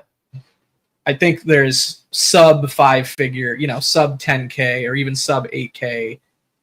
Yeah. Offerings, what the content is, like the scale of like how good the content is, I think greatly varies in his price range, just like it does with everyone, but probably even more so, I think, with his stuff. Yeah. No, yeah. I get it. Yeah. A wide range. Yeah, I get that. Mm-hmm. What did this go for? This one went for $68.75. And this is just like one of these 4-issue miniseries things that Ron Lim only did the cover for, not the interiors, Seems like to me that's because of that, to me that seems like wow, like I don't know, it's kind of pricey, it's I don't know. It is, yeah. This I love because it reminds me, of course, of Will Eisner and the Spirit. Yeah. And Doomsday's on it. Let me take a quick closer look.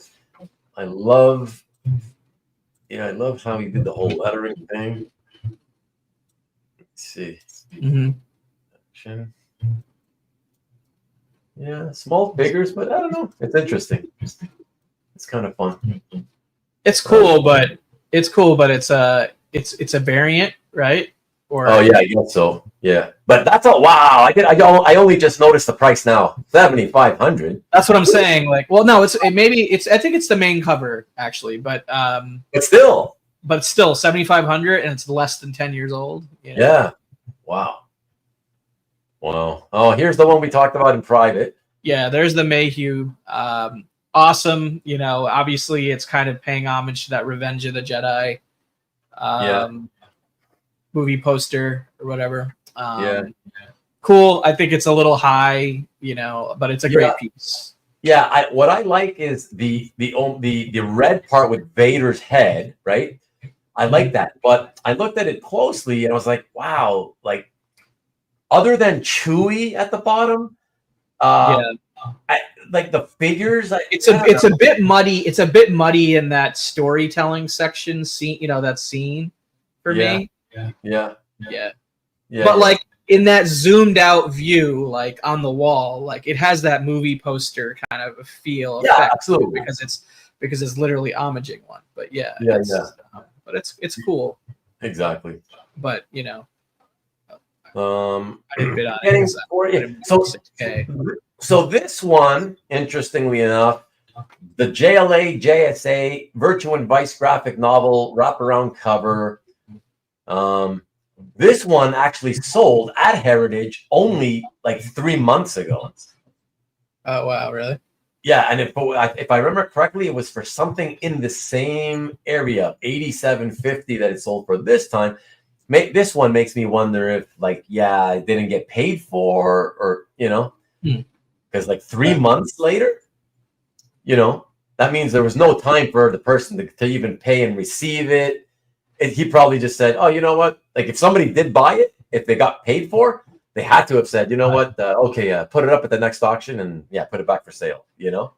Yeah, so, but I mean, you know, on the who's hot, you know, type of thing. Yeah, Pacheco art I see has been pretty high. Yeah, for sure. Pacheco, absolutely. Yeah, absolutely. Quietly. Yeah, let's see. The All-Star Superman, I was not a fan. But these prices seem normal to me. $8,000. I just can never see what the content is until I have the actual scan in front of me on my 25-inch monitor, like with lightly pencils. Yeah, exactly. I need better glasses to see All-Star Superman pages. Yeah, I was wondering what you would think about this. $1,750, not even $2,000. I'm not a big fan of this one per se. Okay. I think it's a cool pickup at that price, I guess, but I'm not. Yeah. Tell me what you don't like about it. Specifically, like the main thing. There's probably a few things you don't like, but I don't know. Does it feel silly to you?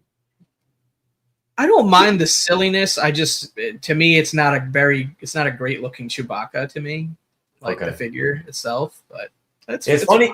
It's funny that you say that, because for me, the Stormtrooper on the left is, I have more of a problem with how that looks than the Chewbacca.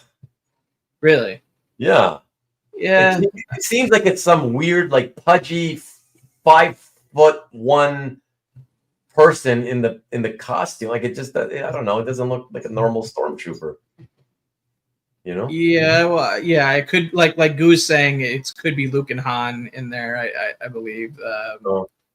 You know, maybe, or Leia, maybe. Yeah, but it's a variant cover. So the thing is with the Star Wars in that modern run, there's so many variants, and a lot of them don't necessarily correlate to the story of that issue. So I don't know. You know what I mean? Yeah. And see, even Robert says the same thing, right? Like, he feels, isn't that too short for a Stormtrooper? Yeah. So if in that issue there was anything to do with a scene like that, I don't remember off the top of my head. Like, what was it? Dr. Aphra 11. I highly doubt that. You know, that was a New Hope scene in the actual comic.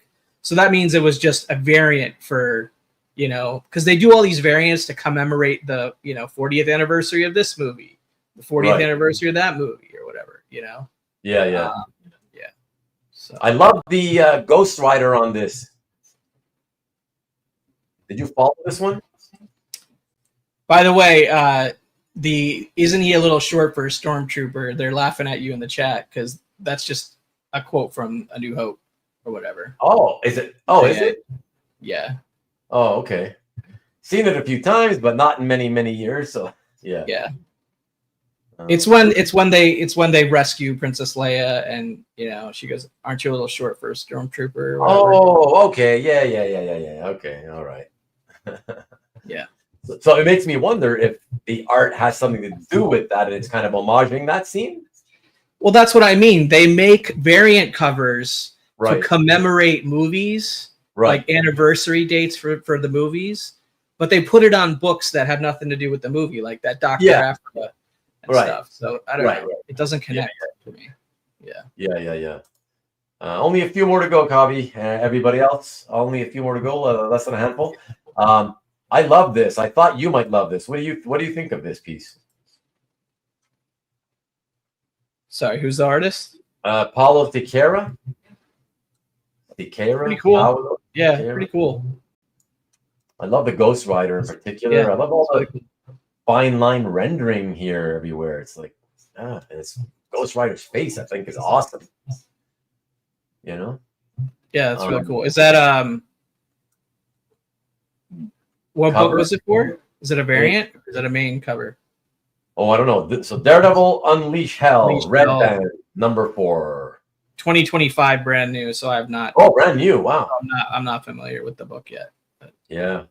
Makes me wonder it's 2025. It makes me wonder if this might be Paulo, sending it in himself, or is it just somebody who bought it and then said, forget it, I don't want it, Maybe. Yeah. $3,500. I don't know if that's good or not, but I really like it. Yeah, I've seen a lot of covers of his that just the imagery jumps out to me. I think especially I like his I like the way he does Green Goblin, I think, and Spider-Man characters as well. Paolo. Yeah. No, I like his stuff. Yeah. Do you know if this is a lot? I know Ryan Stegman got really popular in the last several years, but which one are we talking about? So it's a Venom 35 variant cover from 2021. Okay. Yeah, this was this was part of that Donny Cates. This was part of that Donny Cates Venom run with Null. Oh, yeah. And so it was very popular series. I remember. I remember all the Donny Cates attention was all the attention Donny Cates was getting. Yeah. Well, yeah. So it's a lot because JP Mayer does the inks on a separate board, and so you get Ryan Stegman pencils on a separate board. Right. Second to last. This blew my mind as I just saw the price. Listen, I thought this was great. I love this, classic character, classic movie. Almost at the end.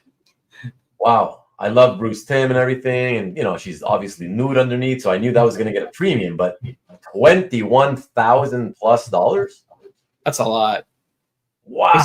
Is that published? Or no, it's one of his specialty illustrations that he's done and then sells through Albert, probably, Why no Peach Momoko result for you to trash on? What's that? Marcus says, why no Peach Momoko result for you to trash on? Because I don't want to get you. I don't want to make you cry, Marcus. You know what I mean? Like, I don't want to make you sad. And Mike said 3,500 seems like market asking price. That Daredevil cover by Paolo. So it's pretty nice, fair market value, probably. Yeah. Thanks, Mike. Thanks, Mike. Yeah, Tim is hot. Tim is hot. I know he's hot, but wow, it's still pretty shocking. I don't know that even you, Marcus, would have thought it would have expected to go to $20K. Yeah. Commissions are very rare now in color. Okay, but I know still it's a lot of money.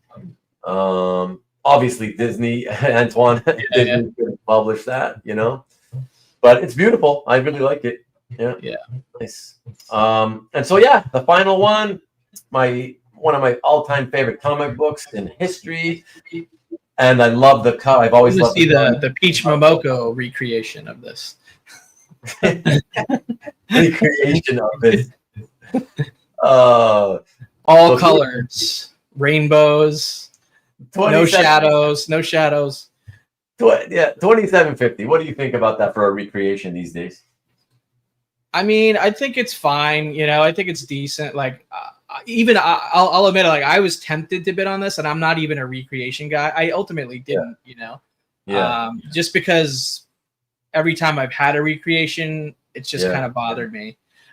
You know, after a while, it's not like I could ever afford the 200K plus to pry that original out of whoever bought it in the last signature auction, right? And I don't know how do you I mean, you said that you originally had something to do with commissioning this or something, right? Do you know if there are a bunch of these out there? Or? No, I personally, I can remember vaguely having seen one other one. Okay. Done a few years later, I think it was. But no, this is the one that I commissioned Tom to do for me, and that I later subsequently sold on eBay to Albert. Albert bought it, and then I guess later on he sold it, and and then it disappeared for many years. You know, So, but you know what? To give a little context on it, so it's sold now for $2,750. I do remember that when I sold it, it was still in the 2000s, probably the latter half of the 2000s. And when I sold it to Albert on eBay, it cost $800. Right? So let's say it was, I don't know, 2008 or something like that.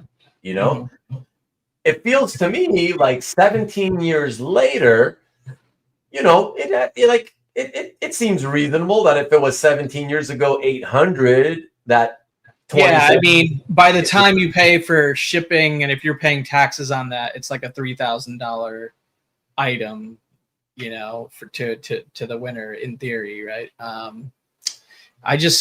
Recreation is just like in my head, I look at that, I'm like, oh, it's the same image I love that sold for $200,000 for the original, and I can get the same image by the same artist for $3,000. It sounds tempting, but it isn't for me, I guess. You know, I don't know. Ultimately, Antoine is bothered by the corner box at the bottom. Yeah. But Stanley is really bothered by recreations in general. Same. I am too, to be honest. So yeah. Look, we were even talking about them at Jeff's house yesterday. A few of us were talking, and I was kind of making the point of like, you know, the reason I didn't keep that is because when I first got it, I was excited. It was, oh my God, it's beautiful. I'll never see the original. But then when I started seeing a lot of artists do recreations of many covers, I started getting that feeling of like, oh, it's nothing really special after all about a recreation, right? Because it's not the original. As close to the original as it may look, it's not the original. We've offended Sean. What? Bothered by recreations? I'm out of here. Sorry, Sean. I still love you. I mean, some of them are still fun, but I hate the lack of creativity in straight line for line type recreations. But so that's a good thing to say to Sean is at least you, Sean, on a lot of them, they're not line for line, right? They just kind of I think what Tom is saying, I like them when done by Mannix, or what Mike is saying, I do. Yeah, that's reinterpretation. That's a different concept than recreation. You know, exactly. That's why I don't. That's how I find find that using the terminology is important. I refer to those Mannix things as reinterpretations. You know, not recreation. Exactly. So. But yeah, that was a lot of fun, man. Thank you, everybody. Thank you, Coffee, of course. That's a good time. I hope the rest of you enjoyed. I just hope that I hope next time that they don't save this last 200, you know, modern section 2000 to now for so late on Sunday, for so late in the day, like you know what I mean? I do. If you're gonna split up the vintage and the modern like that for the Sunday, just do the vintage. Do one of those two sessions on Saturday. I would much prefer that. For sure. You know, to break it up more and for sure. Yeah. Like I say, I don't know what made them decide to skip Saturdays, but I'm big time in favor of using Saturdays and forgetting Sundays instead. Or at the very least, make it finish early on Sunday. That's it. Yeah. Don't have them go all day and night. What the hell is that all about? So, but no interest. If done by the same artist, it's like a reprint of a comic. Yeah, Tom, I get you. It's all about the art because it's the same artist that did the original cover. That's a win-win. If it's a recreation by someone else, no. Yeah. And a lot of people, trust me, a lot of people feel the way you do. I have no gatekeeping, not even for Peach. He's never going to let me live that down. That's for sure.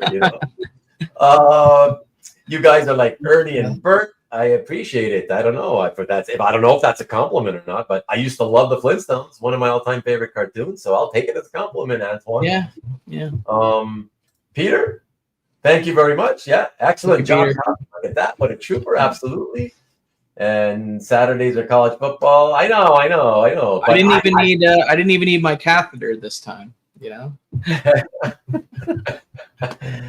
Marcus, I don't worry. I won't worry about that because I don't really bid much anymore, anyways. So I think And by the way, Bert and Ernie is Sesame Street. I think. Oh, what did I say? You said Flintstones. Oh, I'm sorry. I was thinking of Fred and Barney. That's why. Barney. Yeah. But when I was a kid, I learned to speak English by being put in front of Sesame Street. So I'm good with them too. I think more like the Two Old Muppets. Oh, that's a good one, Sean. Yeah. What are those names of those guys again? I forget their names. The two old guys bitching in the balcony. Grendelstein and something Steen. I don't know. I don't remember. I know exactly what he's talking about, but I have no idea about the names. Yeah, another guy saying you're a trooper. Thank you, Rick. Appreciate Thanks, it. Rick. And yes, to Marcus, I apologize for the mistake. I know you're the best. I'm the worst. Sesame Street is burning. Thank you, Tom. Thank you. Ruben, the cognitive dissonance. Hey, don't you forget, I've had 6 or 9 hours sleep in the last 3 days. All right, it's not. Yeah. I did. That's why you forget like the second scene of A New Hope and and the Sesame Street reference. Now that's probably more because I'm just not that into sci-fi and Star Wars. Yeah. But yeah, thank you guys again. Remember, I don't know what I'll do next week. I would like to do that state of the hobby thing, but I'd like to have Jason Ladwig back, and for the duration of a full show if you can make it, whatever. But on 7 days notice, I don't know if it's going to happen. So yes, holy crap, we are still on, and Ruben needs to take a big crap. That's essentially the summary of the show. He's still holding on. But yeah. Whatever it is, we'll do whatever. I'll be back with something. I don't know, maybe hang out, whatever. I don't know. We'll see what it is. But thanks again, everybody. And Sean, I'm sure recreations won't be the topic on next week's show, you shitheads. Hey, you be careful there, Sean. I never called you names. You're pushing it now. Use fleet suppositories. Oh, come on. Everyone has a date with Destiny. Oh boy, Oh man. Before this topic goes into the shitter, let us make our way out of here. Definitely. Peace, everybody. Thank you so much again, and cheers to you, Antoine. Have a great week, everybody. We will catch you all. Don't forget Nicky B on Friday, but then catch me back here at 8 o'clock Pacific Eastern, 5 o'clock Pacific next week, and we'll hang out again and do it all over. Thanks, guys. Peace and go blue.